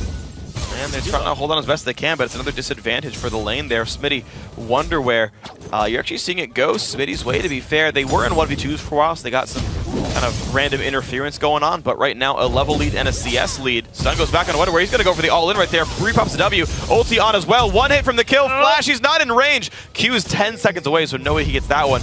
Bottom turret goes down though for Z's though in the game. Just continually going SKP's way. Looking for the finishing kill though. Nowhere from the go. That's a kill picked up. Q comes out. Assist still goes to Aurelia. Nicely done, SK Prime. What2Fox going with the dash. Even used the ghost to make sure that he would be able to close the distance. Another hook onto Sweaty B. But here's the follow-up. Ro8 had no ultimate. It's going to be the Valkyrie going away, and now Ro8 has got to be real careful though. Half HP. Flay comes back in. Elise making that one happen. Z's actually claims the kill anyway. Senkooks comes in, does have Shockwave. Goes for the flash, does not Shockwave yet because he's baiting out the flash of Zaitan. Gets the ulti down, he can't do it in time, and he gets picked off, but Tristana does claim one back, but here comes the rest of the team. They pick up everybody now. Sweaty B's got to be real careful. One hit from dead, almost in range. Smitty can't quite claim it, but you know what? It's still a bunch of kills in a row. Not a good thing for Forever Zenzig. The teleport in from Smitty.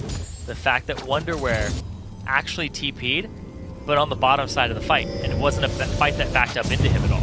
Yep, just completely lost 5-minute cooldown that he couldn't do anything with. Could have gotten turret pressure, but his team is so far behind, they just can't turn fights anymore. It's the capitalization from SKP again, and the playmaking. Forever Zenzig, they haven't made plays. They've been trying to play reactionary, and it's killing them. Yeah. A lot of things happen here.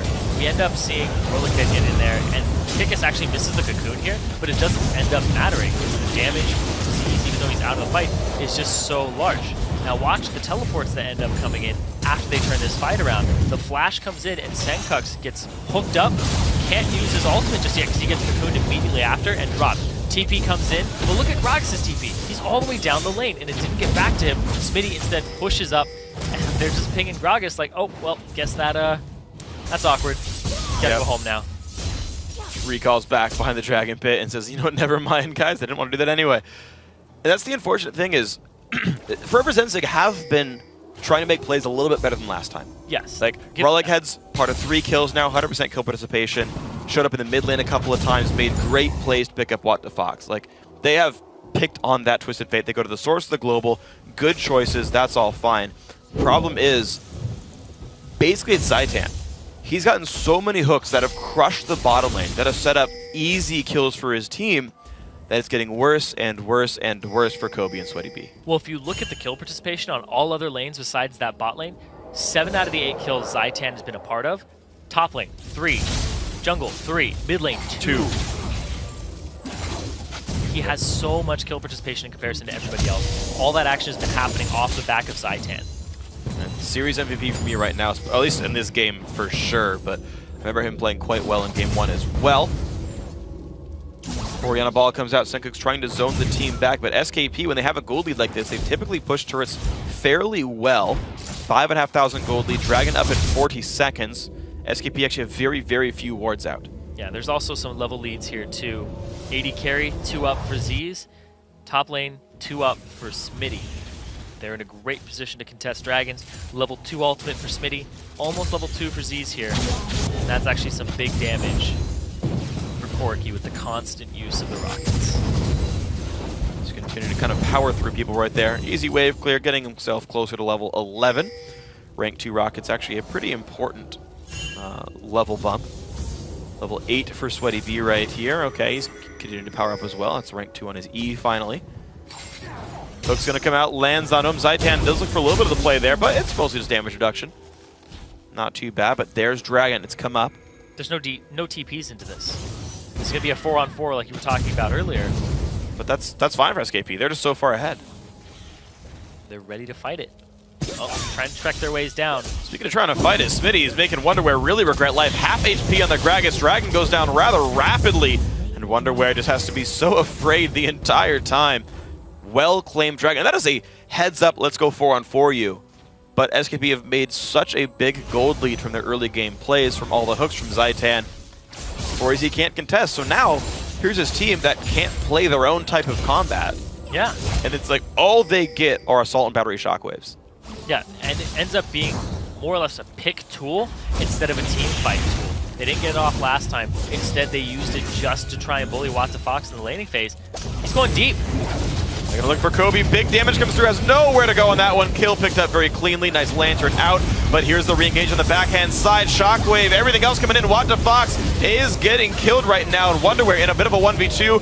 Far away from his team goes down. Zaitan, though, also cut off. This actually makes it a 2-for-2 overall. That's big for Forever Zenzig. Yeah, these shockwaves onto one person that could be used a little bit later. He's just trying to burst people down. More of a pick style here from Senkux with the Goriana. Just the individual kills is all they're trying to pick up there to get some gold back in. Maybe claim some shutdown bonuses if they can. If they ever find Corki, that'll be good for them. The problem is you have this top laner off on his own, pushing turrets down. Yeah. Kobe jumped over the wall, and then we saw the Destiny Gate right onto him. He does get buster shotted backwards, but into the turret, so he doesn't go the full distance. Great glacial fissure there, but look at that. Shockwave, 2 ultimates used on just WhatsAfox, and Wonderwear at the same time is suffering. He doesn't get a shield from Orianna or a Shockwave follow-up to deal damage, but they do come out on top there for Forever Zenzig. Yeah, I mean, here's the thing, though. That entire fight was 4v5. Yeah. Irelia was top the entire time, didn't even bother thinking about teleporting in there, just pushed the top lane outer turret down. It's like, when you go 2-for-2 in a 4v5, that's when you know life's getting difficult for you. Yeah, it's really rough right now for Forever Zenzig. Came out on top in terms of the fighting, but in terms of objective, lose the top lane, and there's a ton of pressure from this Irelia who's just hitting item spikes now. That is gonna make your life pretty painful. 19 minutes in, Trinity Force and Zerker Greaves are done versus just the Rod of Ages. The CS differences here are just killing this team for Forever Zenzig right now. Oh my god. Not even 100 for Tristana yet. He's almost at the 5 per minute mark. That is rather rough. 19 minutes in, 99 minions there. He's been shut down. Yeah, I mean, he has. Great play by Z's and Zaitan. Yep. Oh, 4,000 gold. Oh my gosh. I rarely see AD carries get doubled in gold in games, but that's basically the case right now. Life very painful for Kobe. He's going to have such a late Infinity Edge, a late everything really for the guy. Just trying to limp into this game as best he can. Mid lane under fire some more for SKP. They're playing the Siege game they played last game. That went fairly well for them. Right now, Z's has an entire Trinity Force up in terms of build over Kobe. Kobe does, he is sitting on about 1,400 gold. but man, Tristan is a late game champion, and at this rate, it would have to be super late game. You'd have to go complexity style games for this. At this rate, his late game comes in at 80 minutes exactly. So you got to be real careful right now when you're forever Zentic. You just don't have much damage output aside from Vi and Orianna hit R. Like that's your way in. Nice attempted steal there by the explosive cask, but no, Smite makes that go to Kikis here. And we sit on a 9,000 gold lead. SK Prime have slowed down ever so slightly. They're playing sieges more now that their opponents are so defensive, stuck inside their base. You can't always TF hold on top of the enemy team. Yeah, that's true. Doesn't have his Zonias yet. It looks like what he'll be going for after this. He has a needlessly large rod and cloth armor. And then he can do some Messiah plays. Hopefully they don't end up like Jez's though. Yeah, those are rough. It was definitely a game you could have won too. You gotta feel sad for the SK fans out there, but hey, SK if you Prime's are gonna bring it home. exactly, I mean SK Prime are differentiating themselves by SKP by playing arguably a better set of TF games right now. Yeah, and Wata Fox, 2-3-1 right now. He's put himself in the situation where he's at a 1 KDA and he's down in CS over his lane opponent. But the fact that he's given those kills over and he's created objective picks. Yeah, it doesn't feel like he's a player who's like doing horribly. Like when he's dying, it's because he's taking literally Vi Orianna ult by himself. Yes. Like literally every time is a shockwave on just him with Vi setting it up. And like those kills are gonna happen. Like they picked that combo for a reason, is to pick you off. Wata Fox only dying 3 times and yet making enough plays by himself. I still give him props for it. I think he is playing largely quite nicely. Now he has the Zonias. Right. So if you use Vi ultimate on him, he can cancel it. Both are telegraphed. Yeah. Shockwave and Assault and Battery, both of them are telegraphed. Wata Fox could theoretically cancel at least one every single time. Now we're going to have to see what they end up doing with that. Wata Fox up in the top lane, though, split pushing, wave clearing, and they're going for the 1-3-1 now with this advantage. Right, he feels just safe enough. Blue cards, blue buff there as well, and he's getting some decent damage down. Just lock him whenever he can. He's got the mana to spare. Doesn't really matter what card you throw at the turret. Ulti goes in towards Z's. He's got to be careful, but the Lantern keeps him safe, and now Sencooks. The backline's got to be careful. Kick is running away as well. Hook onto Sweaty B, but they are outnumbered, so they're going to back off for now. Turret goes down, though. And Wata Fox looks for the wave clear. Still, he gets himself a turret. That's the 5th of the game for SKP. And the Forever Zenzig, 10k gold down. They're kind of just swarming right now, trying to find something to do. And unfortunately, they just don't seem to have the way in. They tried the Assault and Battery, but there was a Thresh there. If they Assault and Battery the other lane, well, there's a Zonia's Hourglass. Just the options are dwindling right now for Forever Zenzig. Sweaty B walks in, predicts the turret for a little bit, but he's only so durable. Backs right under that one, and another turret goes down. Plus the hook onto Wonderwear. This could be a kill. Repel into the air. Z's goes backwards, and Rolligan is going to go down rapidly. Shockwave on the 2. Kikis almost goes down, but he gets out. Actually, the hook on a Kobe pulls him back in. Yep, that's how that one works. Kobe's got to be careful. The jump in by Z's can't quite claim another kill. Flash is traded everywhere. Only a 1-for-0 so far. And there comes Wata Fox. He has it available. Where's he going? Wow, all the way into the base. Takes down Orianna. He's gonna die, but hey, it looks cool. Ooh. Man, the just dominance right now from SKP it's a little excessive. Over a team fight composition is very impressive. Forever Zenzig didn't get off the ground. There's nothing that Kobe can really do in these fights. He's just hit his 1-item plateau, or his spike, and now he's kind of plateauing off. His gold generation just isn't there. Oh man, well you gotta see if they can keep powering up though to keep themselves in a better spot. You've got a 12,500 gold lead for SKP though. Like overall, it just keeps working. Yeah, and we said Zaitan's hooks this game have been phenomenal. That one was fantastic under Wonderwear. Shockwave comes to the back line. This one right here. He hooks Kobe. Kobe jumps and he pulls him down to the ground. Yup. You're not going anywhere. You Scorpion to that guy. You got shields enough though, and you can see right there's Sweaty B protecting him with the giant shield, and the command protect as well from Sencooks do keep him alive. Oh. Wata Fox does it too. He says, "Get over here!" and gets him underneath the turret. He didn't need to flash out. He wanted to try to survive with that one, but he could have kept the summoner up, and that would have been arguably better for the guy. Baron attempt though, and no one is around to look for it. Great control now by SKP. They've got TF ult in the mid lane, wave clearing, preventing vision, Smitty in the bottom lane as well with teleport. He's actually going to be trapped out though. Sencooks and Wonderwear looking for Smitty. Smitty has a lot of movement speed with the training force. Yeah, and with the Banshees as well, it's very hard to catch Fox something. For the counter though. Ooh. There's 3 right there. He can't. Is he a brave man? No. He's dove turrets before. There were 2 of them. Yeah, but that was a 1-on-1 versus a 12 HP target. This one is a 1v3, and he would die. So, correct sort of temperance there by Wata Fox.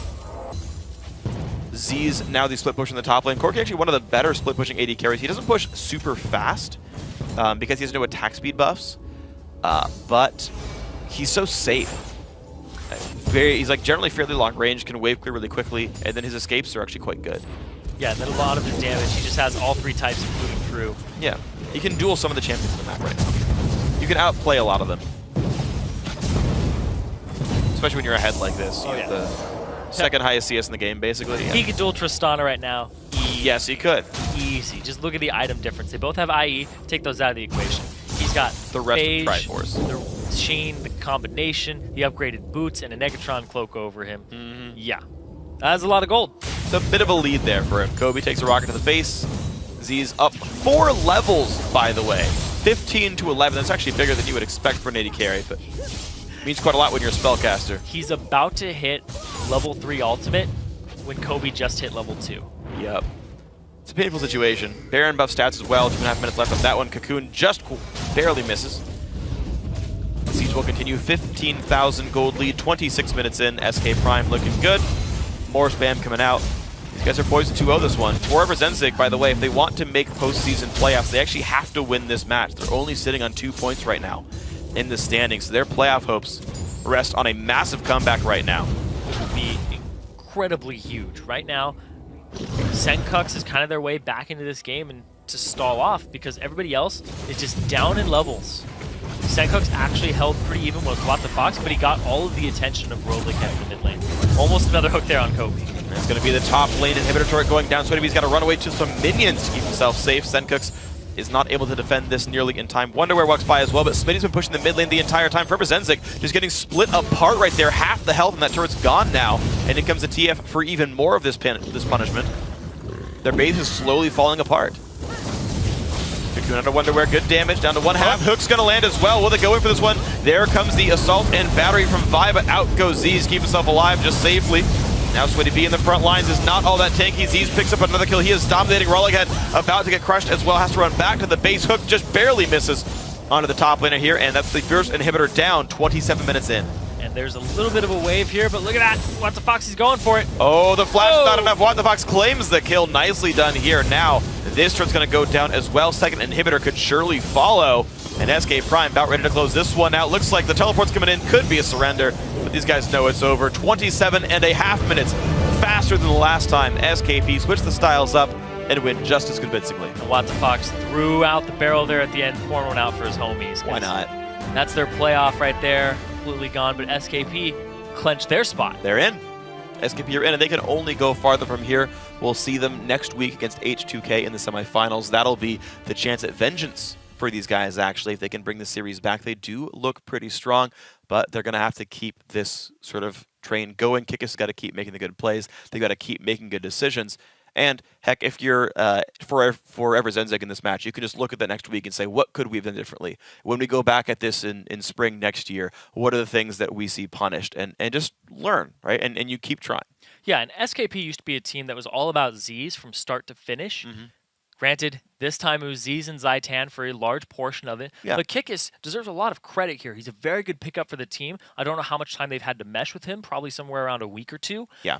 But he's still a fantastic pickup on the team. He's gelled with them perfectly so far and is exactly what they needed in terms of shot calling, in terms of what they capitalize on, and the play style that they've adopted having him on the roster as opposed to somebody very aggressive like Broken Shark. Yeah, and I am glad to see that they're playing different styles as well. Game one, very, very teamfight focused, relying on the Orianna, relying on Jarvan to initiate the fights and say, you know, we'll play it slow and then go for the dragon fights this time around. They say, you know what, let's actually split the game up. Of course, they got to rely on individual skill, which is just a mark of your players more so than your team. But when the opportunities were there, you saw them pretty relentlessly go for these dives, go for these playmaking moves, and that is a good sign for a team. Oh, yeah. And it's not overly aggressive. It's not something where you're trying to force the play. Exactly. It's not reckless. It's very calculated. It's very kind of, I'm going to check in with you. Can you back me up? All right, confirmed. Let's go do this now.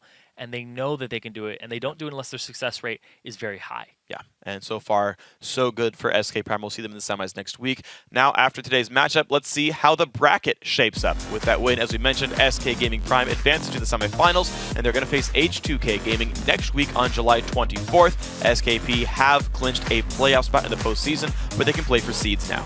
And we'll find out who will square off against Ninjas in Pajamas in the semis when Ocelot's Gamers 2 match up with Playing Ducks tomorrow. It's going to be a whole bunch of fun, but even before that, there's more LCS action that's going to get underway as Copenhagen Wolves take on SK Gaming, then Millennium goes up against Ro8. Then it's Super Hot Crew versus Alliance and Gambit Gaming against Fnatic. It all starts tomorrow at 6 p.m. Central European Summer Time, 9 a.m. Pacific Daylight Time. And with that, we've reached the end of our Challenger broadcast for the evening, and we'd like to say thanks again to our friends at Coca-Cola, but a new group of challengers have emerged, so we have one final match for you today. Yeah, it's you, me, Jack, Kobe, and Riv against the Doom Bots of Doom right now.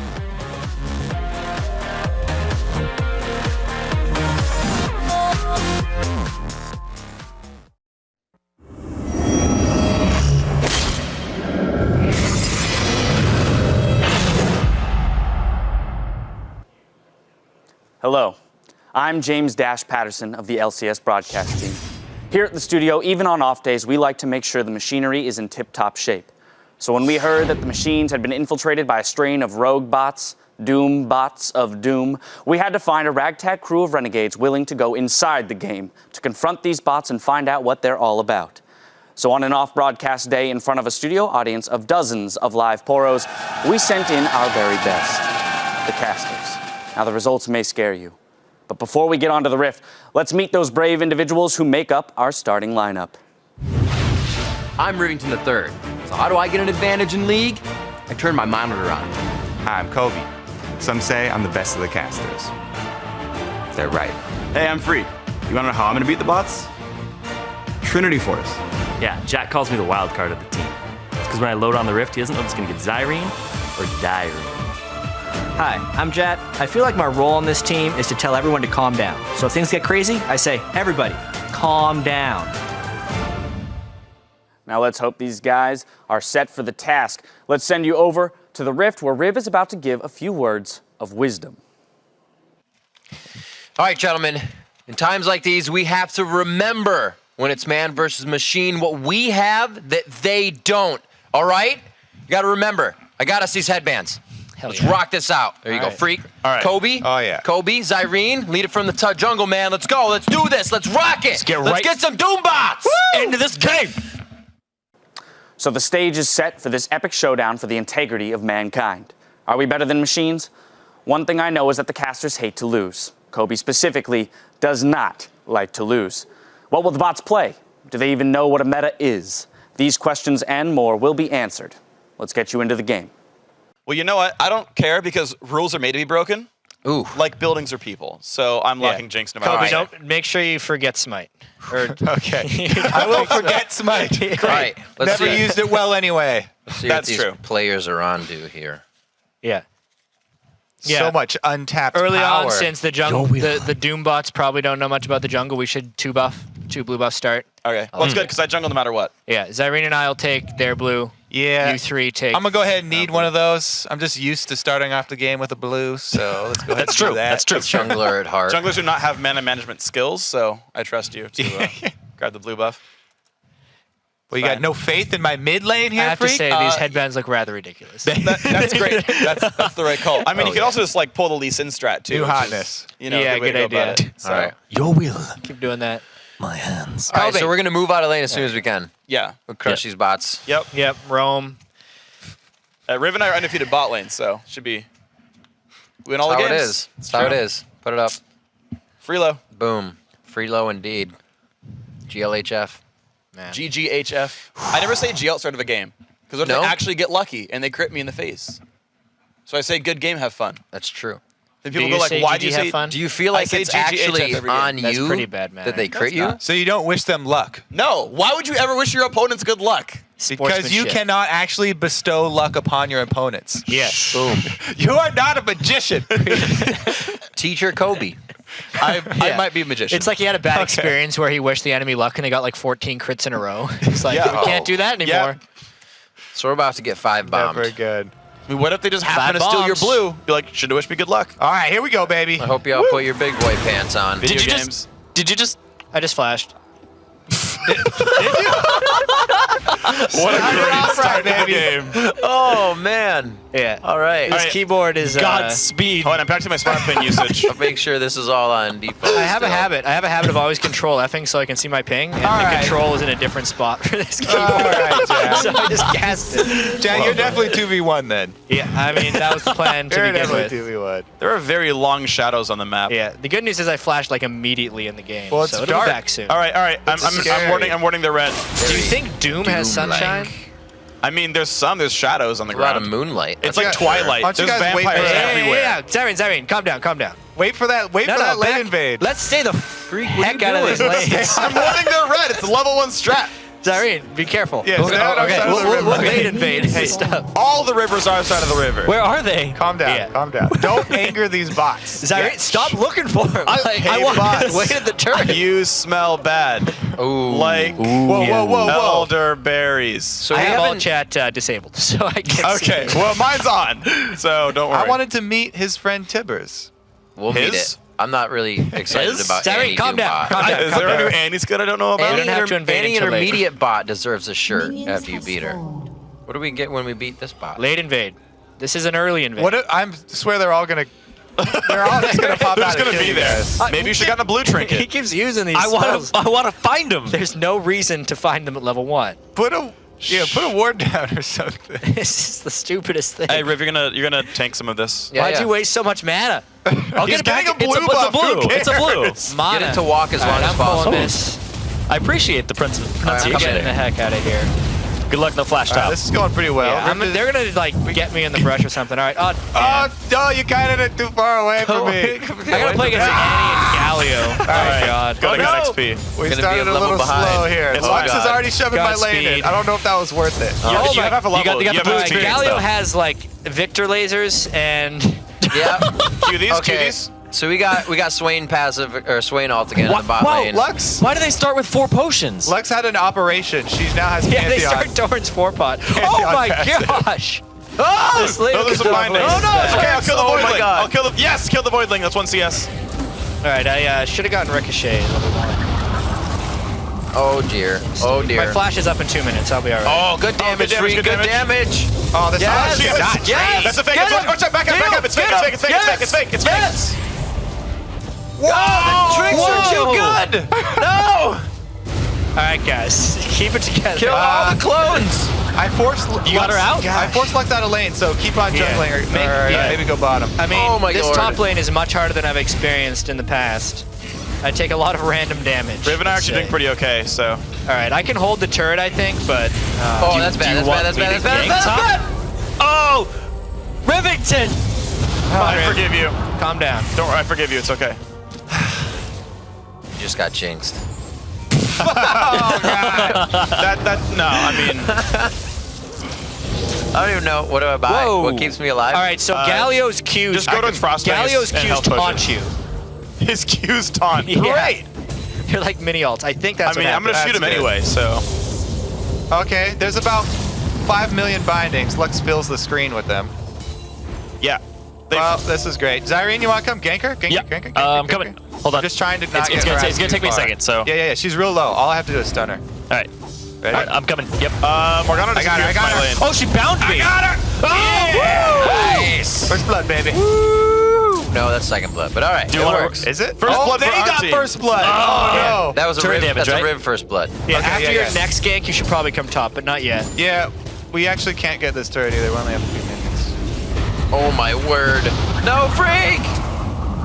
I can't I think you need to help bottom actually. Maybe we should double gank bottom. God! Yeah, Oh my maybe. god! Maybe. I'm going to be able to hold this turret, so Okay, I think that's a little all we while. need. It's taken 700 damage, but I haven't We had should to be break able to TP fight yet. us too. That's all that really matters. We have good damage. Like we can actually break them down. Lux now has burnout all the time. Good thing she's ranged. That's true. Oh, jeez. All right. All right. It's okay. I'm only level 2. Is that turret just like dealing AoE damage to things around it? Yeah. What? Don't stand near the turret. Sick. Great. Annie seems powerful. So we get extra bonuses too. Nice. Friendly. Do we? I don't know. No, I'm pretty sure that the turrets hurt me when I stand too close to it. Oh, our turret hurts you. Yeah. Oh, that's a bad thing. That's Annie. That's Annie's passive. Doom Annie. Nearby enemy towers and burn everything. Yeah, and Heckermalt's just kind of hit me. Jeez, Annie. All right. I'm coming around mid. Oh man, I'm gonna have to shot down. All right. Do you have TP? Yeah, I got TP. All right. Org's missing, but I don't know if she I'm coming in. Okay, I got slow on her. I don't have stun though. I already used my stun. I think so. Yeah, she did. Okay. What the? I'll get it. That is a lot of damage. I'm okay. All right, should we go bottom? Oh my God, Let's go bot. Let's go bot now. I mean, as long as they can follow with you, otherwise you just walk into another. I'm gonna go through jungle. I got binded. No, you don't have to go through I died. jungle. Okay. Yeah, binds keep hitting me. I'll wait for Zyrene then, because Brood's out of mana. You guys can do this. You guys can do this. Oh, they're pretty low on mana. You can make this play. I'm going. Who's the call? Malzahar. Oh, he got. You can still get him. I'm out of mana. Oh my God, that hurts so much! Swain passive! Oh my God, we can't. Yes! Worth it! I got 6 off bat. Yeah, that's why I said make sure you can follow with the 80k, otherwise you should just come top next. Yeah, well, Freak died right when we got back. I got binded from far. Because I'm 6 up here and they're still 4. What is this? We're going invisible now. I'm level 6. Oh my God. I'll kill Lux one more time and come up there. Oh yeah, she has Shadow Walk. She has Eve passive straight up. Man. She has straight up Eve passive. Oh my God. Swain ulti permanently on him. Yeah, we killed him a little hard. I know, it's really crazy. It's a little rough. This Lux is armor. Lux only has Pantheon ultimate again too, so we can just kill her. Yeah, this Galio is manageable, I feel. Okay. Something just randomly slowed me. I'm gonna come around. Oh my God, Chad's lane is ridiculous. Did she leave? Hey man, I'm holding on up here. You guys just gotta stop sucking. I don't know where she went. Where did she go? Mal's has Swain ulti again, unfortunately. Lux has gone. I'm getting Nocturne Oh, ulti. that Hex was so good. You saved my life. Your Lux is lane back. bottom Lux is looks back. pretty painful. I don't have. I don't have my stun though. Back off. Yeah, I don't have my Q. It's up at 3. Okay, I got 7. Alright, I'm going. This is getting rather terrifying up here. Just throwing that out there, guys. I am in a 1v2. I got the stun. I have ulti. Oh my God, I'm out of mana. Where's your Chalice, man? Why didn't you rush Chalice? Because I thought I needed more burst damage. Says the guy who's been out of mana twice.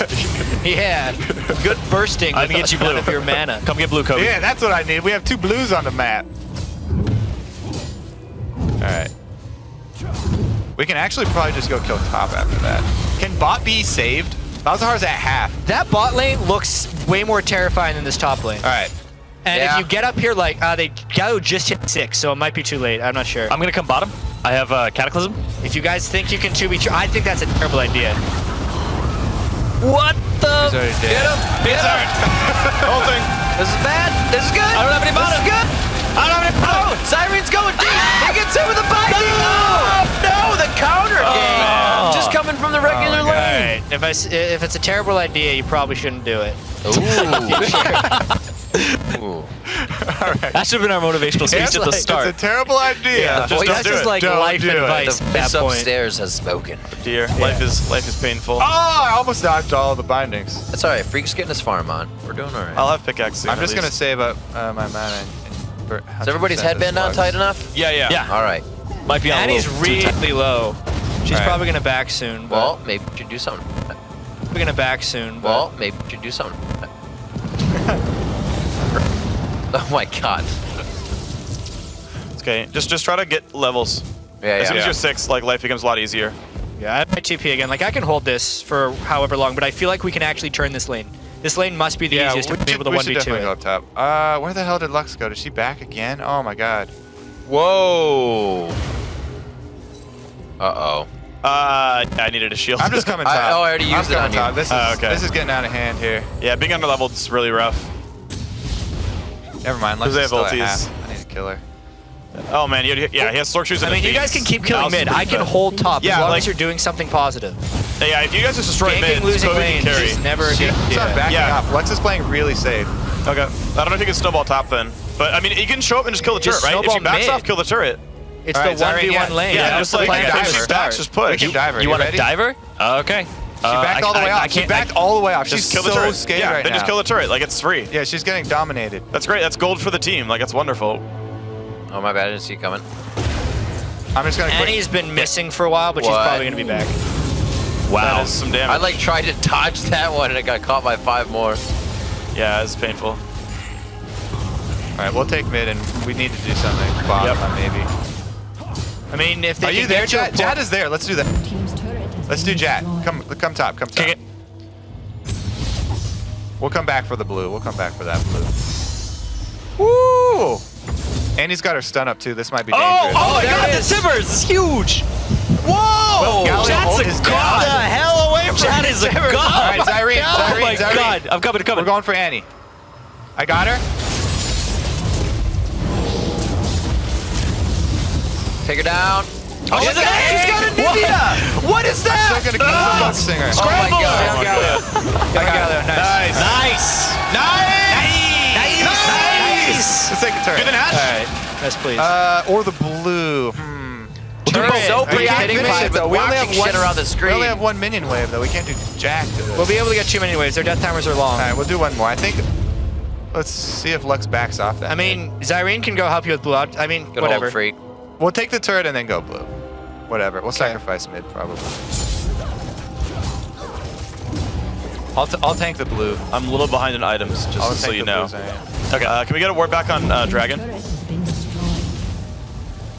That would be Riv's job. I don't think we can get down there. They just have full control of bottom. There, I just wanted to get 6. I'm going to ward.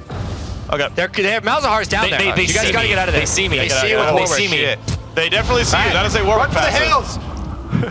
They have Warwick's eagle. Oh, fuck. Lux is here too. Keep running. Okay, Lux is not coming though. Why is... We can... Any...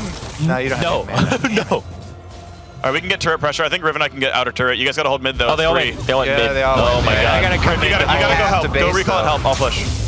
Oh my God, they're shoving so hard. Oh my God. All right, I got Athenes. I got mana now.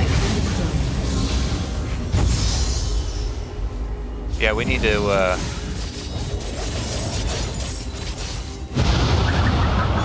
What do we need to do, Kobe? Shots and lasers! I'm dead. Jack! Oh God. They got I'm me. ulting there. All right, I stunned all of them. I'm ulting.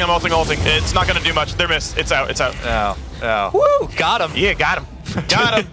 Freelo. All right, we need to hold our inhibitor turn. Is what we need I mean, I think we should probably keep splitting. I got one. Get up. Burst. Freak coming back will not help us. Nope, it won't. Good luck, guys. I believe. T-fight is hard. That's a oh my God, that's a gigantic Yeah, Timbers. stay down there, Freak. Yeah. I don't know. No, like, Freak coming back is not going to help. It's just rough. I was Lux thinking of a is pun. low on mana, It's so okay. is Morg. If that matters. We need somebody in all 3 lanes, I think. We need to have Jet... My teleport's up in 40. I'm just going to hold mid until then. Yeah, hold mid until you can go top and then split again. But I don't know how well I hold. Like, I got stunned from pretty far away last time. Let's do 1-3-1. I'm waiting for my next minion wave. Going to Dragon to put a ward down. They're missing. I think they're dragging. Why didn't we pink the Dragon? Because I didn't think about it. Because I actually had no money and I had no time to get out of lane. Like, oh my God! I can't see how many there are because of the Lux. Yeah, the Nocturne thing. Oh my God. All right, well, okay. Jet's splitting my help. And he's fighting me, and that's not a good thing for me. Whatever. I'm gonna run away. The Timbers is still there. Yeah, that thing is still around. I don't know how long this thing's supposed to last. Oh, it's like halfway done. You can just try to kill it. It doesn't have too much health. The tooltip says 45 seconds. I don't believe it. Me and Viv are just trying to wait. And he's still chasing me. What is going on? Just a girl. Stop! Oh my God! Stop! Hold it so long. Annie, please. Annie, I don't want you Beg here. for your life. Keep going, Jet. Yeah. We need Jet to relieve we got to split push, yeah. I'm creating pressure on the map, guys. Create pressure. Ow! I'm gonna join mid for a second. I don't know if we have like a fight we can take here before Annie shows. No. Whenever they're grouped up, we just get. Yeah. There's three. It's just a matter of trying to stop We can't them. 5v3. Oh, everything. No, I thought I dodged it all. No, Everything I have is Oh, AoE. Jesus. How did I not get out? Oh, my God. Heal. Go. Kill. Die. Death. Lord, get him. Yes. Go. Oh, we're so close, but nothing's We happening. almost got Galio. That's it. Get him. Freak Yeah. Woo! And you held the turret? We held the High turret octane. barely. It's gonna go down next push that they try. Yeah, it will, All right, definitely. well, Annie came back for me. I can't really do much. Shit. Oh, God. She shoots 4 bindings. Good luck. Get out of there. Help me. Get out. I shielded. I don't got This anything is else going left for poorly. you. I think I need home goods. I think we need early home goods for everybody. Probably. I'm upgrading. This game is I hard. need to finish Aegis. Good game. I mean, it is 5 whole bombs. Did you expect it to be easy? I mean, 5 bombs. I just thought whole bombs. That's There's not okay. a fake one in there. I fought a Ziggs before. He has Look at like this. We actually have multiple bombs breathing enabled. room. They're gonna lose. They gave us breathing room. Let's go. Garen was just in a brush. I'm gonna get this blue. Blue is really important. Garen? There was a Garen spinning on me. So it's 6v5 now. Great. I didn't realize the DP was now going to be 6 I instead mean, of 5 bombs can create more than 5. apparently. I love this whole Nocturne aspect when they get close to you. No, I think that is great. How do you like that? Because it means it has something else. I don't want Swain ulti. That's the worst one for me. They're grouping mid again. Ulti and Fix God. mid again. Oh, We're going to lose God. the turret. We're going to lose the turret. Oh my God. I got blue at least. All right, you got out. Oh! Ulti and 8. They're gonna get it. Oh my God! What? Oh. No! Godspeed, Rivington. They just fill the screen. Oh, I can't move! See, me being there for the screen filling carnage is probably still a bad idea. Yeah. Jack, Just keep going. They're on Nexus turrets, They're guys. just gonna end it though. All right, I'm coming holy back. I'm recalling. shnikes. I might get Galio. I might get him. I might. Oh, yeah! I got Oh, the egg! Hit the egg! Oh my God. What is that? You got one. I'm coming. Come on, John. Yes, I'm coming. I got I'm one. Malzahar. He's filled the screen.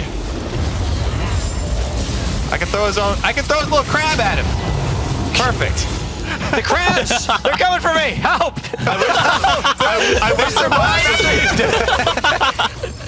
I wish their passes worked like buffs, so I could like eat them and like absorb their power. All right, That'd we be got him great. on the run. We have to use this. Do you want to do Baron? Yeah. Get Yeah, do that. Yes! Yes! It's game! We have Let's to go! do this. They come back! Can we shove one more wave? Baron or mid? I think we should rush shove Baron. the wave and go Baron. I feel like we need Baron. The Baron throws. They're real. Yeah, let's do it. Hey, you're Cinder. You can throw it, Baron. The hell, Right? Morgana just popped out of nowhere. Yeah, I think they Are they gonna teleported follow there. us? They're gonna follow us. They don't know. May They or don't may know. not follow We have us. forts. It's okay. Let's go. Hide inside. This is Bait a 'em? chance Go, you go, need go, to go. take. Kill All yourself, right, bitch. we got to do it. It hurts. It hurts. Somebody, freak Rip. tank. Alternate. Freak. All right, I go. Oh God, ow. I feel like this is a Doom Baron as well. Oh, I'm scared. No, he's normal. He seems normal here. Zyrene, don't die. Oh God. Oh, they see us. All right, I'm recalling. I think we have I'm to. shoving out bottom and then going back to base. Yeah, we still Or need top. to split. The only thing that saves us is splitting. Yeah, I don't know how we're gonna hold mid though. Is the problem. Clutch plays. We have to play good. Play All right. real Well, good. we're screwed. Play well, Kobe. Yeah, play good. Play good. Teacher Kobe on the case. Play good. Stay in school, kids. Key to victory. Don't do dumb things and play good. We gotta play real Stay good. in school. Mid. Oh. Ugh. Stay alive, Jadakiss. I'm all right. I'm All right. All right, I'm Working heading good. bot. Whoa! Morgana goes damn. invisible. Yeah, Morgana has Eve Yeah. passive. I'm going bot. Be careful. I don't have TP. So you guys got to be good about this. I don't think Oh, they no! can. Back up. No, No, only you get taunted by his Yeah. circles. Yeah. If you I'm need me, going let back me to know base. I'm early. just gonna try and clear some. I'm going back to base. I think there's a chance we can hold it at least. And he's not here immediately. Get him, get him. They're Toss him. They're just charging. Oh my God, he just turrets. walked right Just run, through your just run awesome back. hit. Run back We and try can't. to There's heal. nowhere to run back to. They're taking. All right, I'll sit there. I'll sit there. Get him! I got Malzahar all day. I got did 2 some seconds, damage. I'm coming! Go, go, go, go, go! Push I'm him, coming. Jet! We got I one. got ulti, Zyrene, I got ulti. You got it? Nice bindings. Chase. Go! Look out! I got a shield! Oh shit, you're too far! I'm chasing still. I have zap in a second. Get excited! Oh, here we go. Oh, nice shot. Nice Freak. shot. We Open got your it. eyes next Keep time. chasing. Come on, it's Jump in hard. Real Hey, hard. Jat, take bot. It's a big wave. Warm up the bus, I got it. Let's go. I'll get bot. Keep pushing. Yeah, we need supers down. All right, there's at least one turret. Yeah. Come on. I can't tank it. I'll tank a few hits. Okay. Gotta play good and do other stuff real good too. Clear calls. Good plans. All right, let's get the hell out of here. Plays. Check the red. Blue team's turret has been destroyed. Watch maybe out. Dragon. Don't try to get Dragon and get teleported on. No, don't you Dragon. You want it? No, just keep shoving mid. I'm going. I gotta go get another mid wave. I got it back. No, I'm Any gonna wave you can get helps. I gotta Okay, buy. I'm just gonna push mid. out top. Like I'm saving my TP for a disaster. Great. Looks like supers are dead mid, so we haven't hit back. Malzahar stopped me bottom. Watch yourself, freak. Malzahar I am Swain again. I am afraid. Yeah, it alters. gonna- When they die, they I'm get gonna something kill this else. fool. Something, I don't know. It's crazy. Yeah! Get one-on-one! Oh, Yes! I'm gonna keep pushing then. I'm 200 from Shiv. I need it pretty badly. I just Badonka dunked him. We will prevail. His crabs stay alive after he dies, Sure. though. It's worth more on me. They Conservation. normally do, yeah. I know. It's fine. Let me get mid and I have Shiv. Oh, okay. Are they coming back to defend? Do I need to run away Did here? they go Dragon? Oh no, we're gonna try and keep pressure up. Whoa, I'm attempting to reconnect. What? Wait, did you see? The bots are attacking Cyrene! They got into my computer! Are you kidding? Pause. Can you? Do a pause. Sending Do a pause request. Nope. Ask the ref. Ref! Help! Help! Bots! The bots are sabotaging Cyrene! Oh my god! QA, please. Oh my god. That's rather Help! unfortunate. We can't pause. I have Shiv at least. Oh my god. But now we have no tank. 4 versus 5. They're retaliating Five from the bots. web. The bots have Malzahar wants another piece. created more power. Oh my god. Well, they realized. I mean, they needed Garen 6v5. They have to kick off Cyrene, so it's 5v4 or 6v4. I mean, it makes sense. Oh my god, I just destroyed Malzahar. I'm gonna get this bottom. I have no interwebs. Too powerful. That's alright. I'll carry the weight. Blue team's turret has been destroyed. Yeah, I got another turret. Nice. Irene. Nice. I got mid pushing. Nice. That's I'm all not right, gonna take bots. any. We'll All do right, this I got it 4v5. You think you got Doom? We'll bring the Doom. Let's go. Oh, that's freak. Thank God. This is another, Oh my God. it's another It secret just scared the passive. shit out of me. If we start winning at all, they just disconnect DC your somebody. jungler. They DC somebody. your tank. Yeah. All right, All right, let's that's do it. great. Let's do it. I'm gonna return bot. I had a lot of I'm success. checking down Dragon. there. I'm gonna get stabbed for it, but I'm going for it. Do you have lifesteal? I can do this too. Like, it's really easy. It's good. Yeah, this is All right, like the way. This is how sick. you're supposed to do Dragon, by the way, in the actual LCS. All right, I'm gonna take this blue here. I'm just kind of treading water mid, but I'm I pretty guess sure we can kill her. What do you got? everything. Yeah. No Come on, heal, but that's- Cyrene, we need you. Cyrene, please. Cyrene. Did it work? Cyrene, it's almost like you're not in the game. I know, I'm getting it. We can kill it. Thanks to the QA guys at Riot. All right, I got two. Nice. I got two guys bottom. All right, I just sent Lux back to base. I might be able to take the inhib turret. Welcome back. Woo! Yeah, it's coming back. Skynet Hey, can't guys, keep me down. That's guys, right. you're gonna be happy to hear this. Galio now has evil, so he can sneak up to you and just ult right next to you. Hey, wait, we're So flanking this this. We're is flanking great. this, Chad. If you can try to bait this properly. I do not have spell shield right now. I'm not baiting stuff. Okay, we're almost there. We're coming up behind you. Oh, that is a lot of bindings. Yeah, but they used them. See, Freak? Oh my The whole bait thing was what I was afraid of. He's I don't know got why you 3 thought. passives now. He has the Nocturne. I thought Red plus was still E. here. I was. You run faster than me. Oh, I didn't know I was running faster than you. I had boots. Oh, right. My bad. No, that's my bad. This is the best combination ever. I can't see till he gets close, but when he gets close, I have Nocturne ult. I'm coming! What? It was LeBlanc. That's the real one. It was LeBlanc the whole time. Oh! Did we get her? Still go We out. got her! We got her! I didn't know those still cast. Holy shit, that was like fireworks. I wasn't sure who died and who won. Bottom left here. I'm gonna shove all the way in. Jad, are you gonna keep pressure? I'm a little low. We need pressure Actually, on I'm both gonna sides. keep pressure. I have 2 all mid. All that. right, whatever. I'm gonna keep pressure. I'm By the way, going for Malzahar turret. does a lot of damage, so two good luck, mid. Aiden. He has death cap Leandries. I can't deal with him. Oh, boy, got it. Oh my god, this Galio. She's just going ham on it.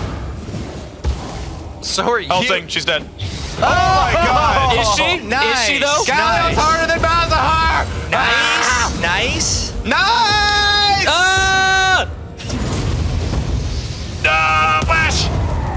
Alright, good job. All right. We got him back. I got away. Galio is definitely scarier than Malzahar, though. He's got 3 passives now. Baron's at 25 minutes. It's up in 19 seconds if we can take it. I think we need to focus on just finishing and getting the inhibitors Pushing down, because in? they're Okay. just getting stronger. Okay. Yeah, they're getting really strong. Okay.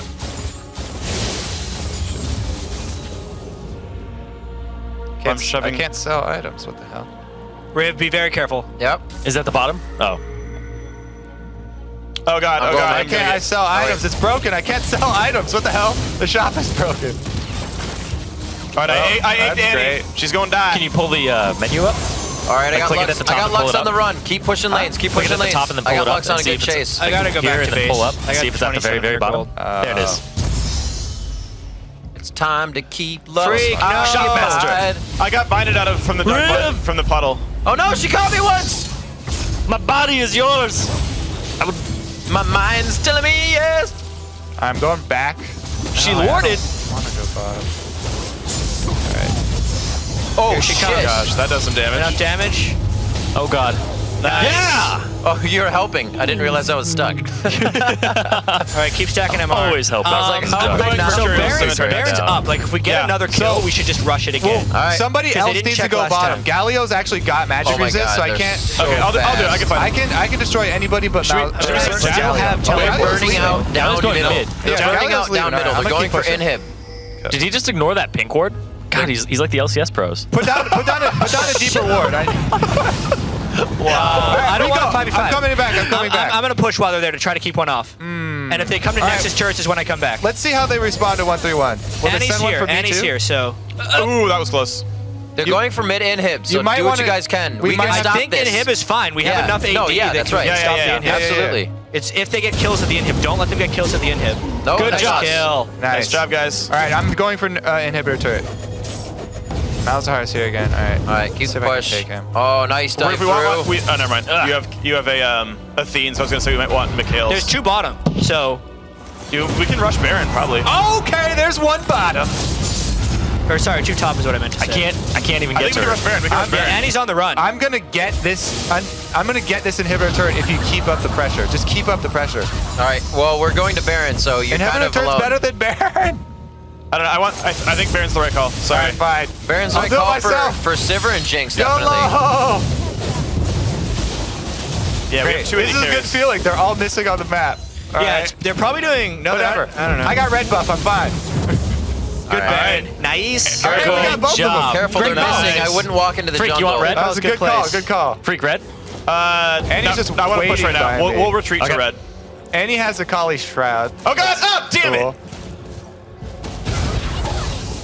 No, that doesn't work. Oh my God, our black shield They lasts for sent three. days. They sent 3 bottom. They sent 3 bottom. Jack, push. Nice.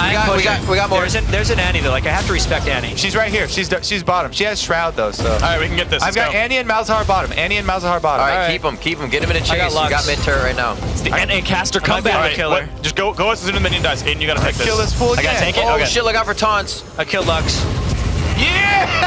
Yeah, baby. 3 down. All right.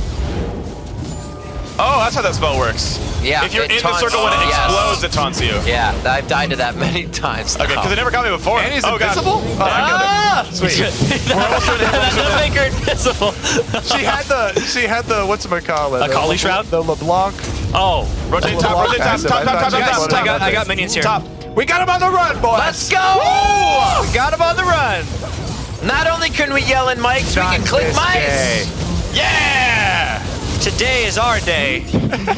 Watch it We like have circle, 3 just like sail in front of the Nexus. I mean, hold on. We do have I don't want to fight if we them. got aced. Wait, okay, all right. We have 3 inhibitors down. Everyone go back to base, buy your final items, and we'll push on the next, and we'll win on the next push. Clear calls. Clear calls. Good plan. Good plays.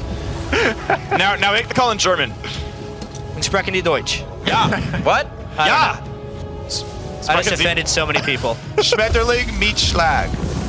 All right, What was that? All right, so guys, hold on. Me and Freak will be in, me and Kobe will be in the top and the bottom lanes. The other 3 push up the middle so they can't wombo all 5 of us at once. All right. Great. Hopefully they come out and fight one of us while we're at the other guys, and then the minions expose their nexus. Let's go, boys. Good plan. I kind of want blue buff. By the way, can I get no? That wasn't in your plan, Jet. But I really no, Kobe, you can't get blue buff. Let's go. Zyrene's getting I'm getting it for it. Yeah, Zyrene's getting it for it. I'm gonna get my blue buff. Guys in the middle, hold off a second. Oh, okay, you're allowed blue buff. Oh, okay, Jet. Hey, if someone's gonna deviate, we all have to deviate. If I'm getting it's one, dragon time. I'm getting red then. Let's go. No, please no. What? We're still waiting on Kobe. It's all about the timing. No, we're not. I'm mid. Yeah, Lux is not in base. Why is the Lux behind you? I don't know. She's trying to kill super minions. She's proxying. Oh, here's my boy Malzahar. All right, kill him. Kobe, Malzahar's my boy. Am I going bottom then? Or am I going mid the rest of They're you? collapsing on Jet, so I'm just going mid with everyone else. No Galio. There's no Galio. Oh, my boy Malzahar. Oh! Yay! I stole the kill. I got Lux. Let's go. Let's go. I need a heal. Does anybody have heal? Here we go, baby. Woo! Yeah! Let's go! Yes! Get 2 bots, 5-1! Ryan Giggs!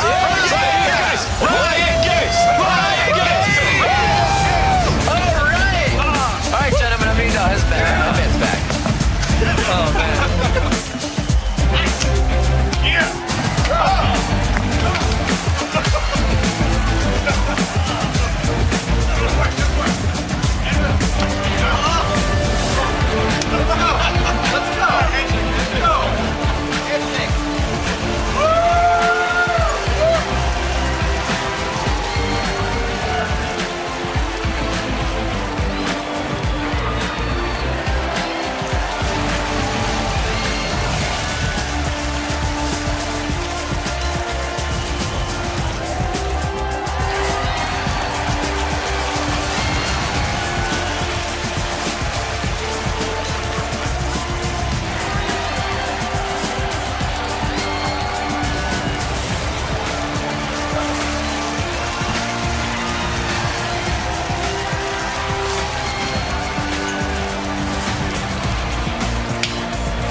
And a fabulous game from those guys as they pull out the victory in what seemed like not too fabulous of a start. But they regrouped and they fought for humanity as a team. You heard them say it during the game. Clear calls, good plans. They pulled out the win. Now, we're going to be joined by Joshua Jat Leesman, fresh off of a game that will go down in history as truly epic. Jat, thank you very much for being with me. And the first thing I want to know is, what's your first impression of the bots? They're a little bit crazy. I mean, the one thing about bots that I think we figured out is if you're doing dumb stuff, they're actually going to punish you for it. Bottom lane got a little bit of trouble. But, I mean, the bots, they're fun to play. Good game. Absolutely. And now tell me, how's Kobe feeling? I know he was very concerned about a loss going in, and things weren't looking too good midway through the game. Yeah, Kobe was getting a little stressed out. He's a really competitive person, especially when the bottom lane started failing a little bit. But, I mean, the headbands probably carried us through. Absolutely, and I might add that you calming everyone down, doing your job just like you said you would in that pregame. Now, my next question for you is, do you think that machines ever feel lonely because they can't be told you the man? Yeah, I mean, it's got to be a tough life for the machines. Not only did they not get to take over the world, they don't even know what it feels like to fail. Absolutely, you guys did a fabulous job defending mankind against the Doombots of Dooms. All right, Jat, well, I can tell you something. You the man. Thanks for joining us after this truly historic match. I told you the events could scare you. Turns out they turned rather good for us. You can play against these Doombots of Doom for a limited time until they're purged from the machines. Now, as we leave you, let's take a look at some of the lasting memories of a match that, if not witnessed by a group of devoted poros, might only have existed in your imagination. Thanks for watching. Be safe out there on the Rift. Good luck and have fun.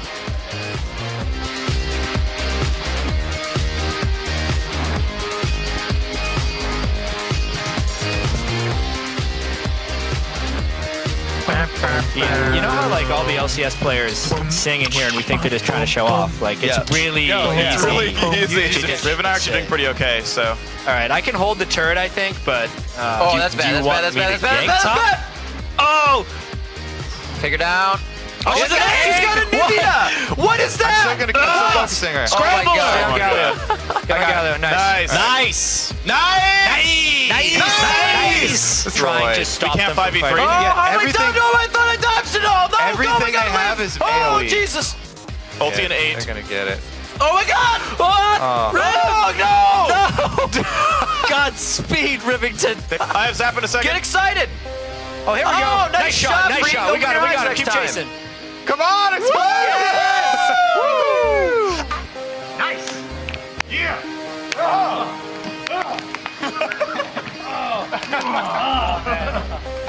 Good work. Yeah.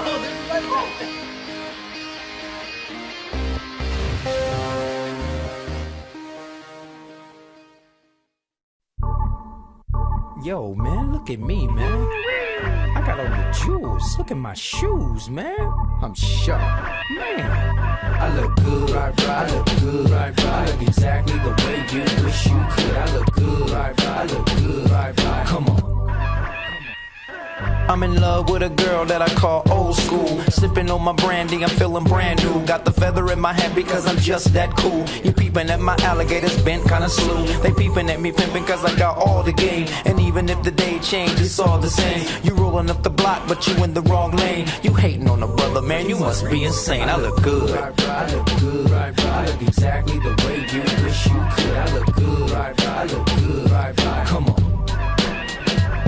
I look good, I look good, I look exactly the way you wish you could. I look good, I look good, come on. Joe said that I'm the best in the West. I got the girl singing, damn, look at how he dressed. No need to guess, just bless my finesse. I keep him in a mess, all up in this caress. Jeans, fitted, shirt, knitted. Man, she need to quit it, she already did it. She gotta be Latina cause she look mixed with it. She all up on me, so I guess she gonna get it. I look good, I look good, I look exactly the way you wish you could. I look good, I look good, come on. I look good, I look good, I look exactly the way you wish you